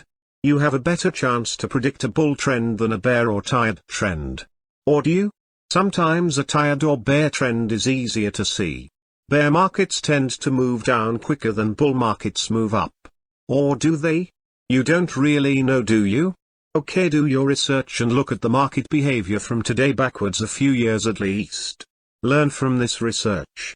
It won't do you any good for me to tell you since each market can react a little differently. Any rate, I want you to know, not me. You are going to use options for your recovery because we can limit your exact known loss. Futures tend to not be an exact known loss when you enter due to the variable factors you have no control over. You can also get other benefits from options, which we can't get from futures. The best advantage we are looking for in options is the fact that in bull markets, options pick up and increase in volatility most of the time. In a bear market, options tend to lose volatility. Because of our limited required risk, we can use the bull markets to our advantage due to the increased volatility tendency. Since you don't want to sell options and have open-ended risk, we rule out the bear markets for your recover. Also, bull markets tend to spend more time going up than bear markets do going down. Markets, which go up, give us more time to increase volatility while open interest builds and interest increases. Bear markets tend to lose traders' interest. Or do they? Do your research. I am not going to give you a lesson in options as there are experts in software, programs and about any other aspect you could want to learn. If you are interested during your recovery to learn more, by all means do it. You are, however, going to use the best part of options for your recovery. You are going to put increased volatility on your side as a part of your plan. Now that you have your vehicle for recovery, we now need to get a friendly trend working for us with some information standing in your corner, which also helps from the charts and from research. Isn't it a good assumption that in bull markets that volume and open interest tend to increase? Isn't it a good assumption that increased volume and open interest increase volatility? Isn't it a good assumption that markets tend to have 3 major waves of buying in a bull wave? Again, please do your research in order that you have the confidence that those statements are true and good assumptions. After looking at all of the charts to determine if any bull market is established, you are ready to make a trade when the parameters are correct. Just what are the correct parameters? First, you must find a bull trend in one of your markets. Next, you must learn which phase it is in. Is it in the first wave up, the second or the third? How do you tell? The answer can be several possibilities. You are going to research our own possibilities. You will have to make your own assumptions. When you are convinced a bull trend has started, look now for a 4-day reversal. At that point you shall call that wave 1 of buying. Look further and see if you have any other 4-day counter trends. If you can point out another, let us call that wave 2. And then look for a third. You may have to look backwards in your research to find some examples. On your current charts, look for a market that is established as a bull market. What you want to find is a possible 4-day counter trend starting to develop. We want it to be in the first wave of buying in the established bull market. You could look at the second 4-day counter trend development, but we want the most powerful opportunity. You will want to take a position on the first 4-day counter trend in the direction of the bull trend. You can make it one of two ways. You can do it on the breakout of the 4th day's highs when it breaks above the previous 4 days, or you can position when the move is above the high of the established bull move. The best way in your case is the first. You want to establish your position prior to the increase in volatility. This will be your entry of the 4th day when the market breaks above the prior 4 days highs. You have a pretty good idea of what you want to do and how you want to enter your trade. You are looking for limited risk trade when you have an established bull trend. You are expecting to be wrong, but with limited risk by buying calls, you can make the trade. You want to either place a call bull spread or purchase the next higher strike call, depending on your capital available for trading. You must decide what amount of risk you can afford to take based on your account size at this time. It is your decision. A rule of thumb is 10% of your capital on the trade. If the bull spread costs you 5 and you have 5,000 in your account, we can go along with it. After you put the trade on, you will be looking to get out when it is half value or your position has met the criteria to press, get out, or reverse. You want to trade the option with at least 40 to 60 days of time remaining.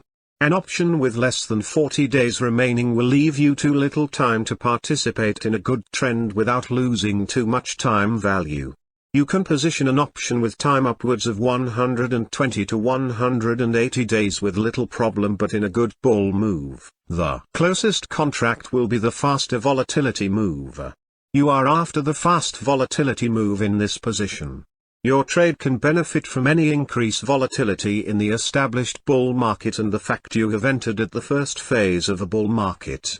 Your entry point is a critical point in that you are going to see either a continuing of the trend or a failure of the continuation. You have used Rule 1 by limiting your exposure and risk. You have set your limit on your risk and you are expecting to only lose half of your risk by placing an order to get out of the position once you have lost half of the value of the option. If the option reduces in value by 1/2, you surely are not in the trend anymore at that time, or you have moved too close to expiration. You move to the next trade. The other criteria of removal of the position is failure of the 4-day counter trend to re-establish the continuation of the existing trend. A failure is confirmed when you have moved below the prior 4-day lows during the next trading day. You could have a very fast trade if wrong and a long rides if correct. Be prepared to recognize the failure or the continuation. With your option position, you are protected in the amount of drawdown, but be swift in preserving your funds when not proven to be correct. You can take the second 4-day counter trend to establish an added position by using Rule 2, but only if you were able to properly establish the first 4-day counter trend position. Be under the assumption that you may be too late on the third to establish positions. The third 4-day counter trend can lead to some pretty wild swings if it fails to continue the trend but still be in a trend. This is the part of the bull trend you will want to think about taking profits. Since you are in a recovery stage, you must decide to take your money on this move rather than trying to force another trade. You make the next trade with the same criteria. The importance of this type of positioning in your recovery is that you will make a much better return than what you risk when you catch both a bull trend and the increased volatility of the move. You want to make the most amount of money with the least amount of risk. You want as many factors working for you as you can possibly have. You will be tempted to take the 4-day counter trends in a bear market, but you have an additional drawback. That drawback is that volatility most likely will fall and your expectations are reduced rather quickly on what is possible in the move. Therefore, it is recommended that you stay with only bull trending markets and the first 4-day counter trend. You'll find many advantages in this style of trading, but patience is rewarded in the long run by good gains only from waiting with the correct trend. On the other hand, running away from failures of continuation of a trend still leave you with small losses. This is less fun than most trading done by you over the past when you had the drawdown. There will be times you won't have positions on, in fact many times, but don't let that be your downfall, as you are not trading to trade but to recover from the big drawdown. The best benefit from this type trading is that you will learn a lot about markets and options this way too. Let me review a little here. You are suggesting that after a big drawdown that traders take at least 8 markets, study and determine which are in established bull trends. Next you are saying that you must see a 4-day counter trend to use for entering an option position. You establish either a bull spread or bull call position in the direction of original trend when the market takes out the prior 4 days high. For protection you suggested that a continuing trend failure is reason to get out on the next day if it goes below the prior 4 days low. Also if the option loses 1/2 value that it is time to get out. You want at least 40 to 60 days of time left minimum on the options. Have I left anything out? Yes, you want the first position on the first 4-day counter trend and to press on the second 4-day counter trend but use the third to take profits rather than add again. You only add on the second 4-day counter trend and it is best to establish on the first 4-day counter trend of a bull move. You are looking for volatility to be your friend in a bull move and you are expecting to have bigger profits in a bull move than your risk by at least a ratio of 4-to-1. Will this work every time? Of course not, but there are good merits presented here. As I have said before, I really have a lot of faith in the small trader. The large trader has all of the data to establish the good trades and has the funds to back up big drawdowns. I am not giving advice but presenting a situation which can lead to recovery from adverse market effects on drawdowns. I want the small trader to become the leaders I know they can be. It has to start somewhere and I think it is going to start from a big drawdown for many of them. No one is immune from market exposure. To control that exposure first, we must trade with extra advantages on our side. We are doing that with this type trading. We are trading with an established trend and we are adding but only correctly. We also are protecting in 2 ways our position. Both rules 1 and 2 come through again. I have been meaning to say something about that. Your 2 rules as Alfredo mentioned in his chess parallel, he says you owe the readers a 3rd rule of when to liquidate and take profits. What about rule 3? I have said on the forum what I feel about taking profits and when to liquidate. I did include it in the recovery. I am a believer in taking profits in the 3rd phase or wave and within 3 or 4 days of high volume days. Most markets I like to take profits within 3 days in most cases. I hope that gives some answers and makes a few traders alert to functions of profit taking. I am not going into the detail at this time. I really have given more than I intended to give in this book on profit taking. I see as the most important aspect of phantom trading at this time the understanding of rules 1 and 2. As far as giving a rule 3, not yet. There are a lot of questions about rule 2 yet. Most traders are still uncomfortable with it. They have taken to rule 1 pretty good. We surely can explain rule 2 a little better. Maybe we should do a follow-up on rule 2. Let's ask what questions are foremost in traders' minds on the forum. If we don't get it into this part of the book we will do it in a later writing. Okay, that sounds good to me. It also sounds like you might have another rule yet. Time will tell on whether there is to be a rule 3. Are you giving a hint here? Have you noticed how sometimes things don't get written correctly or interpreted correctly? I don't care about errors about me or my career as I am in the background by my own asking, but I don't like to see data wrong. I shall challenge when the data is wrong, which affects a trader's interpretation or their ability to correctly trade. How can I know unless I get feedback? I must get that feedback before I can move on to other points. I don't mean to take so long in rules 1 and 2, but there is no other way. Should we cover some detail into recovery after the big drawdown a little more? No, let us wait and see the reflections coming back first. Chapter 17, Phantom's Christmas Gift. Phantom's journey. Phantom remembers those people he meets along his journey in trading and those he has met since he started his Insight Give Back. His remarks were that he felt he could serve you much better than he has. Phantom felt that he is the beneficiary of what you have given to him. The best compliment I can remember Phantom ever getting was when he was at an important meeting. The wine steward had just poured a glass of red wine for the host, and to be polite Phantom also accepted the gesture. As the wine steward poured Phantom's glass to the brim, the last few drops spilled onto Phantom's white shirt and suit. The wine steward turned to Phantom and said in a loud voice, "Sir, A lesser man I could have served perfectly. Phantom turned to the wine steward and said to him, "It is I who must serve mankind better. I am grateful for your reminder." Phantom wants to serve you better and is grateful to you for the thought you provoke within his reach. Some of the great traders are often overlooked. Great traders are not just those who have been fortunate enough to make it big in trading but also those who have made great trades in their lives. It was Phantom's request after seeing a simple kindness of others toward a dad and his son in their loss of a longtime family friend. The family dog had just passed on. To see the pouring of kindness of others toward the man and his son touched Phantom's heart.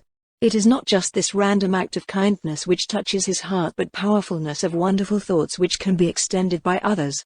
Traders in their time and atmosphere of intense trading are still human in a cold and harsh environment. Phantom wanted us to write his journey in an effort to balance the scales of trading and living as partners within the soul along the way. Trading at times can reach out and grab your soul with cruel implications, but your living can repair your touch of kindness within your soul. Phantom wants you to see his insight of you. It is true that much of the human element has nothing to do with trading and that most see no need to study human behavior. Or do they? In researching the Lost Dog incident, it is clear that around 90% of traders involved tolerate such thought along their trading route, and actually those opposed also contribute. Phantom starts his insight to your journey. There is something to be learned. Or is there? He starts with his Christmas gift. Arthur L. Simpson, Phantom's Christmas Gift by Phantom of the Pits, P.O.P. Along my journey of trading there have been great traders I shall always remember. To my surprise, it is not the big success stories I remember but the great trades, events, those traders have made in their lives. Often it is a helping hand in exchange for their precious time, and other times it is dedication in their lives toward mankind. The brotherhood shown by those great traders is what my journey has shown most to me. I want to share some of my insight on you, the great traders in our world. The strongest thing in the world is love. It is stronger than death. What guides us to gather strength even when touched by death? This is just one of my questions in an effort to balance my trading career with the living side of the scales. What I have found out about you continues to give me answers. I want to share that with you. The wife of a trader conveyed to me one of the great trades made by a person whom I consider a great trader. In our journey, we shall identify that person only if that person wishes us to do so. In this case, the person has not decided to do so at this time. It was Christmas Eve in 1979 when two men who had just finished their work shifts on a United States naval ship tanker. The ship was anchored in Ulsan, Korea, and unloading fuel a distance from shore. Since the two men didn't get to be home with their loved ones on Christmas Eve, they had plans for the evening.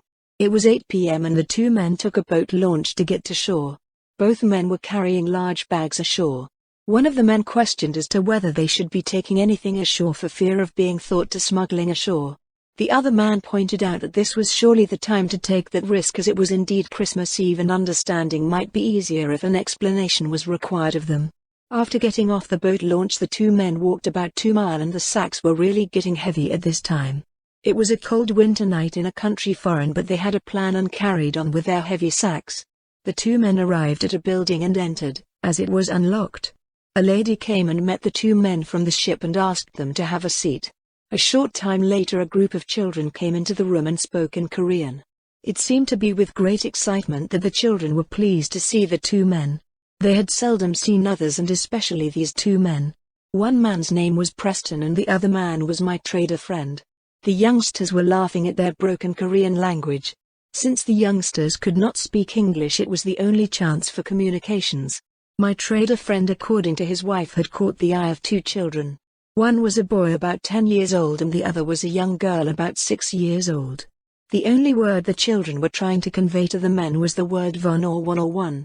The men thought that perhaps they were trying to show they could count in English. The young girl would stare at the two men and the older boy would not stop talking, as he was very excited to meet Americans on Christmas Eve. What was in the sack? the house mother asked. The two men said, "You shall see in time. Let us get the children something to drink." At that point they were given something to drink. Preston pulled out a sack within a sack and the children's eyes got wide as they thought it was a trick of sorts. The little girl was questioning with her eyes as the two men pulled out pieces of fried chicken which was left over that night from the ship's Christmas dinner. The men started eating a piece of chicken in front of the children. Their eyes were sad, as they seldom were able to eat as much as they wanted. The children had never seen or eaten fried chicken in their entire lives. Chicken pieces were being passed around to the youngsters as they learned the tasty smell of the newfound food. The full sacks of food were more than enough, for it didn't take long for the children to get full. The oldest boy motioned to the house mother and asked several questions. It was Christmas Eve and getting late for the children, but they were allowed to stay up late this special night. The two men had to be back at the ship soon because it was to leave at 3 a.m. in the morning as the tide was going out, and it was the only time the ship could leave safely. About midnight the two men left on the launch for the ship. As the two men arrived back to the ship, the crew made ready to depart as their unloading of fuel had been completed. My trader friend had tears in his eyes as the ship left, and he thought of the starving children and his small participation on Christmas Eve. He had just been presented with a gift for trading his time in this event, of which he would see many years later. It was one of the best trades he would ever make. 15 years later, in October 1994, my trader friend was once again on a ship, and his wife had just been in a life-threatening event. Being on a ship and away from family presents impossible resolve in helping anyone. My trader friend searched the ship for a Bible, and for some reason none existed on this ship. The ship made weekly trips from Puerto Rico to New York and was in New York on a Saturday. After the ship had been properly secured to the dock, a man walked on the ship with permission to do so and approached my trader friend. The man held out his hand and said, "My name is Mr. One. Here is the Bible you wanted." Why, my trader friend was astonished, as he had not mentioned this to anyone. How could this be? A stranger walks aboard a ship and hands out a Bible after my friend had been looking for one earlier in the week. Having just finished lunch, my friend asked Mr. One if he would stay for lunch. Mr. One asked, "What is your meal on the ship?" "Today it is fried chicken," my friend informed him. Mr. One indicated it was his favorite food, but he had already eaten lunch. At that time Mr. One started to explain just how fried chicken became his favorite food. "I am in America from Korea," Mr. One said. "I promised God I would give mankind what they are in need of in their lives." My friend asked him how he had decided to dedicate himself in helping others. "I was 10 years old and my sister was 6 and the only family I had. We were both orphans and live in an orphanage in Ulsan, Korea. I first met God in my life on Christmas Eve in 1979. It was a cold Christmas Eve and it was a sad time on our lives, for we never had enough food to eat and we would always be hungry when we went to bed. At about 9 or 10 that night, our house mother awakened us and told us to come with her. We went to our lunchroom and sat at one of the tables. It was cold, so my sister and I sat nearest to the stove to get warm. 2 men were in the room and I thought we would see a magic trick as one of the men pulled a sack out of bag. The men started to eat a piece of food and it looked strange to us. They gave us some and motioned for us to eat the same way as them. One man put it up to his mouth and took a bite of the food. So my sister and I did the same. It smelled good and really was wonderful. It was fried chicken. It was the first time we ever ate fried chicken. Well, I remembered the kindness of the 2 men to this day, and that is how I decided I would help others. On that Christmas Eve, our house mother let us stay up late as this was different from the other nights. I was the oldest in the group of children and I wanted to know who brought the food for us. I asked our house mother and she said that God and Jesus had brought us the food. My sister looked at the 2 men and wouldn't take her eyes off of them when she heard the house mother's explanation of where the food had come. She had heard of them and wanted to know more. My sister asked how they had gotten to their orphanage and she was told that they had come on a big ship in the water. The 2 men left before we went to bed and all the children talked about the wonderful food and happiness of that night. Our house mother told us it would soon be Jesus' birthday the next day. I was excited the next morning and my sister was more excited as she wanted to go down to the ocean and see the big ship that God and Jesus had come on to give them food. I will never forget the disappointment in my sister's eyes when there was no ship. Can you imagine that? We had just seen God and Jesus in our eyes, but there was no ship there at all. How had they gotten to us? I began to lose faith that it was God and Jesus who had brought us food. My sister said yes, it was them, and she knew it was and wouldn't change her mind. She was so dear to me and all I had in life. So I let myself have the same faith and I promised God I would spread the same kindness to man. My little sister talked of meeting God and Jesus when she died and of living with them. She would ask me if I would come with her. I would cry at nights because I knew I would soon lose her. Mr. One told my trader friend of his sister's death at her age of 8. Mr. One indicated that perhaps he had seen God and Jesus that Christmas Eve in 1979. As he walked down the gangway, my trader friend called to him but didn't know what to say. He could only think of that Christmas Eve away from home and loved ones when he had walked a cold night's walk with heavy sacks of food from the ship to an orphanage in a Korean town. My trader friend yelled to Mr. One, "Mr. One, God uses people to accomplish his wishes at times." Mr. One yelled back, "Yeah, I know. Would you thank your friend for that Christmas Eve in '79 for me?" Talking to my trader friend's wife, I have found a deep gift. She says it is one of the most powerful gifts her husband cherishes. To trade a part of his life and to see it come back every day when he looks at that Bible is the greatest Christmas gift he will ever need. It was a great trade my friend made in '79, and to see it come back amplified 15 years later is what I consider a great trade of a great trader. There are great traders among you, and I see this of you too. I hope you can see the true meaning of being a great trader.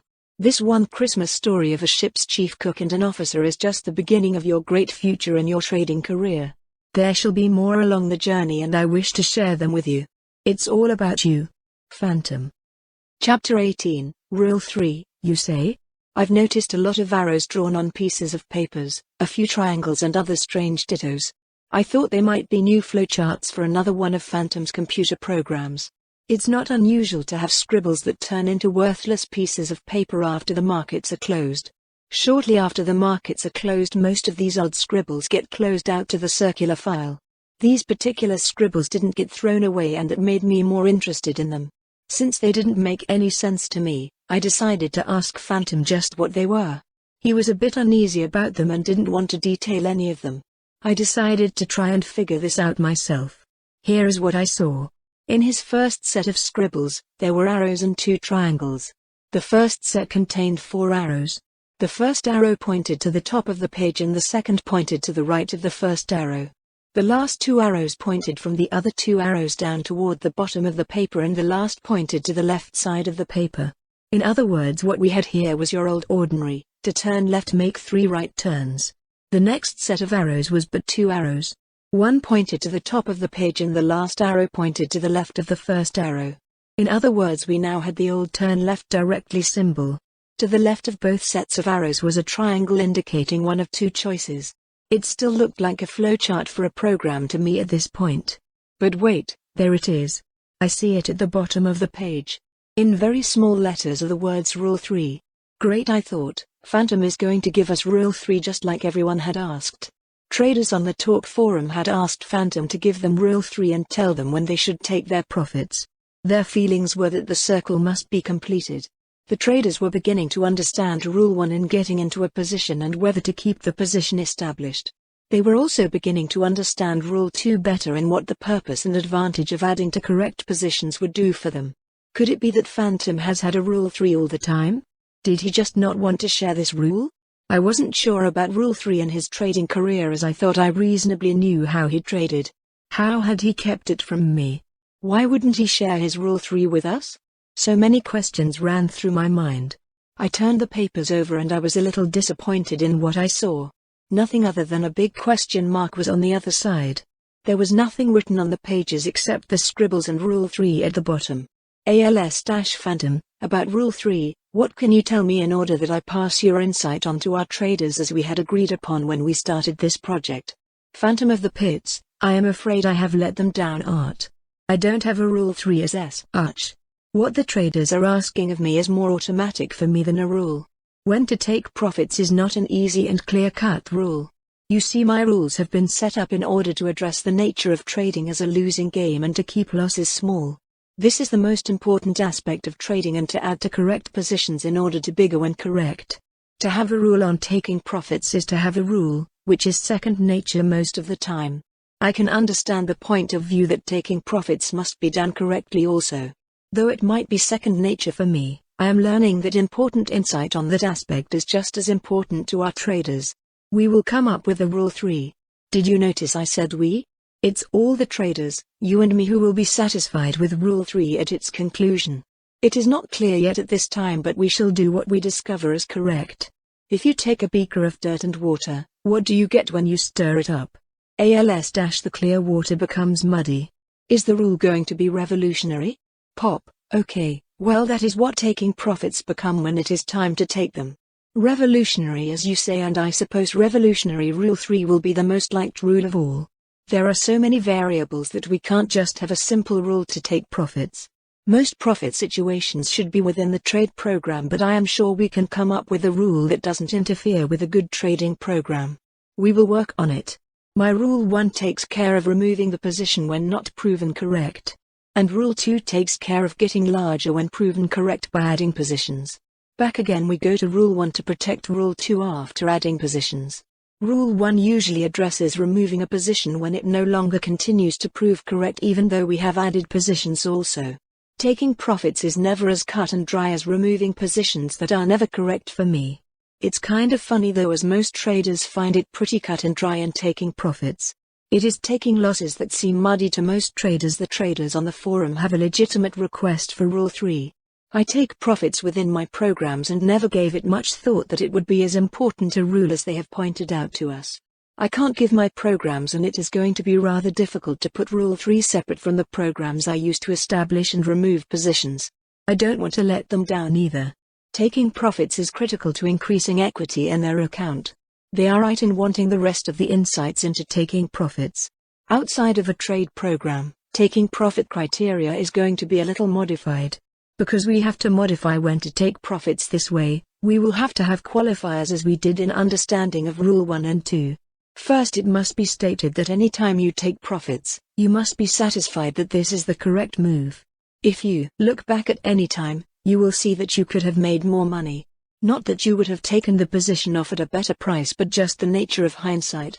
By using rule 2 to add to positions, our newly found rule 3 will be much better and agreeable for our traders to use.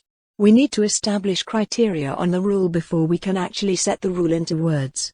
Are we going to define taking profits at the point we remove a position and end up with profits? Or are we going to consider a rule to take profits for use only after a success of having added to our total position? Do we consider rule 3 for taking profits after 1 add, 2 adds or additional adds if required? At what point do we consider our trade totally established? You can see some of the difficulties in coming up with rule 3 to take profits unless we set the criteria for the rule from the start. Removing positions can at times be considered taking profits, yet other times removing positions is keep loss small. Taking profits must be considered differently than removing positions. We consider removing positions as our keeping losses small, even though at times removing profits leave us with a profit by the nature of the rules working for us. This is going to be a rule where we must have input from the traders in order to come up with the wording of rule 3. This is their rule, so we must go back and get their input. It is important that traders understand that rule 3 is with my input also, but it is not a rule I have set into cement over the years. It will include the nature of my profit taking to the extent of what criteria traders want in the rule. Thought must be given on rule 3 by all who want the rule to use. It is not possible to end up with a rule which will cover everyone's input, but we can come up with a rule which they will be satisfied with using. We might need to do a lot of computer testing since we are giving a rule which they are asking to have. I am not completely comfortable in a rule 3 if it is different than my way of trading. Because of that feeling, I shall incorporate my own criteria within the rule also. I must know what the traders want in the rule. Consider all the variables, do your homework and set your criteria so we can work on your rule. What about the arrows on your paper on rule 3? Pop, you see 2 sets, don't you? We may have 3 sets after their feedback. Feedback is what we want now. Before I go into detail on any of my thoughts here, I can guide some on what we need. Consider both rules 1 and 2 and do a flow chart of the possibilities of each rule in each step, and then point to what rule 3 is to consider as possibilities for taking profits. Let us know your thoughts by steps if you can. This will help us work the rule criteria better. OK, we will wait for feedback on what criteria our traders need. Note, further research and input came from Futures Talk forum of excellent traders in order to end up with a creditable rule 3. We are beginning to get some ideas from traders on rule 3 now. Actually, there are some pretty good suggestions. In fact, some of them end up with your arrows. Pop, I'll discuss some of my theory at this point to give some hints, and then we will address the input from the traders. Consider trading nothing but a maze. By maze, what I mean is a series of rooms to progress through from the entry until you get through all the rooms until you come out the other side. You can go straight ahead or must turn to the left or right. But the object is to get through all the maze and progress from each room until you have ended up through all the rooms and are at the outer side of the maze once again. In our maze, you must design a system which guarantees that you will indeed get to the finish of the maze. You cannot know exactly which way to turn each time, but you know that you must make a turn. Trading is the same idea. You don't know which way for sure to turn each time to get to the goal. Your plan can be guess and miss, trial and error, or systematic. We want a balance of correct procedure each time and a speed which does not create unnecessary moves. Now the next point is going to make you laugh and question my integrity, but it is an important learning process from observation. In my younger years at a great university, I learned the maze answer by watching a mouse going through a maze. The mouse was released to move around the maze and we were to learn what the mouse would do. To my surprise, a low intelligent mouse had a system to get to the other end, and it didn't really take long. What the mouse did was always turn to the right whenever possible until it had progressed through the entire maze and was out the other end. While this wasn't always the fastest way to get through the maze, it certainly accomplished the object of the study by ending at the other end. At that time I devised what is a simple method to get to the exit of the maze by just placing my right hand on the right wall and continuing to progress until I could only turn to the right. At that point I would turn to the right. As I continued forward, I would go forward, turn left or turn right, whenever I could, but I would never retrace or reverse my steps. The idea was to guarantee that I could get through to the exit of the maze with the least number of steps, using a system to prevent repeating my steps. Isn't that what trading presents to us also? A maze where we never really know which way to turn but must have some kind of system to keep us from retracing our steps and extending the amount of time required to get to our goals. In trading, you can never really know at each important point what the correct move is until you look backwards. Therefore, you must have a method which is systematic with what your goal is. The goal in trading is to get to the point of the least amount of loss in the journey. In a maze you cannot have the exact path, but you can totally eliminate the unnecessary steps by using a well-devised system. In trading, you cannot make the exact moves each time you trade, but you can devise a system which prevents you from unnecessary steps. The unnecessary steps are usually costly losses in trading.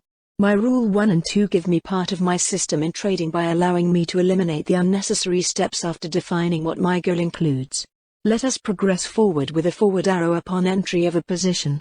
My next move is either Rule 1 or Rules 2. I either turn to the right or turn to the left. When I turn to the left, I am removing my position because it was not proven correct or does not continue to prove correct at that point of the trade.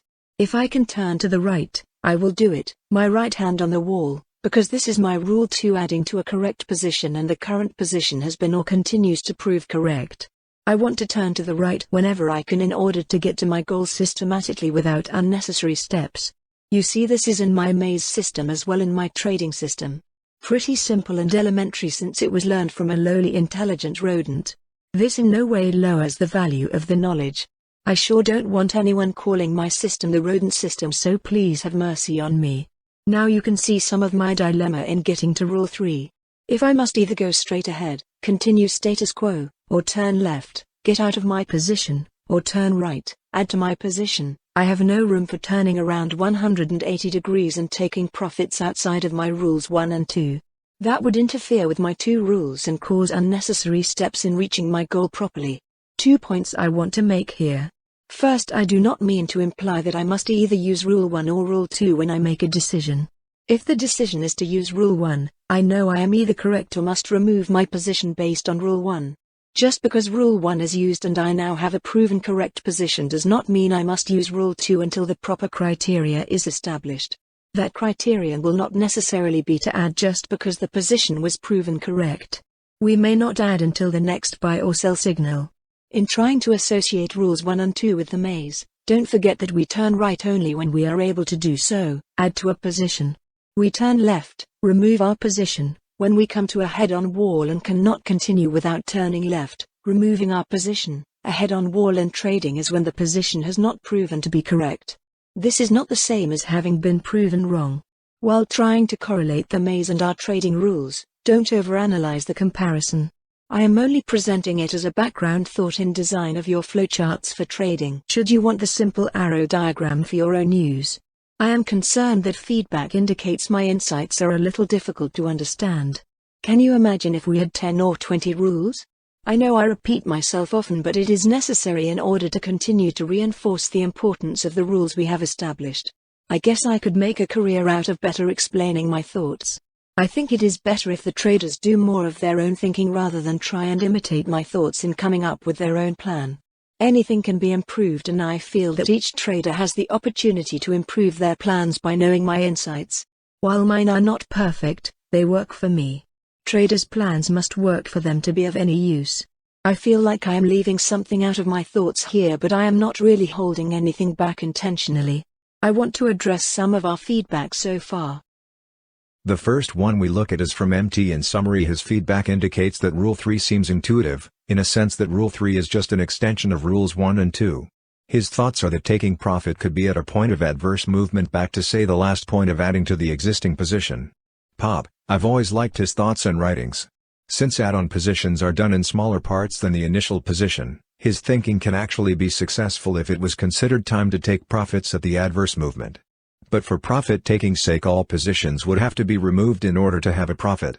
Otherwise it would just be using Rule 1 to assume the last add-on position was not proven correct, but Rule 1 would not be used properly. Mainly because using the adverse movement to remove the position was the criteria for removing the position. I want the last add-on removed if the position's criteria does not prove correct rather than because of an adverse move after entry. Of course, if there is an adverse move, it certainly wasn't proven correct either, so it is still right to remove the position. Don't get me wrong, as sometimes the adverse move takes place immediately and you must remove the position because of it. But you are removing because the position didn't prove correct. ALS-yes, MT does say that he questioned as to his thinking was correct in using a price movement to determine what to do instead of controlling the trade. He also indicated that he feels he does better if he just has a stream of consciousness type thinking. He also indicated that at the last ad, perhaps you would drop all of your established position, and that is more or less what you said, Phantom. Pop, MT is to the point of being more comfortable with his trading and being more subconscious in his actions. Believe me, that is how it eventually plays out when you have your plan into effect and the confidence in what you are doing builds. He is certainly showing a good handle on his future in trading. ALS_MT pointed out that indication of change in trend might be the removal point of positions. Pop, in a trading program, that is what causes us to remove our entire position sometimes. Certainly when we get an early indication of topping, we remove our positions also. In fact, last week we did get our topping indicator in beans. Now that is good a reason to remove your positions. Also, we sometimes get a very quick reverse position indicator after a topping reversal. We did get that last week. I see you threw up some questioning to that effect last week on the forum in the proper form so as to not preclude other traders' thinking. Our indicators can be wrong at any time, and it is important that we don't inflict our suggestions as advice on trading. Never give the crutch to a trader as long as they can walk on their own two legs. They strengthen their legs by walking on them and not you. Sing a crutch. Meaning they must make their own best judgment based on their experience and knowledge.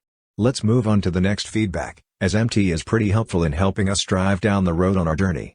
ALS-David Thomas had a follow-up to MT indicating that perhaps Rule 3 could be quite simple. Rule 3 is simply following Rules 1 and 2. DT said that by using both rules and in the last part of your positioning you will use Rule 1 again and never return to Rule 2 for your position is removed by Rule 1. Pop, yes, that is basically how I end with most of my positions. But there are times when I get a reverse or topping or bottoming signal where I remove my positions without Rule 1. That is where the traders are correct in thinking there should be a Rule 3. The more I think about it, the more I see this as a qualifier rule to remove positions and take a profit at the time. But it could also be a qualifier to remove a position without a profit also at those times. It is beginning to look like an interesting story here. The making of Rule 3 or the failure of a rule is this point, I see now. ALS-Steve Waring has some interesting flowcharting. He did a good job with the format on the forum, as the difficulty to convey with actual arrows is rather difficult. Steve said he can't see any clear answers to profit-taking, just a lot of trade-off. He uses two examples of mechanical profit-taking systems.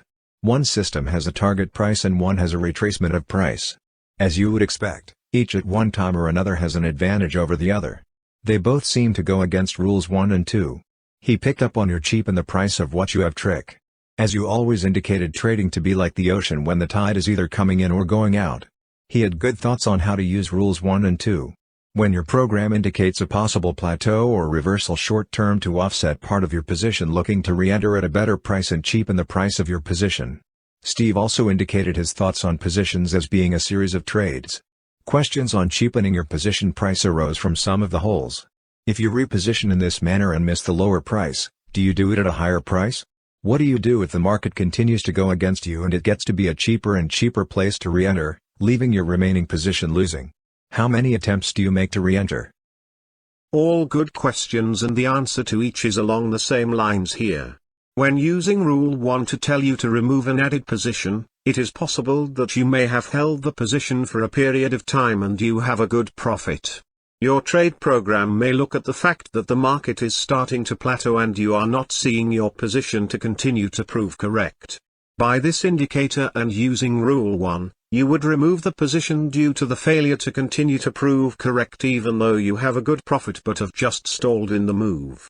In this case you would look to re-enter at a move favorable price on a reaction and have to prove that re-entry with Rule 1 again. Of course, if the market continues to go against the proven correct position, you would within your trading program expect to be flagged of that situation and use Rule 1 accordingly. You would not make any new attempts unless your trading program indicated to position further.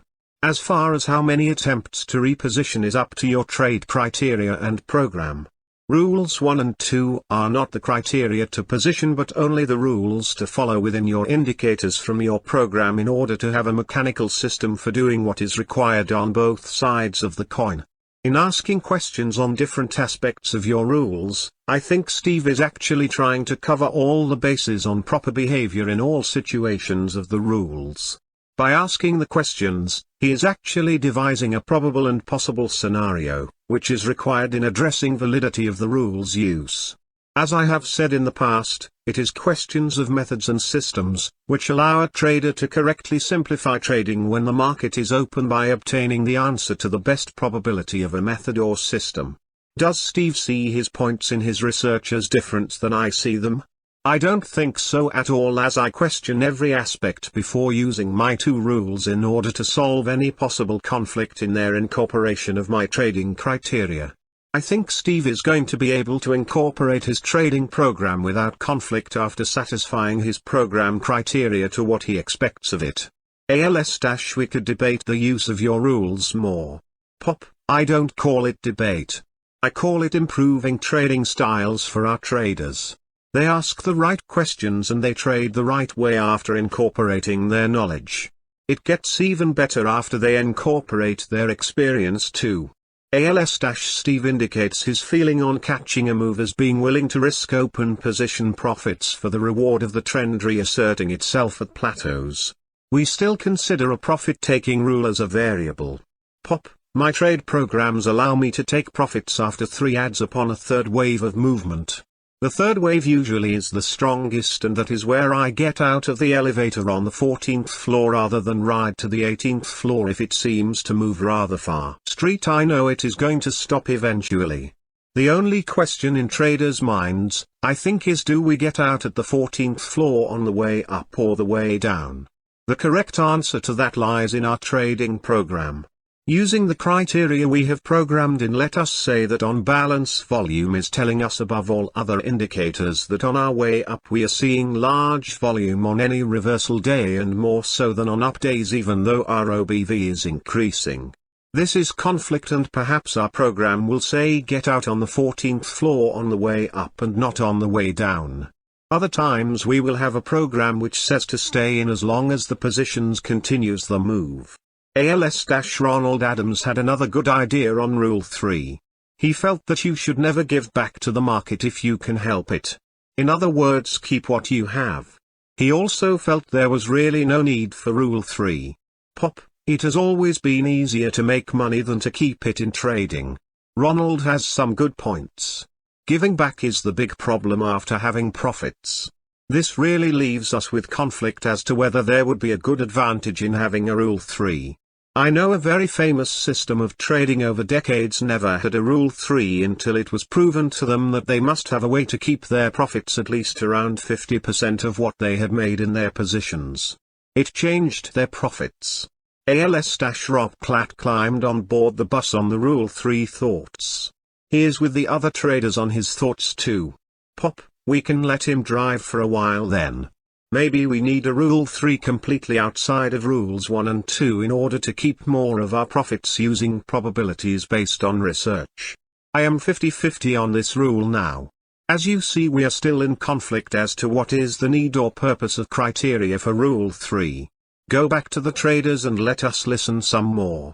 ALS-OK, let us do that. I think this is excellent improvement material on effective profit taking. I know you have many more ideas, and with that grin on your face, I too know that you have the ending answer within your sight. It has been in your computer's program all along. Where is Alfredo when we need Alfredo? We are at a stalemate. New game? Chapter 19, Is the market always correct? Everyone knows that the market is always considered correct, and there isn't reason to even dispute this belief. Most of our beliefs have been previously written or have been stated for years or decades by experts. Phantom made a hint on his feeling as to how he felt about the market being correct. He made the statement that he didn't always agree with that statement. We felt it would be an important insight into trading plans by looking at his view on the subject. ALS-Phantom, do you feel that the market is always correct? Pop, no. No. No. Definitely not. Can you tell me who proved that to be a correct statement? Or can anyone tell me who proved it? This statement is the biggest reason traders are buying highs and selling lows. ALS-They're going to put you away with that kind of statement. They're going to lock you up.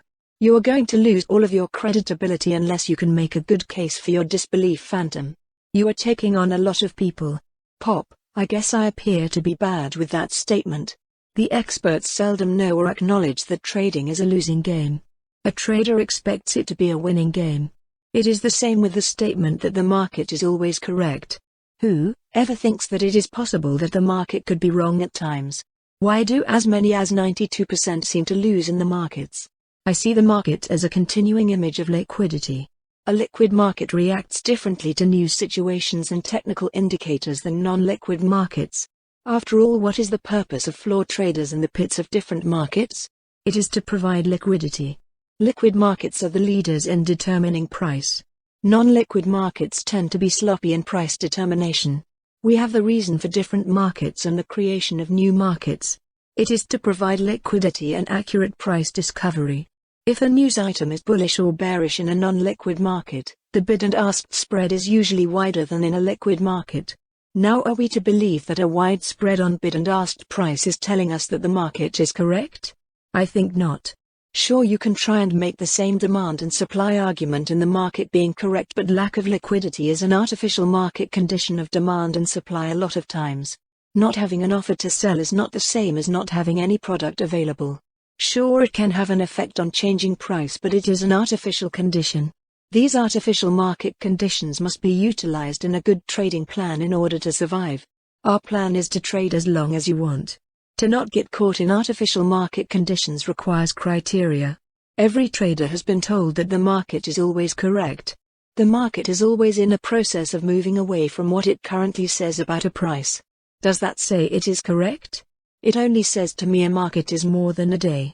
ALS-yes, that is the first lesson you taught me in trading. I didn't even know who you were when I learned that from you. It didn't take me long to respect you and watch you and your trading. I've studied you ever since, and I feel I know you almost as well as you know yourself. I know there are those who study you now. I see by the respect shown toward you since you began this project that loyalty comes from the reflection of traders' changing views about trading. Pop, a simple statement about markets being more than a day can change a person's thoughts and lead to a different outcome. It says the market is changing every day, and what price it shows now is surely not correct all the time and definitely not correct for long. You often see larger market moves in thin markets. Those who direct a fund know new prices generate new orders. So why wouldn't they place desired position in the market on thin days in the direction of their indicators? This does happen. Now, are you telling me that the market is correct at the close in thin markets at all times? I am telling you to look at both sides of the coin in thin markets. Why? The thin market move is not often going to hold without some kind of base building or reversal when liquidity comes into a market. The fund positioning in a thin market is going to see a slight advantage on thin days, but it is at their expense in the long run. After they have positioned, the market will tend to retrace. When funds take profits in a thin market, It hurts their average price fall because the market will move farther than in very liquid markets. So it is a double-sided edge where there is a good side and a bad side. Okay, so it evens out pretty closely. Markets in trends do react differently in thin markets. It is important to have the knowledge of the difference of thin and liquid markets. This never occurs to a trader most of the time because they are using price to generate their positions. Markets are more than a day. This alone tells you to not believe the markets are always correct.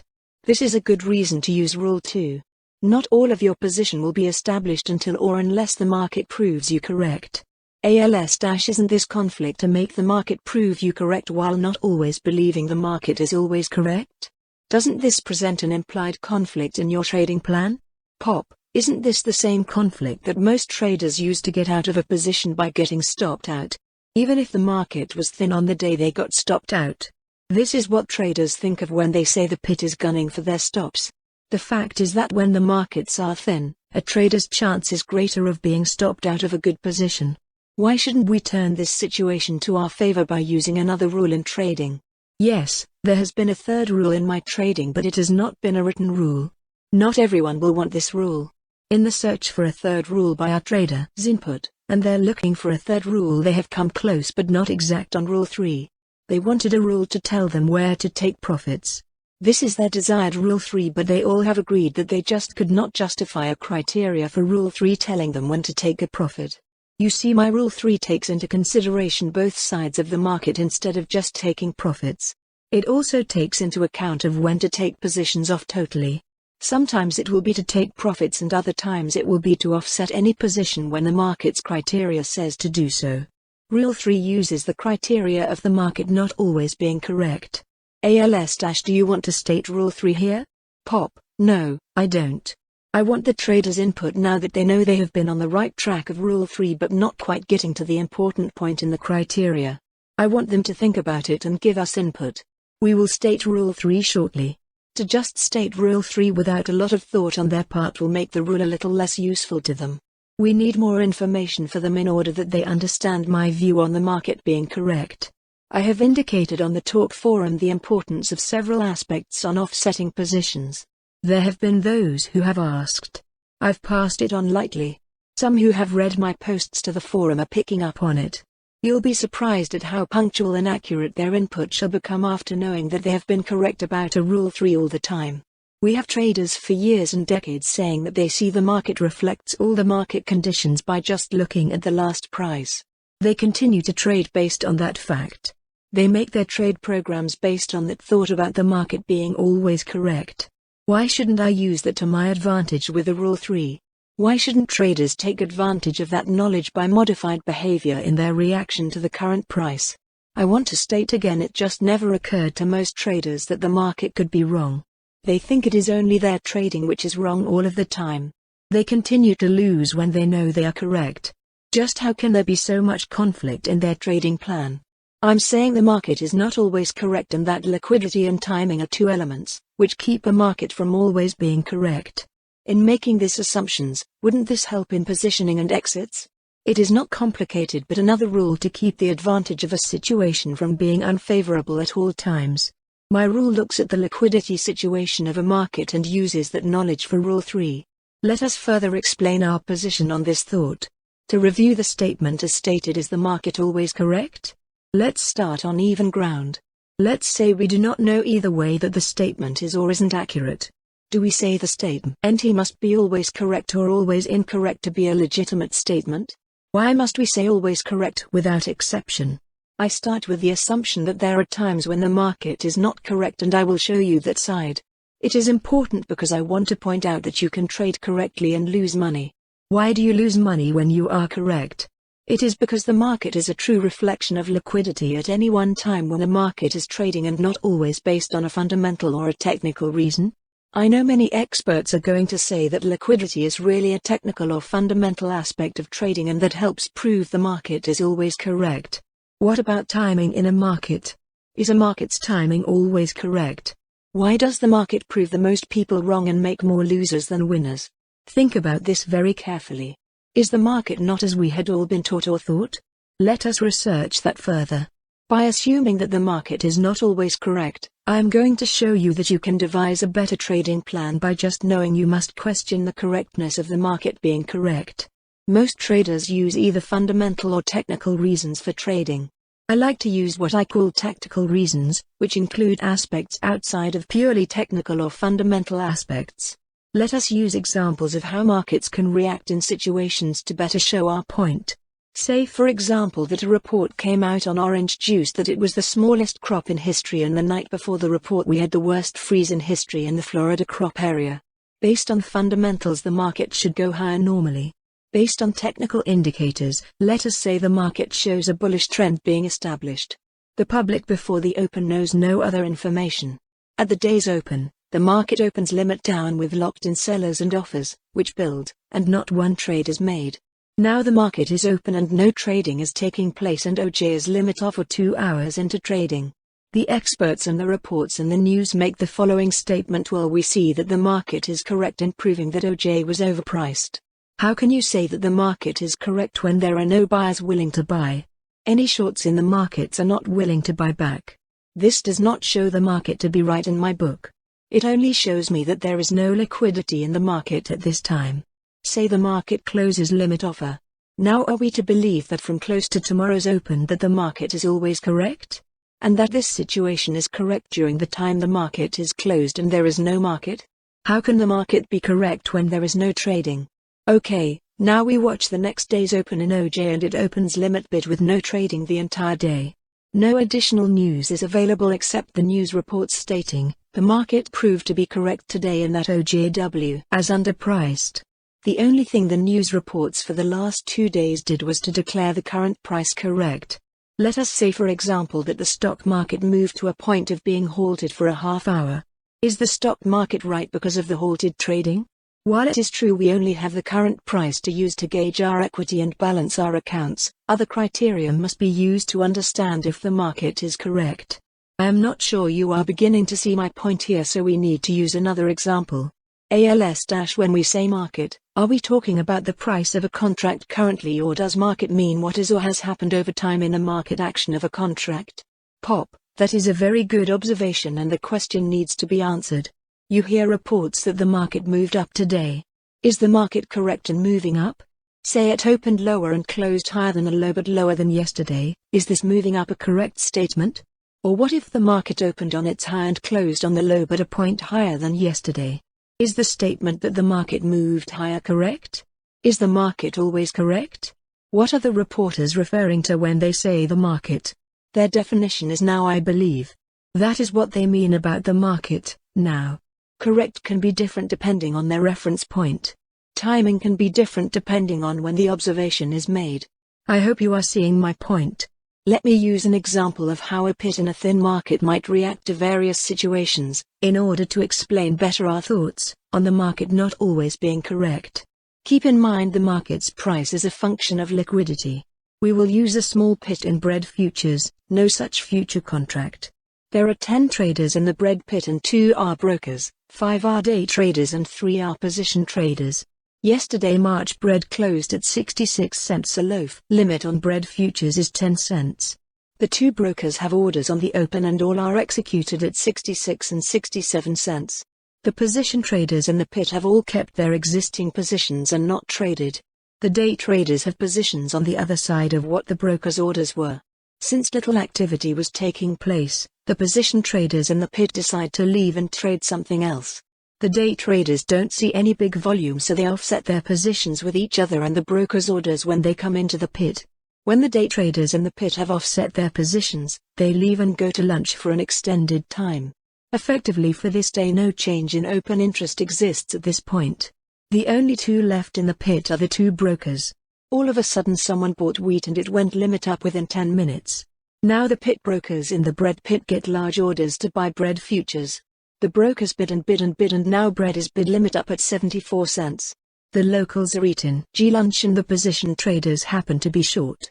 They all return to the pits as quickly as they can. No one wants to sell, so the market closes limit bid. Is the market always correct and correct now in bread futures? I still only see that the market is not liquid. I don't see this as being a market, which is correct. Okay, the experts say that yes, demand and supply have proved the market is correct because demand outstrips supply. No one wants to sell, but this may not be correct just because the wheat market went up.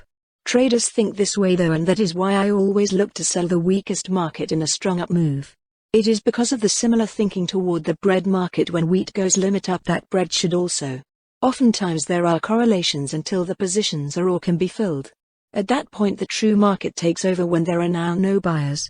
There are times that the markets are not correct. It happens, and those are oftentimes great opportunity. You would never think of this side of trading if you only see that the market is always correct. The experts are going to tell you that this view is more of an interpretation view. I am going to tell you that the opportunity of the surprise side is often because of the market not being correct. There are times I do not consider the market correct. I feel it is useful in questioning the correctness of the market in certain situations. If there are situations where I must question the market for correctness, then there is always a possibility the market is incorrect and I must be prepared for it. Some days when we are seeing a topping action and the market makes several moves up and then back down, we are not seeing anything but good liquidity.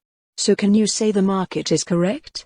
With good liquidity I consider the market correct. With poor liquidity, I do not consider the market always correct but possibly distorted. Anytime I consider the market distorted, it is my judgment as to whether I consider the market correct, and I do not want to leave it to the market. Isn't that just another technical indicator you are using rather than debating the correctness of the market?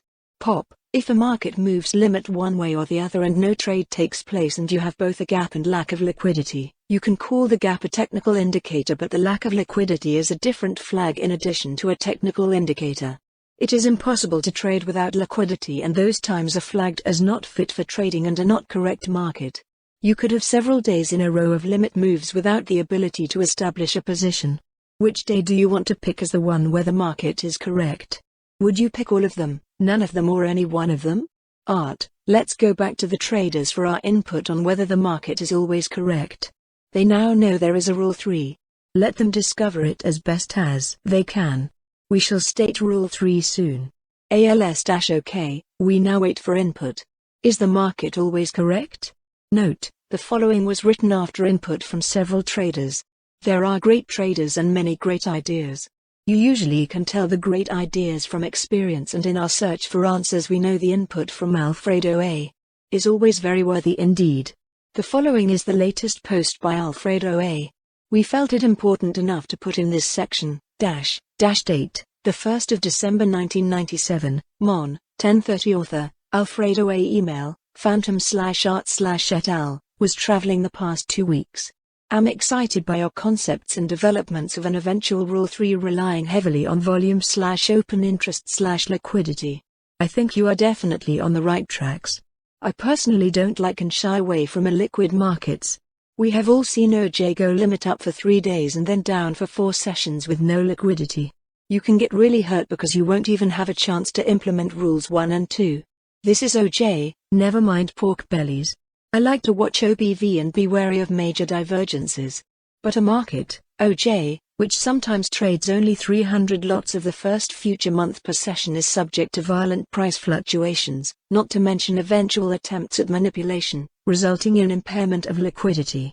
As for the markets being correct, I dare say that they are never correct, and that is where you have a chance of making some money. The only correct market I can imagine is the spot market, where someone actually stops and the other side actually tenders the merchandise. If on the date of expiration of a gold contract, the last contract tendered is, say, at $300 per ounce, then that perhaps is as correct a price as you can get. But as for futures, the very fact that prices fluctuate constantly along one session shows that there are differences between traders, and for a market to be correct there would have to be, by definition, unanimity. I think futures markets, at least in their nuances, are essentially incorrect. Ergo, the importance of being proven correct. But I also guess that this incorrectness adds to the fun of the game. But, yes, I myself consider OI and volume very important, both as indicators of liquidity, as well as giving us inklings about where prices might be going. It's a shame the exchanges can't get OI faster to us as they do with volume, but I suppose that would be an operational impossibility. Best regards and good trading. Alfredo A. Phantom felt that Alfredo has lots of great ideas, and when we are fortunate enough to be presented with them, others should read them. We need another chess piece on the board, and many of you have ideas and feel that open interest and volume are very important. As Alfredo believes they are important indicators of liquidity and give good feedback about where prices could be heading. I believe we can trade our pawn in for another, more useful to improve our trading. Phantom took note of Jeff Hughes' thoughts as they show correct interpretation of the importance of volume and liquidity. Here is his view, Pop. What I think you are telling us is that Rule 3 pertains to volume. Volume equals liquidity. If a market rises on low volume, the market is incorrect and a short order would be the best way to enter a trade. If the market rises on large volume, the market is correct and the long trade would be the best route. This pattern would be reversed on market that goes down. Open interest would be another factor in Rule 3. If interest decreases in an up market, shorts are covering their losses. I think that's right, not quite sure. Phantom liked seeing Jeff's excellent interpretation of questioning a market with price and volume. David Palmer had great insight. His post is as follows, Phantom, ALS, and all, thanks for stirring the creative juices on this forum. I'm certainly a better trader for the effort. On the volume/liquidity thought, I remember reading a while back that Phantom had mentioned that he looked to take profits within 3 or 4 days of high volume days, so this must be part of Rule 3. After reading the last posts, I attempted to build an indicator that would show me current volume relative to recent history. What I came up with was current volume divided by 45-day highest volume minus 45-day lowest volume times 100 to yield a percentage of range. I then averaged the percent volume over 5 days to smooth it and better see a trend. Then, using Phantom's 1/3 theory, I put alerts at 67% and 33%. Tell me if I get out on a limb here. This could almost be used as a confidence indicator for the price discovery process. Anything in the upper third of the range could be considered correct price discovery, and anything in the lower third would definitely be suspect. Nothing special about the exact numbers used. This seems to make sense. Any thoughts on this, anyone? What do you think of DP's ideas? Phantom was impressed and indicated with good testing, even if the criteria had to be modified slightly, that it would be a very useful indicator. We will call it the Palmer indicator after David Palmer. Think this one over and put your thoughts on paper. Randy Hogan always gives his thoughts plenty of time for accuracy and are always well thought out. Take a look at his thoughts on Rule 3, Rule 3 thoughts. How often are markets thin? Can you tell a thin market as it's trading, or does Rule 3 criteria get us away from the effects of making a trade in one? The comments I have read about offsetting are after a position is taken and the market moves in favor, near high of day on a long for instance. If the market doesn't follow through immediately the next day, 10 minutes in some markets, 30 minutes in others, etc., the position is offset. Is this Rule 3 protection? Can a thin market or an incorrect one last more than one day? Rule 3 criteria changes daily, so the market must continue to prove, eliminating the possibility that the position was taken and added to in an incorrect market. That was a stab in the dark, with maybe a little light on in the background. Thanks. Phantom's thoughts on Randy's ideas were that Rule 3 should do as he asked in getting away from making a trade in illiquid markets. Think markets certainly can last more than a day. Alfredo had a good example in OJ. Ulrich always questions both sides of a situation and has good insight. Phantom wanted to post part of his thoughts as being bold enough to agree that the market is not always correct as a very big and unpopular stand. Here are a couple of Ulrich's ideas. I stated that the market is always correct before. I meant it in the way that your equity runs will always reveal the truth. If you lost, you lost. Not the market, the broker, etc. It was you putting on the trade, no one else. The market itself is wrong most of the time. This is what gives opportunity to trade. If the market was to be right today, why should I trade it? I wouldn't expect to move, would I? Ulrich usually hits the nail on the head because he never gives up his search. That is a characteristic, which leads to great trades. Phantom appreciated all the input and didn't want to leave anyone out of the input process, as he felt it is very useful. How often do you come face to face when the market is closed to search out ideas which have been around for a long time? Many of those ideas of the past are in need of discovery of the correctness of them. I asked Phantom if he would want to expand on the input he received. His comment was that yes indeed he would. We shall come up with what will be known not as Rule 3, his rule, but the third rule, which is the rule.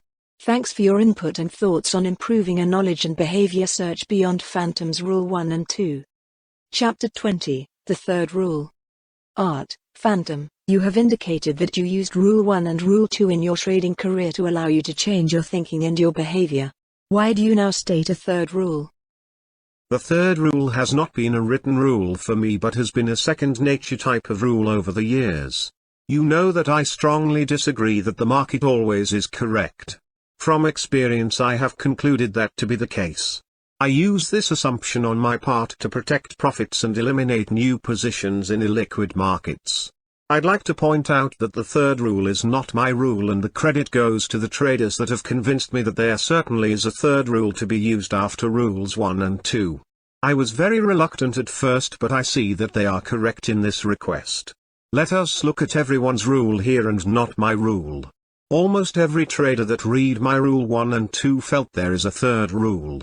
They really are sharp and more observant than am I, even though I have used a third rule more as a rule of thumb. It is indeed a third rule. Our traders thought it should be a rule on when to take profits. It extends beyond that point because our true focal point is to keep loss possibilities as small as possible and retain as much profit as we can. That implies taking profits at the correct time and properly outside of Rules 1 and 2. Although Rule 1 does address taking the quick loss when the position has not been proven to be correct, we do need Rule 3 to tell us something about our trading plan, which is very valuable in trading. That rule tells us when we must question the liquidity in the market and the place that indicator has in our trading plan. I feel it is better to have that in a rule outside of the original trading plan in order to give us our criteria in illiquid market times for not losing much money. I also feel that the time to take profits is clear within market conditions when we have our extreme volume days. This is usually a turnaround indicator in most cases. But let us get out on those indicators. Why? Because we can re-enter any market as soon as we get another signal from our trading plan. Even if we were to miss part of the move at the expense of being early, we still will be better off in the long run. It is the long run we plan to trade in our careers. Do we need to qualify the third rule? No, we do not. We will state it now. The third rule: we shall go against the majority and assume that the market is not always correct, those times being when liquidity is poor. At those times we shall question all signals and wait future signals in those cases for positioning. We shall use the converse of poor liquidity and remove our existing positions when extreme liquidity takes place in 2 steps and within 3 days of extreme high volume. Half of our position shall be removed immediately the following day after an extreme high volume day. The other half of our existing positions shall be removed within 2 additional days. We shall wait further signals in those cases for future positioning. The first part of the third rule addresses the situation of thin or illiquid markets. It states that we shall question our trade program signals and wait for further clarification of signals in those thin markets. At illiquid times the market is not a valid indicator for taking positions. Since most signals are generated by price, you can see the importance of the third rule allowing you to have an exception of questioning your signals. There will be some trade programs which address this situation very well. Not many programs use volume and open interest such as moving average indicators in generating signals.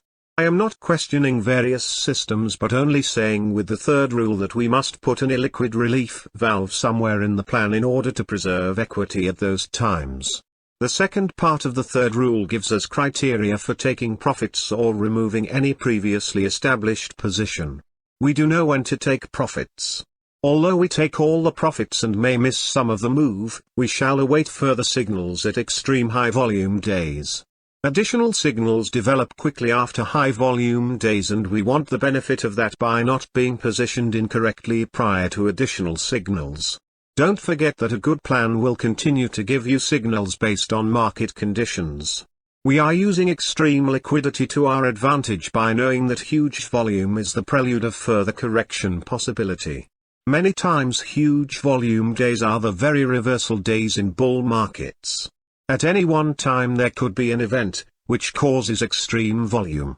It usually takes several days to play out when this happens. We also use that to our advantage in the third rule. When we say we shall take the last half of our position off within 2 additional days, it is important to note that there will be times when we will do it very quickly and not extend to 2 additional days. The 2 additional days gives us the outside limit allowed for our rule. The third rule is a good rule and it stresses the acknowledgement of trading in the long run and not the short run. Many experts are going to argue with your Rule 3, as it will surely interfere with their professional trade programs. Most systems say to trust them over a valid time in order to allow them to work properly in the long term. My trading experience has told me to have enough integrity to bail out when I see that everyone starts putting on their parachutes. Why stick around to see who leaves their seat belts on? Trading is a run game. There are times you have to run before they run. That way there is less chance the market will outrun you. Do you think the experts ever buy insurance for their homes, cars and health? Surely the experts have a plan to protect positions at critical times. The third rule just places another double check in a good trading plan. Traders must never be complacent when the market is at extreme volume, whether high or low volume. These times are to be flagged, and I don't know a better way to flag them than to remove existing positions. How much can you lose after removing a position after a market volume extreme? Why not make your plan give you another signal before you re-enter the market? Do most traders have the same kind of thinking on this liquidity situation? We are either at the first floor, bottom, or approaching the 18th floor, top, of the elevator. Few traders watch the floor indicator. They wait to get off. I say just don't wait long. Liquidity is giving us our floor information so we know where to get off the elevator. I've seen what waiting can do to people. It was back when the Hunt brothers had too many bean positions in place. They were told that they would have to get out. I had just put a position on and within seconds the market was practically all sellers. I lost money that day within 10 seconds and I got out. The volume was extreme and the market went limit down very quickly. Sure, this was a short time frame and few knew to get out until it was too late, but many situations do flag you that you are looking at a special price level. We have all heard when in doubt, get out. I think a poet made that statement and it took hold. It makes sense to this day and always will. You don't ever lose when you are out. There are times to be out. It looks like the third rule is more of a rule to keep from losing money and to keep from losing profits previously made in the market. How often do you foresee a situation in which market conditions present these criteria of either high or low liquidity? Or should I call it volume? Yes, you could associate liquidity with volume in most cases. We are talking normal and abnormal market conditions of liquidity, and we measure liquidity by using average daily volume as our reference. But don't forget, we are only talking of extreme conditions of liquidity, which is abnormal. Traders will see the validity of watching for extreme volume days. Their use of the third rule will become second nature. They will see the thin markets better and know what not to do in those situations. The third rule is a good rule. We would normally expect the conditions to be a possibility at trend reversal times and at certain events, which cause lack of interest in trading a particular market. At times in front of critical reports you could see the situation develop. In front of reports, what do you usually do with your positions? From experience I have learned if you make a mistake you pay heavily with being wrong after the report. You have to have a big lead and then it takes it back sometimes. I must consider always cutting back in front of a report unless I am given a big edge. There are times you cannot control your position the next day, so why not cut back? Most traders should remove their positions in order to allow longer views of their trading careers. I just recently had a new trader ask me about a sugar position, and my guidance was to look at what the market had done the prior 4 days, as we at that time had 3 higher lows in a row. The opinion was that sugar would go down. Today it made a contract high. Rule 1 and Rule 2 with the help of the third rule allows all traders a long-term outlook in trading. First, behavior modification must be adapted to the rules in order to have any expectation of trading long-term in a trader's career. Many shall have to face the aspect which is human nature to oppose any change. Change is required and you are the only one who can do it. Your trading career depends on it. Don't take it lightly. If you must, rehearse your behavior daily until you have it down correctly. Behavior modification requires positive reinforcement and trading often is not positive. Find the positive in taking small losses rather than getting wiped out. Find the positive in the simple rules we have given you to use. Decide what you want to do with the guidance you have been given. Unless you go down the defeat road, you will never have to endure hardship of knowing you didn't make a good attempt to change your behavior in trading. I would like to leave you with one last thought. Trading is not as we had all thought. The sooner you learn that what you imagined about trading is far from reality and that you must change your thoughts on that reality, the better trader you shall become. Good trading to all of you. I shall watch you trade and shall always be your shadow. Our phantoms gift. Once upon a time, in the land of pit trading, they came across a kind of book, around about the glorious days of bulls and bears, bound up with masking tape on all the tiers. Maybe they did see, but who would look? The word spread near and far, was writings by perhaps some rook. Don't ever open it or it will spread, the misunderstanding of this knowledge instead, and please don't ever let anyone see you look. The traders understood. Traders happened to be smart and they were smart to play their part to not look. They didn't even flip a page, for they knew it was from an old sage. They never tried to peek at that old book. Brokers didn't either, day traders, position traders neither, cause they were smart and didn't ever need to look. In those glorious days of bulls and bears it could have been any day just as now, and not the ones to blame somehow for looking inside that dusty book. Yes, someone did. Pulled off the masking tape and turned the page to look at that old dusty book all out of shape. A kind of bright light or word, or was it a sound everyone heard, spread around the floor as everyone did look. And word poured right out and all about, into every place, even a cranny and nook. Everyone began to scream and shout. It was thought to be so unfair that no one really would even care how it would spread to everyone who would look. It spread to new traders. And I will tell you this right now. Not even one could tell you how. It just got bigger every day that they would look. It left them thinking, laughing and crying, thousands of them quick and trying. Cause of what they could see was in the book. Now there's a way to get a copy, it can be read by any old floppy. Everyone wants to have a look, but you can't stop it from spreading as it passes faster and farther each day. But anymore no one seems to want to stop the book. As plainly as you could hear, it would be everywhere and all around, for years and years, as long as it took. Because of all the knowledge since the days of bulls and bears, was the grandest wisdom ever found because of that time they opened the book. I'm absolutely sure it takes all to look to see that we get the last page in the book. Who is the beneficiary? For surely not the rook, perhaps the old gentleman down by the brook, who said it was Phantom who wrote the book. All Futures Magazine Talk Forum traders, readers and observers. Inspired by John Denver, 1943–1997, Lascelles Abercrombie, 1881–1938, and Harold Simpson, 1950–2055. Chapter 21, Tie Ribbons on Your Trading.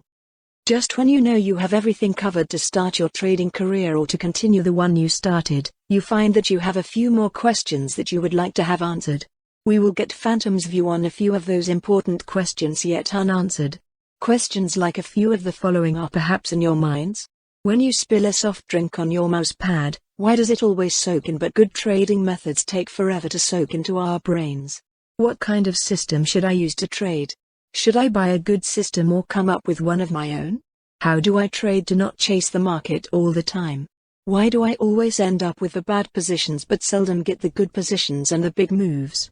Other than your questions, we should ask Phantom some of his questions that he first had and has now in trading. Answers are usually from different views. It helps to get other views on our questions. A good decision is one that can be made from having good choices. Isn't trading a lot like picking out a Christmas tree? Do we just take the first one we see? Or is that only in the first house we buy? How about when we buy a different car, what approach or plan do we have? Do we buy the same car everyone else wants to buy? Or do we make the trade that no one wants? There isn't really an end to questions we have in our trading careers. We'll try to touch upon some of the most important ones without writing a book about each one. These are Phantom's views and are not in keeping with everyone else's ideas at times. Phantom, since this was your idea after reading the Sunday paper, what questions do you think are important points that should be answered in trading? Phantom of the Pits, POP, a point I would like to make is that sometimes the most brilliant minds cannot trade correctly. They don't always have all the answers. When they don't have the answers, we are disappointed. Many times the correct answers by someone else does not mean they are the correct answers for us. It shows that to be taught by someone else or by being self-taught, there is an important aspect of gathering the correct information. And then the remainder part of learning is the behavior modification after learning correct information. This conclusion has been stated prior. The point I want to make is that when we don't know the correct answer, so what? Admit it and use the channel required to find the answer. We can't know all the answers and we can't be experts at all things. The smartest person doesn't know all the answers. I've known some people who know it all. They don't trade long, do they? Having all the answers is still an incomplete process in trading.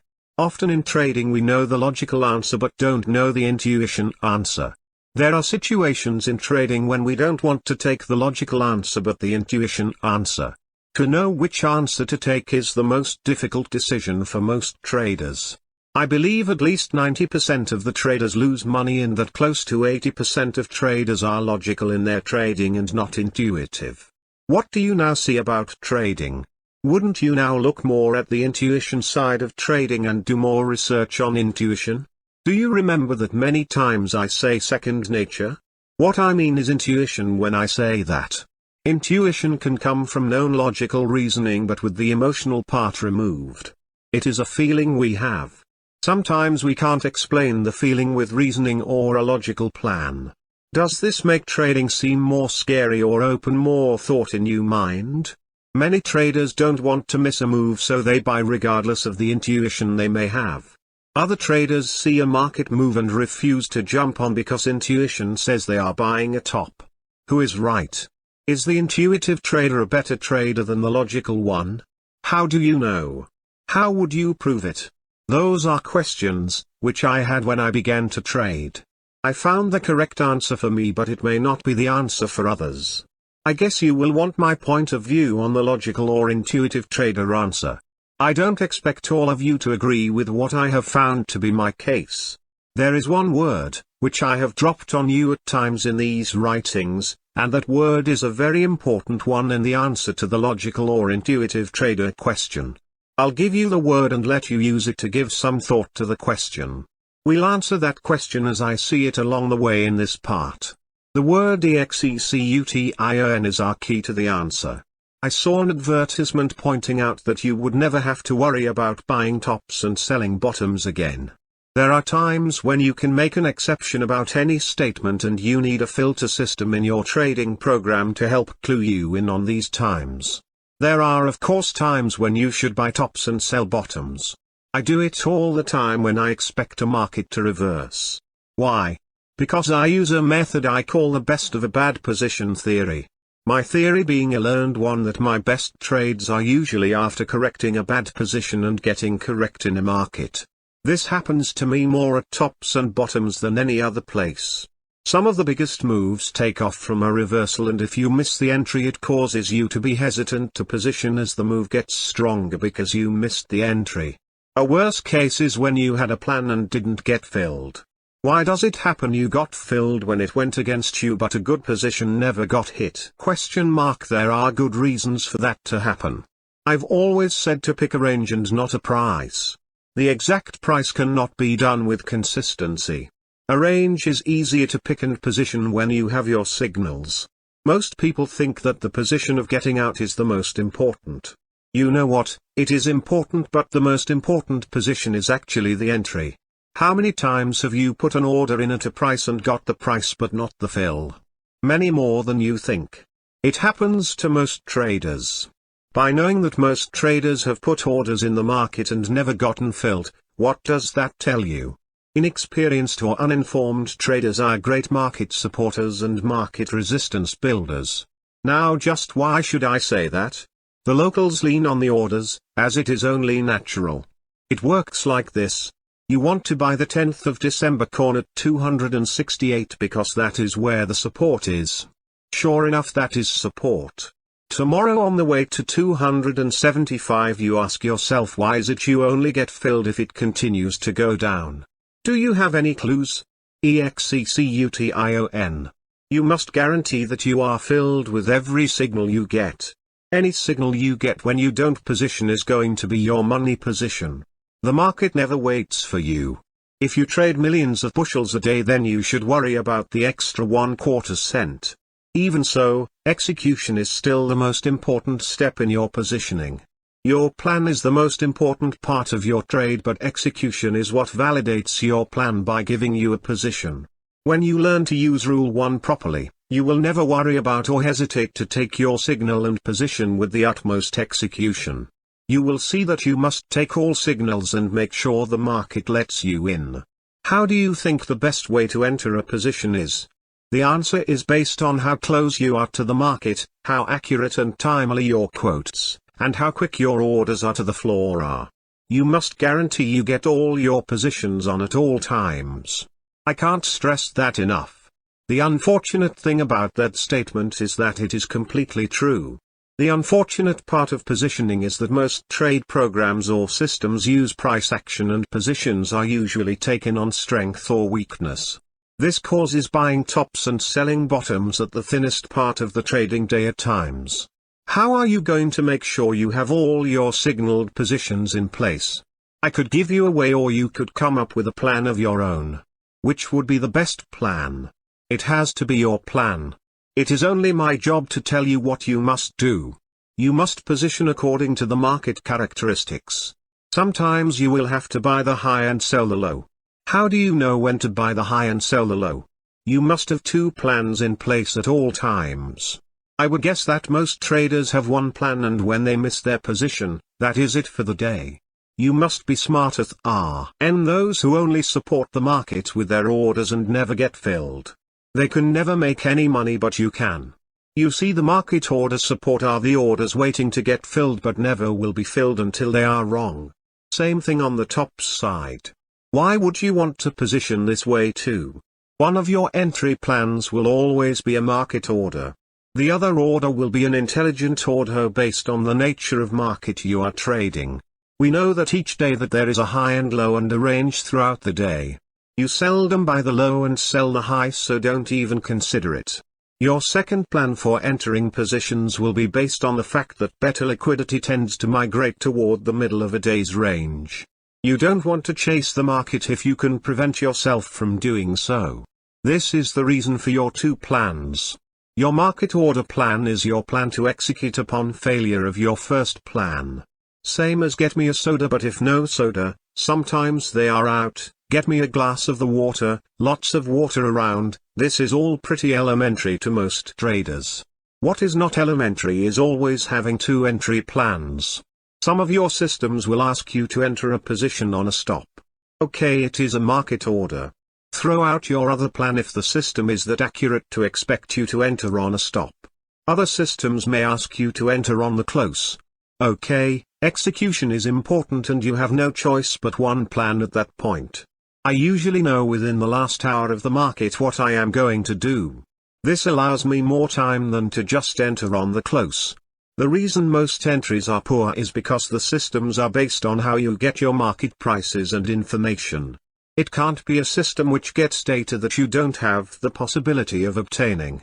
That is your big disadvantage. As an example, if there are 1,000 day traders in a market, you can almost be certain that they have positioned by the last hour of the day. If the market is up, what do you think their position is most likely to be? Same if the market is down. What is their most probable position to be? Long or short? Okay, you get my thoughts here, as the point is that when they offset, there will be some kind of wave action. You want to use wave action to your advantage when positioning.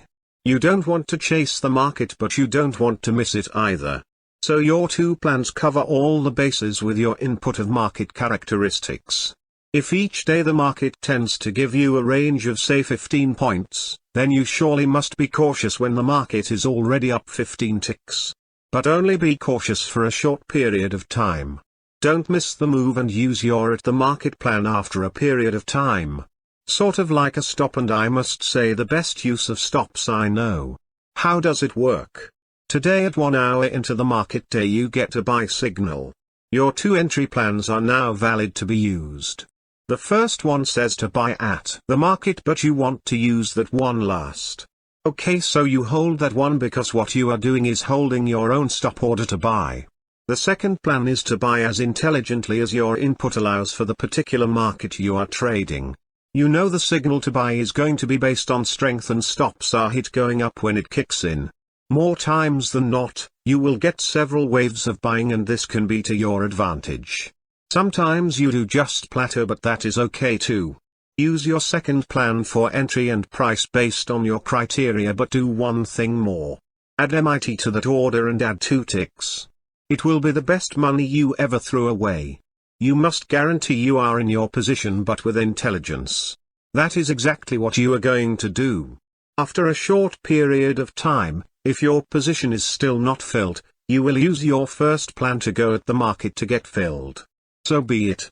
You still acknowledge that you guarantee you are filled and in the market at all signals. Keep in mind, if you don't get positioned, you are acting like you only want positions when you are guaranteed wrong immediately. This is one time the market can give you an emotional letdown if you didn't get positioned. It will always be the time the market takes off without you. Stop yourself into your entry signal at last resort, but absolutely do it if necessary. Take a survey.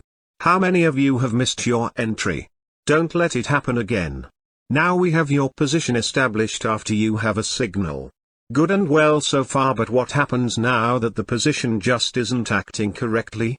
You have the old auto get out signal. So what is so important about the bad position now that it isn't correct? What is important about a bad position, one I considered not proven correct, is that it gives you the greatest opportunity to get a correct position. This happens often at tops and bottoms. It must come from a trade program you develop which allows you to reverse your position at certain times, but not all times. Most of the time a good position other than the bad position is being out of that position. Other times the best position is to reverse the prior position. Your trade program should address this. How do you know when to reverse? We watch effective ranges in bull markets. We expect a bull market to continue to build range during most up days as long as bull markets are strong. When markets are getting into topping action, you oftentimes see what is known as a large effective range. Effective range is nothing more than a broker's dream.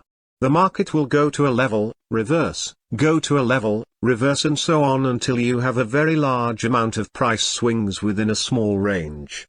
Buying gets met with selling and selling gets met with buying, which swings the market back and forth many times in compact ranges. In bear markets your effective range may just go dead and not swing at all for lack of interest. A normal bear market will eventually have bottom pickers cause up swings even though you are in a bear market. When all interest is losing in trading, you can look for a possible reverse of a bear market. I find that the positions, which I reverse, are usually the ones I have the intuition of not wanting to place in the first place. It works so good for me because I know my answer to what I disagree with in my positioning. This allows me to take all signals even when I disagree with them because I know what my true thoughts will allow me reverse if the first position isn't proven correct. I saw some posts on the most difficult positions to place are usually correct. That is true in most traders' situations. That is why you must take all your signals and be prepared when you disagree with the signal to have a strong counterplan due to your intuition. Intuition is your friend as it is your caution flag, but not to the extent it takes you out of your plan. Logical plans are usually what a system is developed around. Intuition is often left out. To me, the intuition side of trading is the surprise side of trading. You must always have your intuition plan along with your expected logical system. You are starting to get my answer on the logical and intuition trade question. I did not prefer one to the other. They both have their place. What the true answer is to me is in the trading system or program, which I develop for my trading. Perhaps this is an answer to you also. I must have both covered in my trading plan. There are times the intuition plan comes out ahead, and these are usually at tops and bottoms. Be swift. The intuition part of my program is swift. It prevents large drawdown. It's not exact, but you see, you must let intuition be your surprise side plan. How many times have you said, "I just knew it"? That is right. You did know it. Learn to use that intuition and when to use it. I cannot tell you because I am not you. I can only tell you how important it is. I know you have all felt it was important and have learned that it is important. You know now how to put the good positions on and not just get stuck with the bad positions. Execution when you get your signals is a must. I thought you would go more into detail on how to enter with the two plans than you have. Would it help if you did? The point of execution has been made, and I think reflection of a person's trading is more important at this time. The positions must be entered in order to have a fairly good chance of having the good positions on as well as the positions, which are never correct.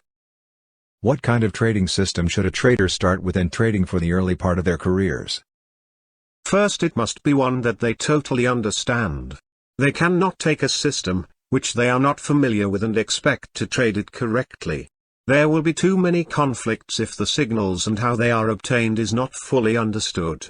This can be a problem at times from some systems, which may not properly disclose the criteria of the trades on entry and exits of the trades. The trader should err towards simplicity at all times unless they have a better understanding of a more complex system. With my rules, the system is going to be easier to judge, and simple systems can be just as effective as long as execution is never in doubt. The system they chose will be a trade-off most of the time. I always want the system with the least drawdown and the maximum gain in the shortest period of time. You don't want much, do you? I don't mean to be cavalier about it, but it's easier with my rules to look toward that goal. You will have to make sure that you can use the rules successfully with the particular system you chose. The other terms of a good system are the liquidity filters, but with Rule 3, thanks to our traders, it won't be as critical as without the rule. To confirm the move, of course, the system should have some kind of volatility figured in and open interest. On suggestions as to whether to purchase a commercial system or design your own, I would say that your first purchase of importance is price data, whether it is included in your system or outside of it. You need price data and chart data.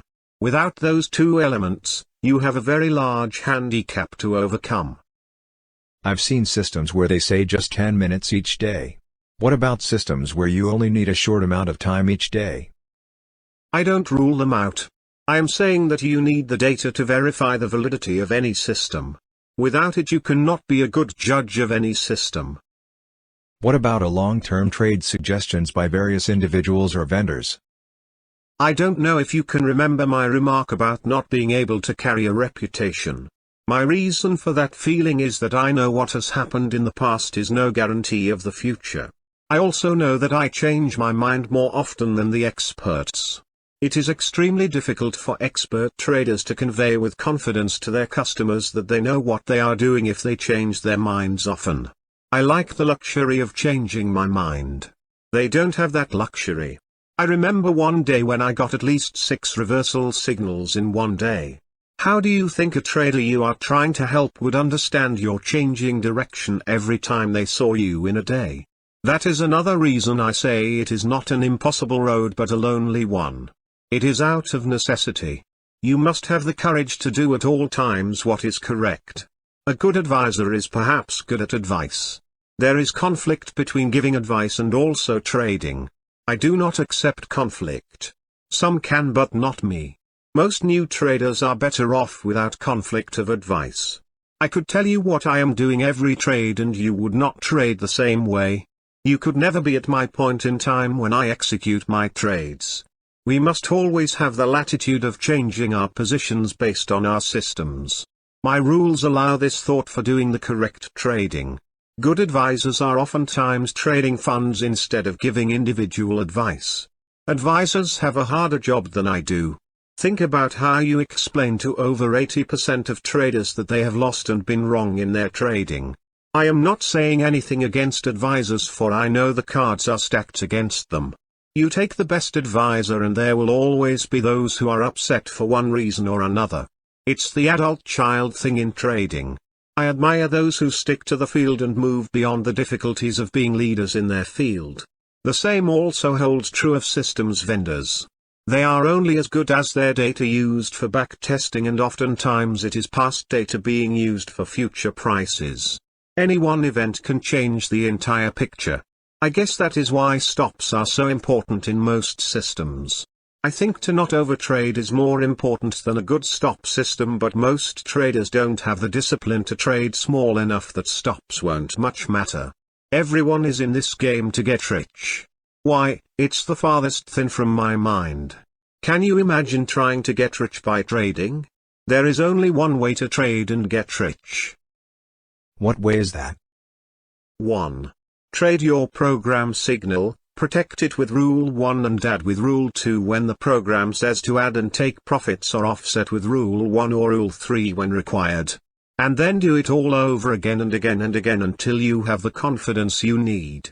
At that point you can think about getting bigger.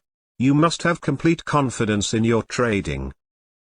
Chapter 22, Trading and 3 Accidents. The phone rang in the middle of the night. Not knowing if it was important, I got up to answer it just as everyone else would. The voice at the other end was a familiar one. I believe that John Denver's biography is going to be the most important biography of this year. If not the most important, surely one of the important. Art, I was just doing some thinking on John Denver's accident. He touched millions of lives as well as yours and mine. I can relate to that accident. Phantom told me. You called me in the middle of the night to tell me this? I asked. Phantom explained, I know how our traders can relate to John's accident too. Of course there are those people who he never touched or who didn't even know who he was. This is so important to me. Maybe it is more important to me than anyone. It is important because I always have had timing as my friend in my trading career. Traders will have to face in their trading career what John had to face in his last flight. I just don't ever want our traders to ever have to face that last flight in trading. I have to make them understand one very important point in their trading. Somewhere along their path they will face an unexpected event that can take them out of trading if they don't prepare for that eventuality in their trading. Phantom continued to convince me, but I already knew Phantom was expert at timing. When you get a phone call at 2 a.m. in the morning, you can almost know it must be from a friend. Why else would someone call at that hour and awaken you from deep sleep? As I answered the phone, I could see this call from Phantom was not just to me but also to Phantom's trader friends. Art, I must ask you to address 3 aircraft accidents. It's John's, the latest one in the article your brother sent you, and the one I was in. I never could make anything out of the aircraft accident, but it has to do with life and in trading too. It is important that we warn our traders of needing to be prepared for all possibilities. I have searched for some kind of answer from John's accident and my accident in the past. Not until I read the last accident of the doctor whose aircraft landed itself after carbon monoxide poisoning in the cockpit did I realize the similarities to trading and how it is important. Phantom continued, it does have to do with trading, Art. When you wrote about God's rules, you never really understood fully why it was such a difficult time for me. I went through the same process in my aircraft accident as with John's. We survived and we had altitude to recover and to make a decision. John didn't have that altitude and couldn't make a decision. He had to take what was given. The doctor wasn't even in the decision process because of his condition. 3 accidents and they all had different results. The doctor had no choice, and when he lost consciousness because of the carbon monoxide in his aircraft, he still survived because he ran out of gas. John's had what appears to be fuel and a fuel value problem and he lost his life. Our engine failed and we had time to work the fuel tank valve and get the aircraft on the ground where we wanted because we had altitude. We were able to make a choice of where to land. John didn't have a choice. The doctor's aircraft landed by itself and he survived. These 3 accidents are all the same accident with different circumstances. Can't you see what I am getting at, Art? Trading has the same conditions. I remembered seeing Phantom's post on Futures Talk forum to Randy about the fuel valve over a month ago and had thought little about it until now. I began to see Phantom's thought on the 3 aircraft accidents. There are times when the market hasn't given you enough altitude to be able to recover. At other times you have enough altitude on your position to make a good landing choice when the market goes wrong. And there are times when you have no control on where you are going to land or how because it is out of your hands. Yes, it makes sense that Phantom would call at 2 in the morning. Phantom never pulled rank on anyone and never considered himself better than anyone. He has always been a gentleman and perfect example of what you would expect of a hero. Why should I hesitate to let him impress his thoughts on his friends? He wishes to save as much grief of trading to his trader friends as he can. I cannot question the unconventional thinking about the accidents and trading, as my thinking is pretty unconventional at times too. We shall convey the insight for you on the 3 aircraft accidents and allow you to question if you feel it appropriate. Phantom rarely ever said anything about an aircraft accident in his life, but it always bothered him. In John's accident he was presented with an aircraft accident not easily accepted. Now out of the blue sky, an accident where there is no logical reason the pilot, a doctor, could have survived but did. Phantom surely has gathered reasoning for all of this. He has been right in his useful insight on events over his trading career. Why not now too? Events in life have a lot to do with trading. Could it be too that trading has a lot to do with survival in life? Okay Phantom, I said. We can start the chapter while it is most importantly on your mind at this early hour. Where would you want to start? Phantom indicated he would just tape his thoughts and let me take them and make out of them what seemed to be the message like we had on his insight in this project. I agreed and went back to bed. You can know that Phantom didn't sleep that night and kept the midnight oil burning. I guess there is a time and place for all thought. We must let it flow and not restrict thought at those times. That point is another Phantom has taught me. Phantom felt the 3 airplane accidents reflected clearly similar uncontrollable events in trading just as in the accidents. We'll see just how they compare. The 3 accidents Phantom was talking about were John Denver's, a pilot who is a doctor, and Phantom's accident. The doctor's aircraft landed in Missouri on its own when running out of fuel while the doctor was unconscious. The aircraft accident Phantom was involved in was at greater than 5,000 feet altitude when the aircraft engine quit. In John Denver's accident there were 2 pieces of information, which Phantom was disturbed about in the accident. Before the flight took place, John had borrowed a pair of vice grip pliers in order to turn the fuel selector valve. The fuel selector valve was not in the correct place below his right hand on the floor of the aircraft but over and above the left shoulder behind him. This required him to take his right hand from the flight stick in order to turn the valve, which was difficult to maneuver. The most disturbing aspect of John's accident was that his problems occurred with less than 500 feet of altitude. Thought time in the emergency situation didn't exist, as actions had to be second nature.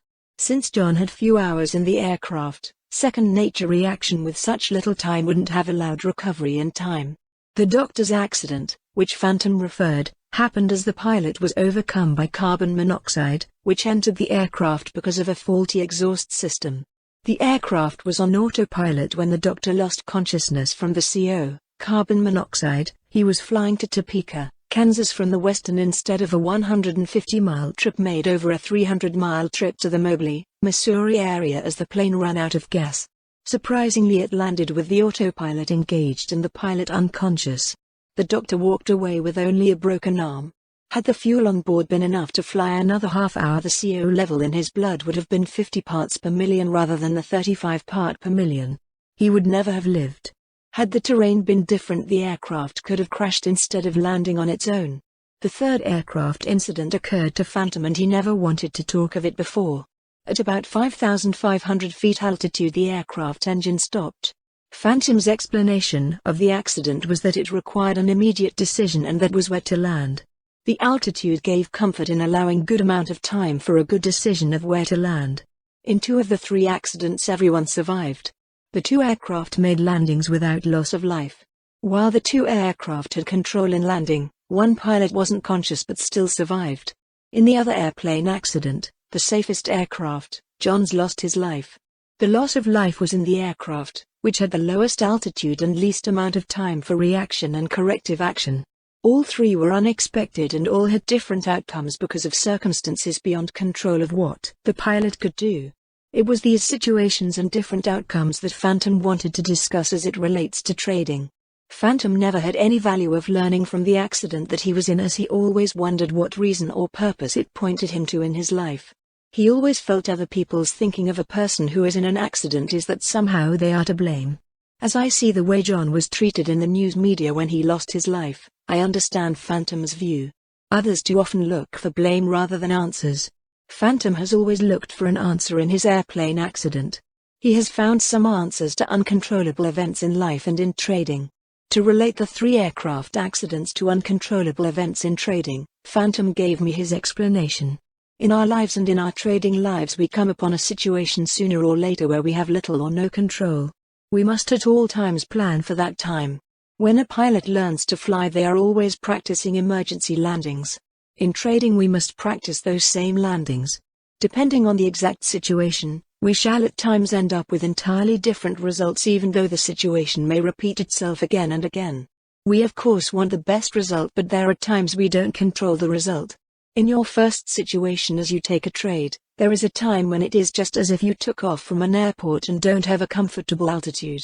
This is the time when the trade has not really been proved to be a correct position yet. At this time an unexpected event can have its worst result in your trading. You have to take what you can get for a landing spot due to the lack of altitude. The second situation is when a trade becomes a proven correct position. It is similar to being at a higher altitude in an aircraft. If an unexpected event takes place, you have a more comfortable choice and can make a better decision due to the extra lead, which is also similar to picking out a better landing spot. In this situation you are in control of keeping the trade from being a total disaster. You land in a clearing. The third situation for a trader, which parallels the 3 aircraft accidents, is that you are on your way with comfortable altitude and are on autopilot. There are no problems with your position. All of a sudden your trade is taken out of your control. Several events can cause this. Consider some of them, such as your phone line goes dead. You get delayed on your transportation and can't get communications to your broker. Your quote machine goes dead. A big report comes out and the market locks limit before you can even get an order into the pits. All of these are the same as losing consciousness due to CO in the cockpit as you fly to your destination. Nothing you can do will change the result, as the result is going to deal you what it will. The trades with the best altitude or lead allow you the best opportunity to recover from a bad or unexpected event. A lot of traders expect their trades to show this lead and do nothing when they don't show the lead that they need. They allow the market to take them out and prove that they are wrong. To be taken out by the market when proven wrong opens up much more disaster than many traders ever imagine. At all times you must understand that the surprise and unexpected event will create a worse situation than you are prepared to face. You must practice your emergency landings. You can recover from good positions. You will not recover from bad positions in unexpected situations. Just as the doctor's airplane landed itself, you will have times when you luck out. After all, a broken arm is much better than a lost life. Traders are the only profession I know where they are happy when the market gives them back half of their loss. When you get back half of your loss, you have just seen your airplane land itself on autopilot as it ran out of gas. Phantom indicated that the most critical time of a trade is immediately when you have just entered the position. This is the time you must be most sensitive to news and events. How many traders are most comfortable upon entry because they know they are protected by stops? How many surprises are there in trading? How about the time the unemployment report was a surprise and your stock gave you the biggest slippage you ever thought was possible? Listen to Phantom. It happens. Don't let an unproven position set you up for a downfall. Phantom asked, why is it so difficult for traders to understand that bad trades get worse? They get worse until the unexpected takes place. The unexpected is always your downfall in a bad position getting worse. Get a lead on your trades or throw them out. Phantom wanted you to understand part of his distress in John's accident and death. He wants the best for you. Can you relate to the 3 accidents and your trading? Make out of it what you can. Phantom intended it as a way to ask his trader friends to be prepared for any possible event in your trading career. Chapter 23, My order was filled, where? Phantom has always been anxious to address what the traders questioned in trading. It was with great hesitation that the subjects of order placement and fill prices were finally addressed. He felt more research on his part was necessary. There are so many different situations for traders when they put in orders for their trading. Some of the questions appeared over the months on the traders forum. Many traders would get what they felt were bad fills for one reason or another. Phantom knew it was mostly misunderstanding of how a market works in volatile situations. This lack of understanding due to little known knowledge on the subject disturbed him in these situations. It seems there is a vast opinion by most traders that the brokers are to blame on most of their bad fills. This misunderstanding is a great handicap to traders unless they are aware of what causes bad fills in volatile markets. We shall present some of those situations with the explanation in order to improve order placement by traders. Little research is done individually by most traders, and Phantom felt this is a big mistake. Phantom has always done his own trace of order placement, execution and reporting of orders to and from brokers in order to know the integrity of his placement. It gives him the ability to know what the edge can or cannot be upon an order placement. Logging and tracing placed orders early in a trader's career affords the opportunity of knowing just how exact an order must be placed. An order placement for market orders, price orders, and stop orders will have different urgency and slippage at various times due to current volatility at execution. Understanding changes in volatility is critical in knowing when and how to place each type of order. I asked Phantom to give some insight on order placement before we got into particular experiences and results of traders. His insight is based on experience and knowledge of his many orders in his career. Phantom is the only trader I know to have been stopped out limit up and limit down in the same day. It was early in his career and he takes full blame for not knowing early in his career the situations which can cause such slippage and fills. Some of the important points on order placement and price fills are seldom talked about or considered. Phantom felt many misconceptions were important to address as well. Art Simpson, ALS, can you tell us some of the most important insight you have observed in your trading career on order placement and market prices? Phantom of the Pits, POP, let's just start with a normal day and look at an opening, daily range and closing. Regardless of what your order is to be, you will find that there are times during a day that liquidity will be better than at other times. That is really the reason for different ranges each day. I remember in the early 70s watching a trader bid the high of THE day consistently at each new high. I asked the trader why he would buy the high of the day. His answer was that there would be many highs during a day, but at the end of a day only one true high of the day. If you think about that answer, you'll realize that it is true. Each time you buy a high, it is possible that there will sooner or later be another new high for the day. To use his method of buying new highs, you would have to be a floor trader in order to use my rules, but it has merits. A reason I say it has merit is because the thin part of markets is at highs and lows. You'll see this if you look back on volume at the end of the day. When the markets are thin, they can be pushed further until liquidity once again enters the markets. Even though markets are thin at the high and low of a day, during the day there will be many new highs or lows which are not the high or low showing at the end of the day. We can never know for sure which high or low during the day is the true high or low for that day. I got a kick out of some posts on a forum, as one was headlined something to the effect that the locals were gunning for the stops. There are some misconceptions in that thought. Locals don't gun for stops, it is just how they trade. If you knew the market was thin at highs and lows and were positioned the wrong way, what would you do if you were a floor trader? It is the traders who are wrong which push the stops before the stops are hit. In other words, you don't want to have to buy many ticks higher if you are wrong and approaching the high of the day. That is what the public tends to do by putting their stops above the high for the day. I certainly don't think the forum participants were wrong in their thinking, but only having fun with the way the markets tend to act on their positions at times. They have really hit the nail on the head, and it just takes some understanding as to why it seems to be that the locals are gunning for the stops. Locals are good at taking the smallest loss possible and going with the flow. It is an advantage over the public traders. To understand why markets act as a system which tends to prove the most people wrong in any one day is a good start in correcting bad entries when trading. Traders are correct in thinking that the stops will get them out and then the market will just turn around and go the way they had thought previous to being stopped out. The fact that it happens is reason enough to devise your trading plan accordingly. This idea is especially useful upon planning entries. I never really liked stops, but trading off floor creates a problem for the public because they certainly need protection from being hurt from extreme moves. Stops do not protect well in choppy markets. Trading plans can be improved by knowing how stops work and what far too often happens. If I get my signals of what I want to do, often I can see a new high for the day in the last hour of the day. If I have my signals telling me to sell, it oftentimes will say to sell the new high in the last hour, with the requirement of proving that position correct, being that the market must spend little time at or above that new high. This is not saying to take a loss on a stop, but saying that the new high is a move created by day traders, locals getting out, or bad buying creating the stop run toward the end of the trade day. For the position to be proven correct, the market must prove that the reason for the new high is just as I previously described. Markets slip through stops on the bottom toward the end of the trading day also because of the day traders, locals and bad selling that push the stops which build up below the markets. This is natural in trading and is not recognized often enough by traders, especially new traders. Another big disadvantage of stops as I see them is the feeling by traders that they are protected from adverse moves. When the market is liquid, stops work fairly well. Too often when an important report comes out like the monthly unemployment report, markets such as bonds and currencies will do the long jump. There is no liquidity for sometimes as much as several support or resistance points.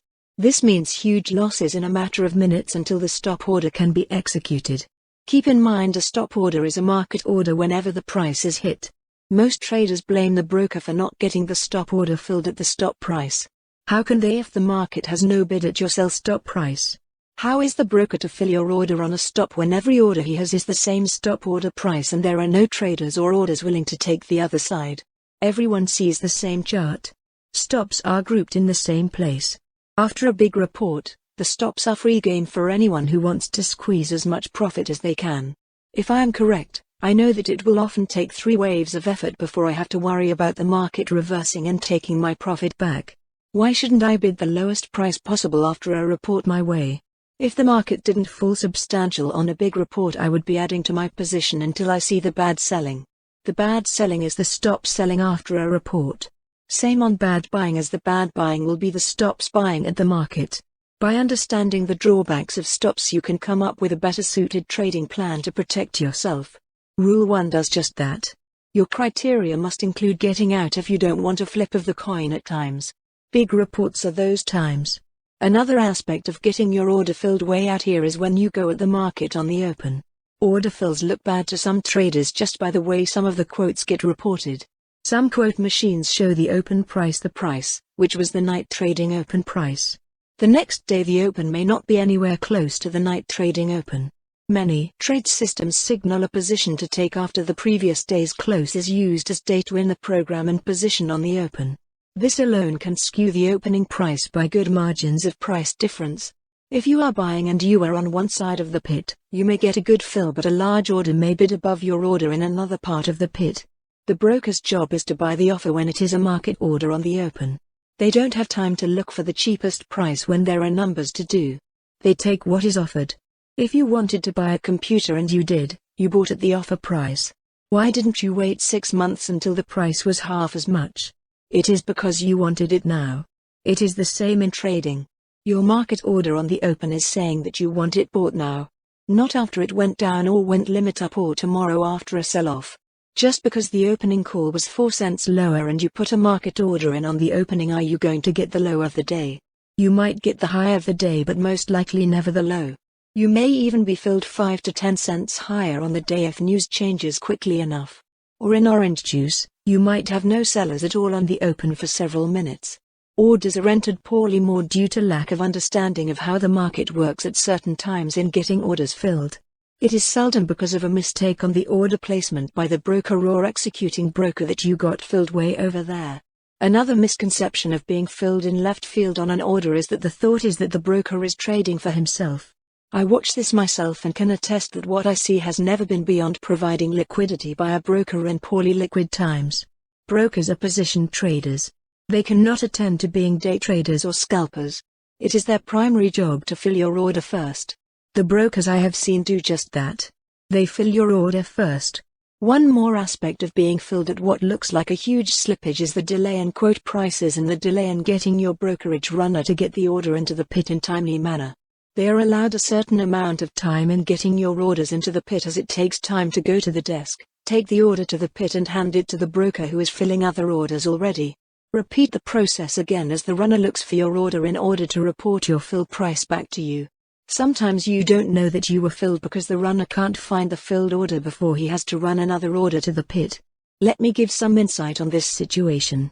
If you must know if you were filled, cancel the order. This way the runner must require the broker to pull the order from the deck. If it was indeed filled, it won't be there and the runner will have to look for it. Sometimes new runners don't know to look over in that pile for the filled order. If very runner starts a new career and is not good at it until experience becomes the teacher. There are times when runners are seeing so much volume that the floor managers will tell them to do the most important aspect of their customer business. That is getting the orders into the pits and worrying about the fills later. Often confidence in the way orders are routed and filled by customers and a new trader is never above a 1 on a 10 scale. You owe it to yourself to see the flow of orders and understand the strict method, which must and is followed by the commission houses and the brokers. Believe me, integrity is as good as it has ever been. I remember when beans had gone above 4.44 for the first time in history and I fed orders to the floor to sell out my longs as they hit 4.44. My fill was at 4.32. I did my research and checked all time and sales and price quotes that day. I know when I get a bad fill why today and every day. It has never been because of the broker not being alert. It has always been because I was not in the pit and did not know what was going on for anywhere from 2 to 10 minutes before my order was filled. Art, I know we want feedback on this so we can address the input from the Futures Talk forum. I never really had my heart into this chapter as it seems so cut and dry for me, but I know it is important to the traders. They must understand their fate when blame is quicker than answers in difficult market times. Okay traders, phantoms, paper traders, brokers, newcomers and us old folks alike, let us have it. Your questions and observations please. Note, we had some good feedback from RH and it seems fitting to put it in this writing. Below are RH's comments. Phantom. Thanks for another insightful chapter. Unless you've been there or had much experience, you tend to follow the notion that the little guy always gets the short end of the stick. This chapter explains the process of the markets for better understanding. No specific comments other than paraphrasing my understanding of your words. On tracing orders, is there other info or stats that one can request other than time and sales and price? On gunning for stops, it's my paradigm and others that running the stops creates a quick bounce and once hit and expanded, the locals offset and is done as a tactic in itself. Your explanation seemed to be that it was not necessarily a concentrated effort to run the stops but rather floor traders positioned wrong and as they offset near the thin areas, the market pushes through the stops. On markets proving most people wrong and hitting their stop and heading in the way they had thought. Rule 1 was made for this action. If you position and the market goes against you, Rule 1 offsets the position allowing for re-entry, in the last hour, in this instance, rather than positioning once with a stop just beyond the daily extreme. So Rule 1 allows us to use these areas to re-enter again or enter, i.e. day and half, rather than lose the position and see it go our way shortly afterward. On stops and a big report. Any other ways to see the bad buying or selling other than the looking at the same chart everyone else looks at? Thanks again for providing us clarity of the true workings of a market, RH. Phantom. A couple of questions from Randy we should answer. His question on tracing orders, is there other info or stats that one can request other than time and sales and price? Pop, the best way to trace an order is to know the phone clerk by name who takes your order and to identify the runner who takes your order into the pit. For me this is pretty easy to know because I am pretty well known for requesting all the information I need to keep the integrity of my orders going into the pit. I like to have the information because I like to prove to myself that the myths of what happened to an order are just that, myths. Most of the time other traders who put orders into the pit are not aware of what has happened because of fast markets or newly reported information. They only know that they got a bad fill. Well, bad fills all have a good reason. Every time I check to see the reason for my bad fill, I have verified the circumstance that it has indeed been at my own hand that I got a bad fill. I didn't know at the time when I placed my order that I didn't have the timely news or what the liquidity was at the time. How can we always know the situation at all times? We can't. You see, it is easy to use a crutch in blaming some reason other than a fact, which we don't know at the time. It is wasted energy to think or fill was other than with the highest integrity. Even though I could fill all of my own orders, I know I can do a better job giving the order to the professional broker. Now most traders don't know that. On tracing orders most of the time, you can get time and sales, but the true event is that your order, if a market order, can be filled anywhere within a time limit of say 2 minutes. Now have you ever seen a market move in 2 minutes? Of course you have. A market can move quite a lot in 2 minutes. How do you win the game? If you put enough orders in, you will find that it tends to even out. If you put few orders in, you will find that you tend to get the short end of the stick, as Randy suggested. The short end of the stick is that you will put your orders in just as the market is changing direction and starting to go against you. You know what the market is going to do, and it has already done it by the time your order reaches the floor and you got the slippage from the market reaction. The quotes you receive are not the same as the bid and offer in the pit when you put the order in. There is always a lag. I can stand in the pit and watch the tape and be behind as much as minutes at times. I bid and offer according to what is going on around me in the pit. The public cannot do that. At times you are better off with resting orders, but execution is always the most important part of order placement if you don't trade large amounts. Okay, time and sales is it, and the rest of your research is on your shoulders to check your broker, runner and phone clerk. A good commission house will do this for you, but not always when the market is open. Do it when the market is closed and keep your own records. I consider it as if I am hiring the people who work my orders both into the pit and in the pit. What do you think of Randy's ideas on his interpretation of running the stops ideas? Pop, I don't mean to remark lightly, but Randy has a good handle on the correct interpretation of what I meant. I can't really add anything to his correct ideas. Another question for you on stops and a big report. Any other ways to see the bad buying or selling other than the looking at the same chart everyone else looks at? Pop, I see the reason for Randy's question on the bad buying and selling. In the pits it is pretty easy to see what is going on. Off the floor it is a sense that we have to be alerted to in our thinking. We must know the possibilities of why things happen the way they do in markets. People will trade like herds at times, and when the herds are finished in their positioning, the market takes a breath and the moves start to fade. It is the lack of follow-through that tells us when we have seen bad order placement. When we are away from the floor, we must be aware of lack of follow-through. It happens at the highs and lows because of momentum trading, which causes the moves to be quick and sometimes cause artificial moves.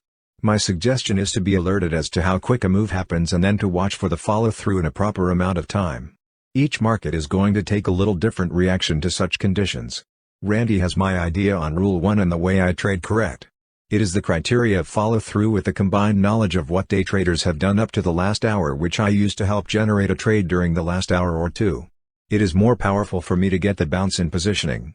In fact, I have a chapter or two or even a book on the systems I use in trading. Of course, I would not give all of the inputs, but enough to help most traders establish a game plan that would match mine. Do you want to address any other situations on order fills? Pop, no, I don't, as I think it is research that each trader must make on their own, and I cannot give them the results of their ideas of bad fills. They must slay that situation themselves in order to have the confidence of putting it behind them. You've been generous in helping me write Phantom's Gift. I know the traders do appreciate it and wonder what are the plans from here?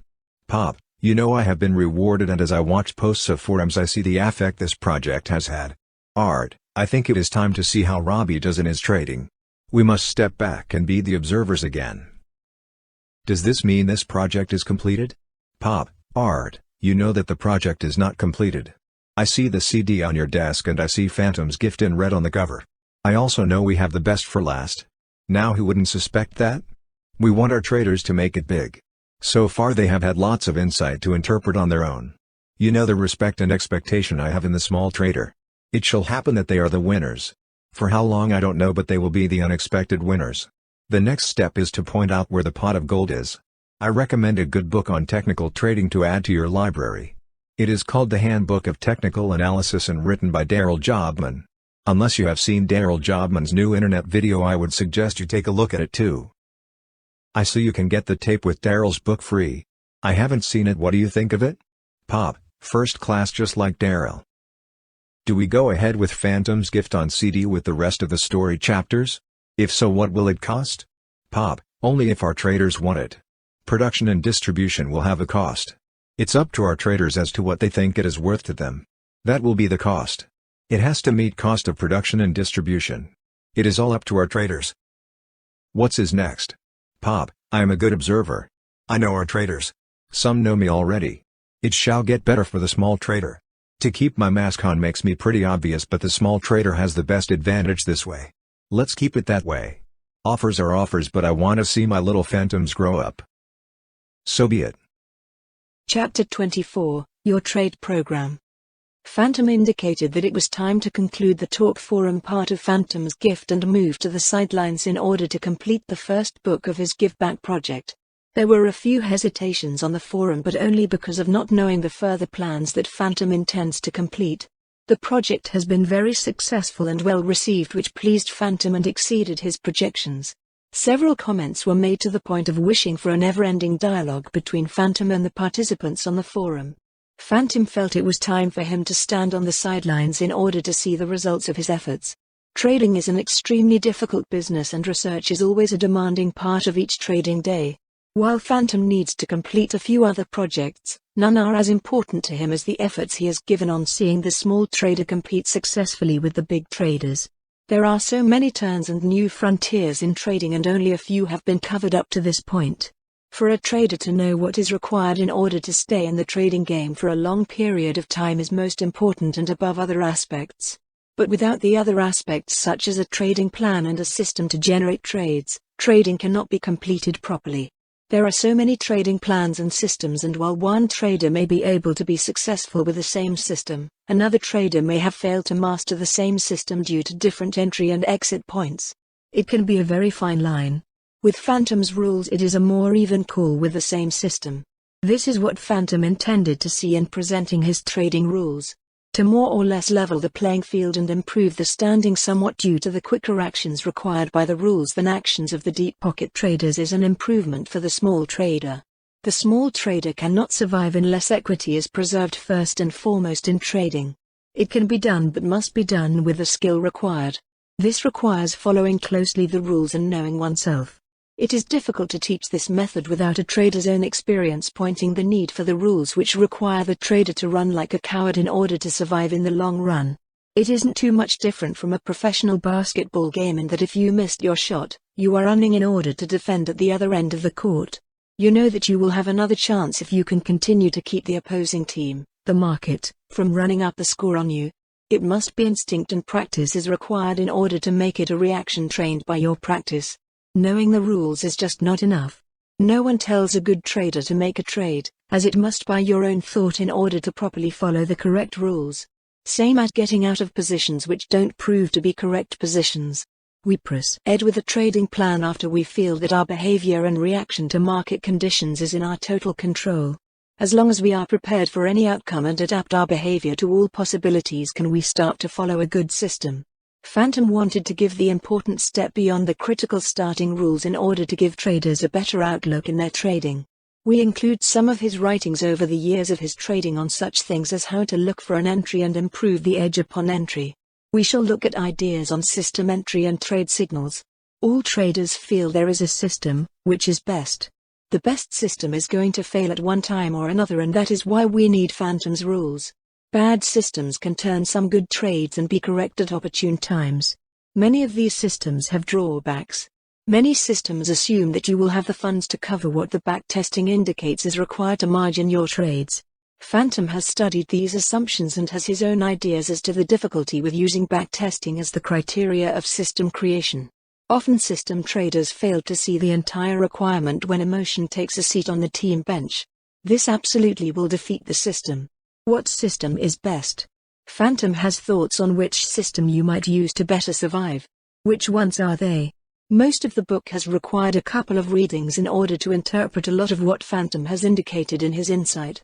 It was by no accident that his insight prompts your own questions and searching. You are with us so far. That was the most important step. You are doing your own thinking. From here forward it will be a little easier for you. It is discouraging to have a market take funds away from you and your family. The more soul searching you do about what the market is waiting to show you, the better your outcome will be in using the rules properly. Take a break, have a favorite drink or refreshment, and get your notepad ready to make your own notes. You are going to draw your trade plan according to your goals. Phantom will have some good suggestions about your trade plan. Your trade plan will give you your entry signals. Phantom's rules will give you your exits and drawdown protection. What else is there? If you have the rules for protecting your funds in a losing game and you have a good plan for putting on good trades which you exit if not proven good trades, you have it pretty well covered. It is easier to look greed and fear in the face with the proper frame of mind.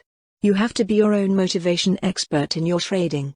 The motivation must be tilted toward the rewards of keeping big losses out of your account. Not just today but every day you trade. You must look at a big loss the same as you would a personal bad habit.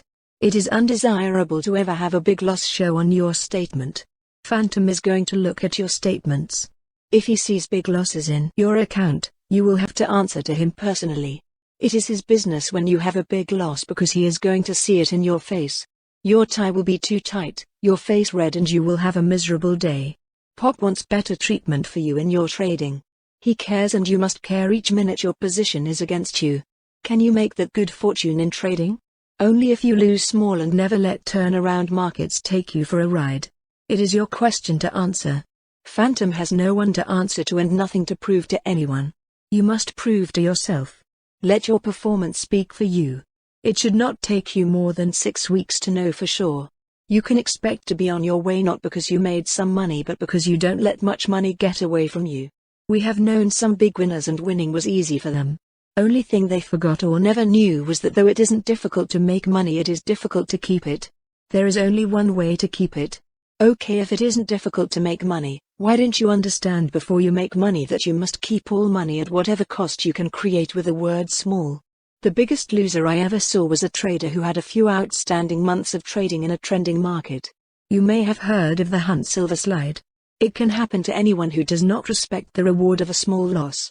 You must see the reward of a small loss. Don't let it be your forgotten advice. Let's look at some of Phantom's writings and his updated notes as to his ideas on your trading plan. Phantom, I'll transcribe these into our book and have you verify the points, which I don't fully understand. Though I have known you my entire trading career, I still don't know everything about you. When you put thoughts on paper, it seems different for me than when we talked answers back and forth. I am more like the readers now, as I must read what you wrote instead of what I wrote from your spoken insight. Do you think this will make it easier for the readers by doing it this way? Phantom of the Pits, you bet, Art. I am exact in my thought when it comes to making a trading plan for our traders. You go ahead and put it in the book. Okay, here we go. Pops, writings, in every trading plan there must be an element, which gives you the edge. It is that edge which can change the outcome of your trading career. In the pits it is the edge the locals get for putting on the trade which is their advantage that allows them to trade for a longer term than if they had not gotten the edge. My rules are not the plan, but the rules are a must in order to have a plan to work. To me the rules are the most important part of giving me the confidence I need to know that I can and will survive in my trading. Survival is the most important point of any plan. If I know I can survive, then my plan can be much easier to design. While my plan may seem advanced to others, there are only 3 ways for a market to go. I know you are going to ask what is the third, but nonetheless believe me. There is a situation coming up in a few days and every trader off the trade floor is not thinking the trade. My writing points out a third way the market can move. I didn't want to put this on the talk forum because I didn't want to confuse new traders with my thoughts on this point. I am not going to ask you to interpret what I am trying to say. I am going to tell you what I mean here. A good trading plan must have the third way a market can move included in the plan. Is the third way a market can move is the surprise side move? No, not exactly. The third way a market can move is the edge we want in our trade plan. A market that goes with the trend and then breaks support or resistance, which also flags traders to get out or cause them to get stopped out, will turn into your friend. The most powerful signals in a plan are the ones where the market has moved both ways in a trend and are showing reversal to the big build-up of trend followers. I know of a couple of funds that have been proven winners due to this one input of their plan. Sure, there were other criteria too. Oh, you say, but you are the great trend follower of all time. What is wrong with throwing in the towel early in a trend? I'll tell you what is wrong. Not throwing in the towel early is what is wrong. Big losses are the reward when you have convictions in a trend beyond support or resistance. You got it, the market trips and you must take it. You need not only to take the profit but also to head the other way. You need to make criteria for this situation in your trade program. In your trade plan we now have 2 situations which can give you the edge. The first is the surprise side and the second is the third way a market can move. The surprise side is an event, which takes place during the day, and unfortunately seldom allows the public to benefit from on entries. Mainly because they are already the other way when it takes place. The public seldom reverses their position because they seldom get out at the right place in the first place. You must use this knowledge to your advantage and not be caught in the same situation. I don't care how bullish or bearish a position you have established appears to be, there is a place in every day when it is going to be right to be out of that position. The odds are that you won't hit that place most days. You'll find that it seldom happens when expected in trends. That is why you must have that exit plan during every day. You must be prepared within your trade plan to use the exit if needed. How do we put this into our plan? If you are using point and figure charts, you can often see the 45-degree line of support and resistance. A good trend will give you several attempts at the support and resistance lines. After several attempts, a reversal day will break through the line. At that point you will have stops, and the stops can generate more orders coming into the pits. As the price moves through, it will generate more orders to exit. You don't want to stay around long after the first move through the line. Even if it does reverse back again, you usually will have a good clue that you did the right thing by offsetting as consolidation starts to take place if the line holds. Some of your biggest trends and moves come from the breaking of support and resistance of a strong established trend. Put these criteria in your trade program. Even if you were to only trade this edge, you would be making the best moves of your program. Let me qualify this for you a little more. This is the third way a market can move. The market must have moved in the direction of the trend and then broken support or resistance. It is not the same as the surprise side moves. The surprise side move is different in that it can be caused by a reversal of a market after going the way of a report and then failing. The surprise side also can be when opinion is one way and the market has no more traders to reinforce the opinion with position, so the market fades the other way. You must have a surprise side plan in your trade program at all times also. The surprise side over the years of research for me has always been the opposite way the market opened in all markets except one. It is up to you to search that one market out. It tells you something about taking a diversified trade plan by spreading your trades over several contracts. If you trade 5 different futures and you see that only one can be the one, which I expect to be a surprise side in the direction of the open, you have the odds in your favor in your thinking. I don't want to mislead you on the surprise side. What I mean is that if the market opens higher and closes higher for the day but lower than the open, it is what I call the surprise side. It is the same on a lower open and it closes higher than the open, then it is the surprise side. Go do your research on the open and closes, but not in respect to higher or lower on the close but in reference to the open only. The big money is made on the surprise side. Why do you think that is? It is because the professionals are not only getting out before most but also going the other way when the rest of the trade starts getting out on stops. You should make yourself a data chart and research this knowledge to confirm it before you put it in your trade program knowledge. First the market opens and last the market closes in reference to the open. This is your data research required for this input. What do you find over the last 6 months? What do you find in a trend and when not in a trend? Chart it or data scale the information and use that in your program. You see, opening prices are good indicators of where the market will close in relation to the open in certain market conditions. It seems to have certain credibility due to the way the market information is reported in newspapers to off-floor traders. Some traders only get the open, high, low and close most of the time. Opening prices are bad news most of the time. There are times when opens and gaps are with high credibility in predicting the close direction. Learn them from your technical research and use them in your trade program. During a surprise open there is little you can do if you are already the wrong way but to protect your position. If you are right by mistake of the surprise open, consider yourself lucky but listen to your plan just the same. If your program said to offset after a higher open and you get a surprise higher open, do it and then re-enter your trade when you have the criteria met of your program met. Many times an extreme open will give you support at the opening range as the gap indicates to the professional trader an invitation to continue to move in the same direction as new orders to follow continue to come into the market in waves. You must consider this phenomenon in your trading plan and input it carefully in your program. It is just as important to not make a mistake about good gaps on the open. Watch them and research what happens with them. There will be a two-sided market in those situations, but only because there are always many traders willing to take a profit. Use that, as we have said in the past, to your advantage. These profit takers are your friends in these situations. Gaps are certainly a study needed since they are your opening indicators and can change most trading plans immediately. Use the information you gather on gaps to implement good trading plans, with the gaps being a possibility for each day. Getting back to the third way a market can move is not as many think in picking tops and bottoms. It is not picking tops and bottoms. Third way moves are your acknowledgments of what the market is telling you about the existing trend. It is finding lack of continuance and is going to reverse somewhere along the trend. It is usually after the support or resistance of the trend has been flirted with and broken. Be aware of your support and resistance points in your plan each day. Always take into consideration the possibility that the third way moves in trends are of the most powerful moves in markets. If you have missed the existing trend for some reason, you can always be ready for the third way move out of existing trends. Don't ever force the trade until the resistance or support has been violated depending on which way the trend established is moving. Have your points in your daily trading plan. Most systems will not give you criteria other than expected entry points and exit points. Thus must be further establishment of your trading plan. It is good to have a system, which you can have confidence in, but you must complete the total trade plan in addition to it. Seldom is a trade system a complete trade plan, but there are some which are. On selection of a system to trade, I feel it is best to have an additional trading plan along with the system. Mainly I feel this way because there are times when your system can generate a period of losing trades. You must be able to filter as well as protect with my rules when this happens.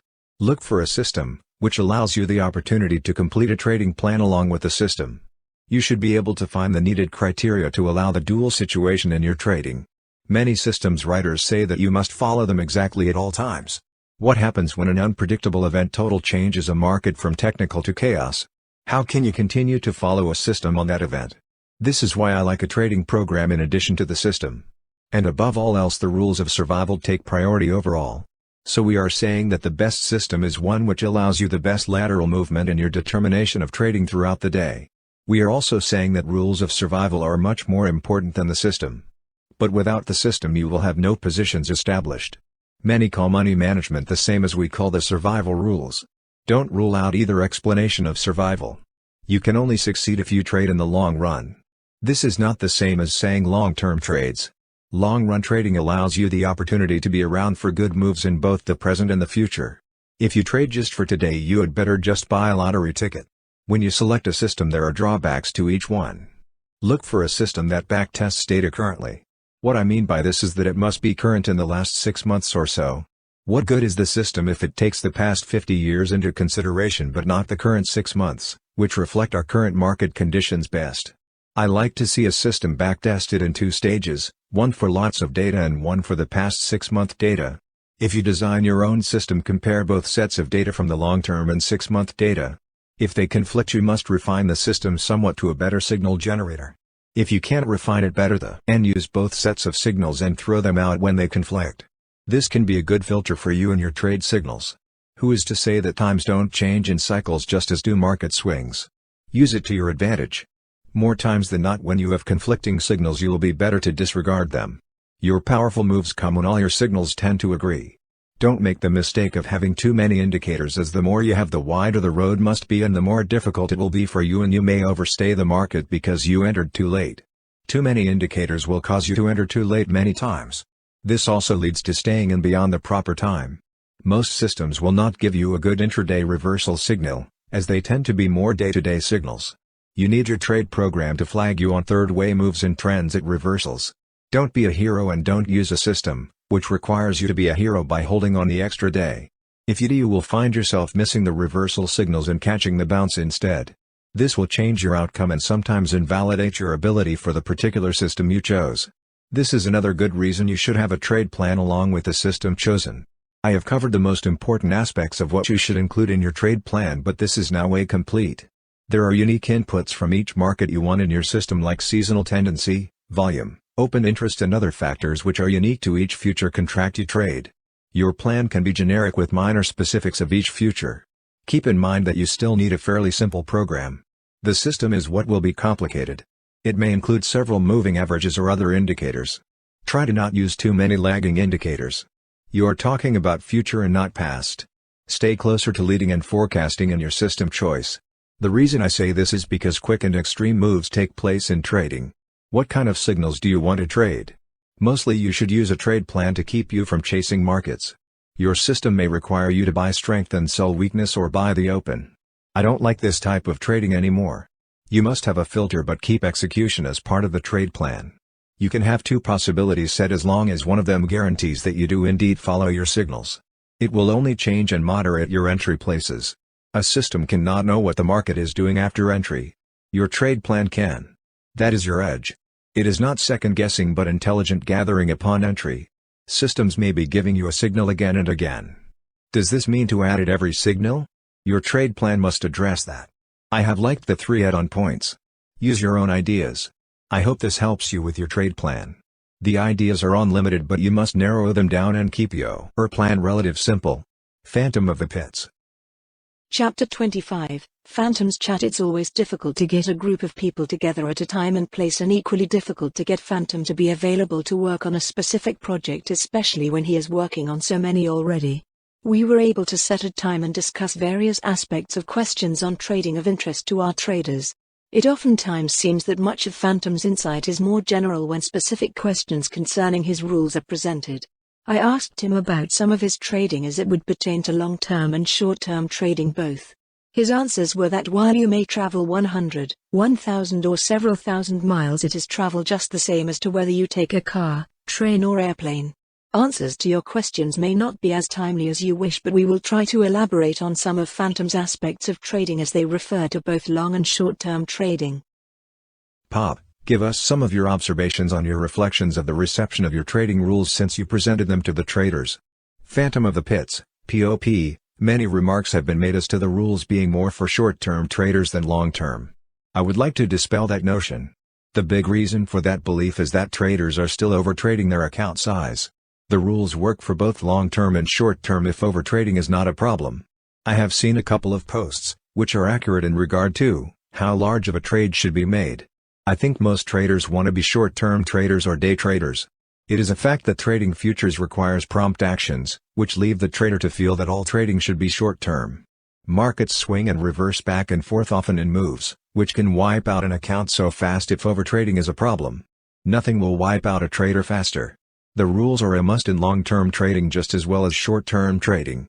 If you have a signal to enter a market and 2 weeks later the market is not doing what you expected and you are still in the position, you should have used Rule 1 and not Rule 2. You will not have added to your position because it didn't prove you correct. By not overtrading you may have been able to hold the position for 2 weeks without going to an extreme of losing on the trade by big time. Still, if you have a 2-week position on because you are expecting the trend to continue or develop, you must approach the initial trade by not overtrading to a point of having to lose on minor fluctuations. If you overtrade, you will be forced somewhere to pull the trade off at an unfavorable situation and with a loss you had not counted on taking. By using Rule 1 with long-term trading, you are far better off to underposition with smaller positions. It is Rule 2, which will make up for the smaller positions in long-term trading. In long-term trading, your window of the position proving to be correct would perhaps be a little wider and a longer time frame.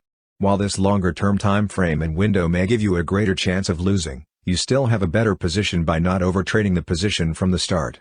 Keep in mind that entry signals are not always good entry points. That alone says not to overtrade the position.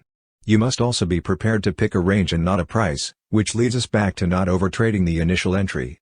This leads to Rule 2 and allowing you the opportunity to get larger once the position proves to be correct. We are talking a wider window than most traders think about for Rule 2 to work properly in the long run. Much frustration develops in trading when the initial position is overtraded. Each trade should not make a difference in your account. The problem with that statement is that each trade does make a difference to almost all traders.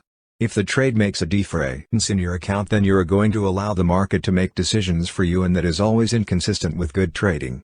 Keep in mind too that the statement is not saying that each trade should not be important in your trading. I have seen the smallest trade become significant to traders because they didn't use Rule 1 and remove the position once it failed to prove a good position. The loss becomes larger and larger.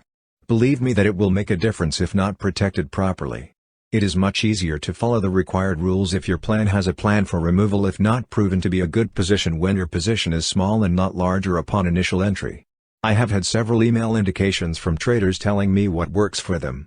Good for them as they have a plan and can use it correctly. It must be a plan which you incorporate into your trading and it must work for you. I can't stand to sweat or to swear for that matter, and that is what happens if you don't keep each initial entry and significant position wise. Rule 1 can stretch for minutes to weeks or months, but the important part is to know you must remove the position and not leave it to the market when not proven correct. Don't worry about not having a good size position on a big move because your plan has the other side of the coin. Rule 2 always says to increase a proven position and to do it correctly. What is correct for me may not be correct for you because you may be more removed from the market than I am. Pop, do you want to go into detail more on long-term trading with your rules? Pop, unfortunately I can't narrow situations down for a specific plan for all situations. The correct way to use the rules for long-term trading is to always keep in mind that small is certainly a key to success when used with proper rules. I saw a post, and please forgive me for not remembering who posted it, that the position taken by that person is always going to be smaller than most, but at the end of the year they would have made more money than the larger position trader. Yes, that statement is a correct one for several reasons. Up front is the behavior modification. A smaller position is kind to you in allowing the proper response from yourself and protecting your account. Of course, there are times when being aggressive is required, and that is where my Rule 2 comes into play for myself. As I have said before, a trader on the bot with a single letter acronym continues to astonish me in his proper aggressive use of Rule 2. Not that he uses my Rule 2 specific, but that he aggressively adds properly at the proven points. I have observed many posts over the past year, and the small secret is starting to get out. There are ways of trading small. You certainly can trade mid-America contracts with good results, and you can with options into smaller exposure in markets as long as the markets are liquid. Any futures contract, which has options, can downsize your position exposure on any exchange. What I want the smaller trader to do is to be realistic about return expectations when becoming long-term traders. You won't start with 10 grand and make $1 million by being long-term traders. Oh yes, it is possible, but you are putting yourself at too much of a disadvantage to think you will do it without making a full-time effort and becoming more of a day or short-term trader. Even then, it is remarkable if it can be done. So mainly you are saying that long-term trading with your rules require you to be small but aggressive at the proper times? Pop, you aren't wrong. It seems like a trick, but it is not. You'll have to pull that sack out of a sack and see there is actually something to it. Small can always become larger, but when you start larger you are actually setting yourself up to have to become smaller somewhere in your career. It is the sad truth. I have watched posts from various traders, and it's easy to see that many traders are overtrading. I think the only complaint I have against the experts, authors and researchers is that while they are making the effort to help traders admirable, they must present the problem of overtrading more clearly. Since I have walked the road of trading and often observed various writers and experts, I can say that I believe they are usually on the right track, but times change and they cannot always predict that change. It is not their blame, but the small trader must be aware and on top of it. The small trader can recognize that change better if they are not so large. I watched a mutual fund trader come out of positions just yesterday as he believes the market is not topping, but that he is too large to get out when it does top. Recognition of the situation is very important, and to me that is a very smart mutual fund to be in with your funds. Now for the small trader, it isn't always necessary to remove positions before the reversal because of being too large. That to me is a very big advantage for the small trader, provided they have their surprise side trade plan always in place. I want to point out another major problem I see with what I have observed over the past year of observation of the small trader. What is the one thing which can most likely change your odds in trading? If someone could actually give you MJ's shoes that now allow you to jump 5 feet higher, could you better play basketball? In trading we can have those shoes. First we must think about being small from initial entry because the position has not been proven. The only thing we have upon entry is that we have a signal based on what has happened. We know that the direction is pointing, but not that the direction will continue. Because we are small we must have the plan to become larger, Rule 2, or we won't ever exceed a 50-50 expectation in the long run. Where do we get the pair of shoes? Secondly, our efforts must be different than what we are presently experiencing in expectations. Every trader who learns of trading is expecting to make good sums of money. They also count on that outcome. The expectation of making good sums of money is wrong in trading. The correct expectation is that you will have a large amount of losses. It is a fact. It is up to the trader for the large amount of losses to be kept small, or they will certainly be large. I am not saying that you cannot expect to make large sums of money, but that you should never have that expectation in trading. The only expectation in trading is that you should expect to take a large amount of losses. Here comes your pair of shoes that help you jump 5 feet higher. Your job as a trader is to have a good plan for entry, adding, exit and use of good rules for your protection from being removed from the trading arena. You must not concentrate on how much money you can make or expect to make in your trading. Your plan and objectives of your plan will give you your proper signals, and your rules will give you your proper protection. Your shoes, you must concentrate at all times on keeping your losses small and never on what you expect to make but on what you expect to lose. The 5-foot gains come when you don't expect them, and they do come. They come when you are concentrating on keeping your losses small at all times. Keeping losses small is a full-time job and takes action on your part. You may ask, how do you keep losses small at all times, as you have taken positions and in minutes the position went massively against you before you got the fill back? The answer to keep losses small in relation to the size of your account is to expect the unexpected disaster and limit exposure from the start of an initial position when the position has not proven to be correct. I want to give you the best example of what I mean in keeping losses small. I listened to a trader accurately state that he had 80% of his trades make money. I watched his trades and judged his trades. When a trade went against him, he would hold that trade until it became a winner. The 20% losers were large losses. Yes, indeed, he was correct in his statement of having 80% winning trades. His net income was negative because of not understanding that trading has nothing to do with what percentage of winners you have. Trading has the most important statement in the end. It is that your income is based on not how many winners or losers you have but on how small your losses are of those losers. How large your winners are is second to how large your losses are. I am a very poor percentage trader in that I lose more trades than I win. I would hate to tell you exactly the percentage, for I am sure you would not even want to read my input anymore. I am not a good winner, but I am the best loser I know. Losing well is what gives me my income. MJ is good in scoring. It is not always how many shots you take or how high the percentage. It is the score at the end that actually counts. Okay, you have a few raised eyebrows. I know your percentage and you are correct, as it would shock most people. I won't divulge it. What do you suggest traders do in order to use their new shoes in trading? Pop, frame of mind is what we are talking about from the start of a position. Let me say I have 5 to 10 grand in an account. Am I to start out to make a fortune or to continue to survive forever in trading? Of course the trader and I want both. But keep in mind that without long-term survival you will never reach the goal of making a fortune. So survival is the more important of the two. Let us devise a way to accomplish that. We will use soybeans as an example. If I put a 5,000 bushel contract on, I can expect to lose 3,000 on a limit move. Notice I said I can expect to lose and did not say I can expect to make. You see, I will not limit my gains as I will be able to hold gains longer than losers. Notice I also said expect to lose 3,000 as a limit move is 30 cents, but I use the limit to limit exposure rule. What I am saying to myself is that I have an exposure upon entry of limit to limit. By having a good entry plan I can reduce the expected loss, and by having a good exit plan I can reduce the loss also. I am not going to have a plan to put a position on at limit up or down in either direction. Or am I?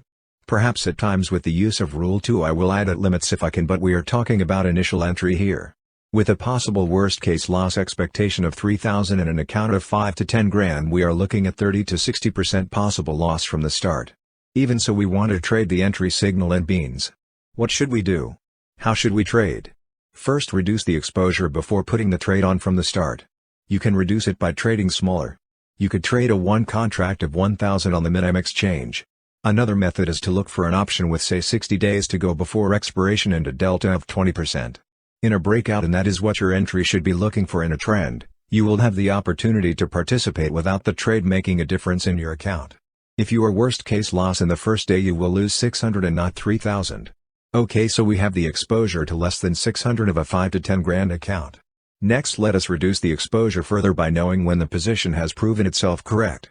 Let us say you are only able to look at the close in the newspaper at night and must work away from communications to the floor during the trade part of the day. Your entry is now more important. If you position in the top possible third of a market or the bottom third in that direction, you are allowing almost the entire risk of 600.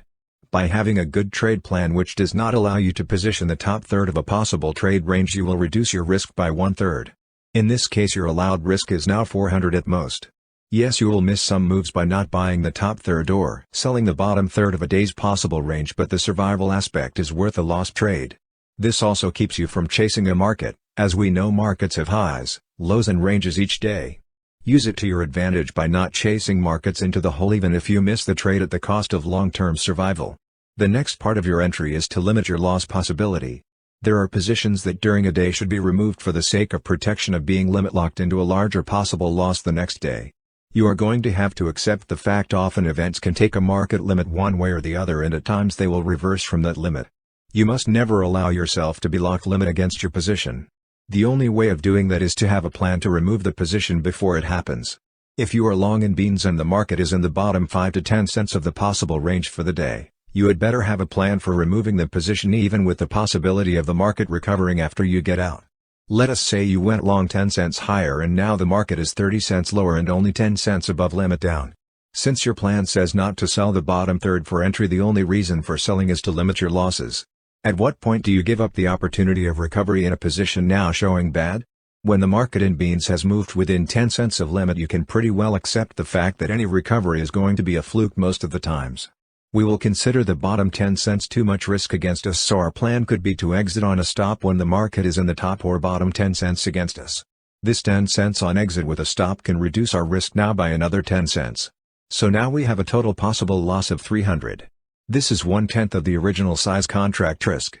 We are talking maximum loss of 3 to 6% of our account size at this time. This we can live with. By having several trades working and with much smaller size, your odds of removal from the game will diminish, but you must have a plan for each position. Looks more like work, doesn't it? Yes, it is work, but it pays off in the end.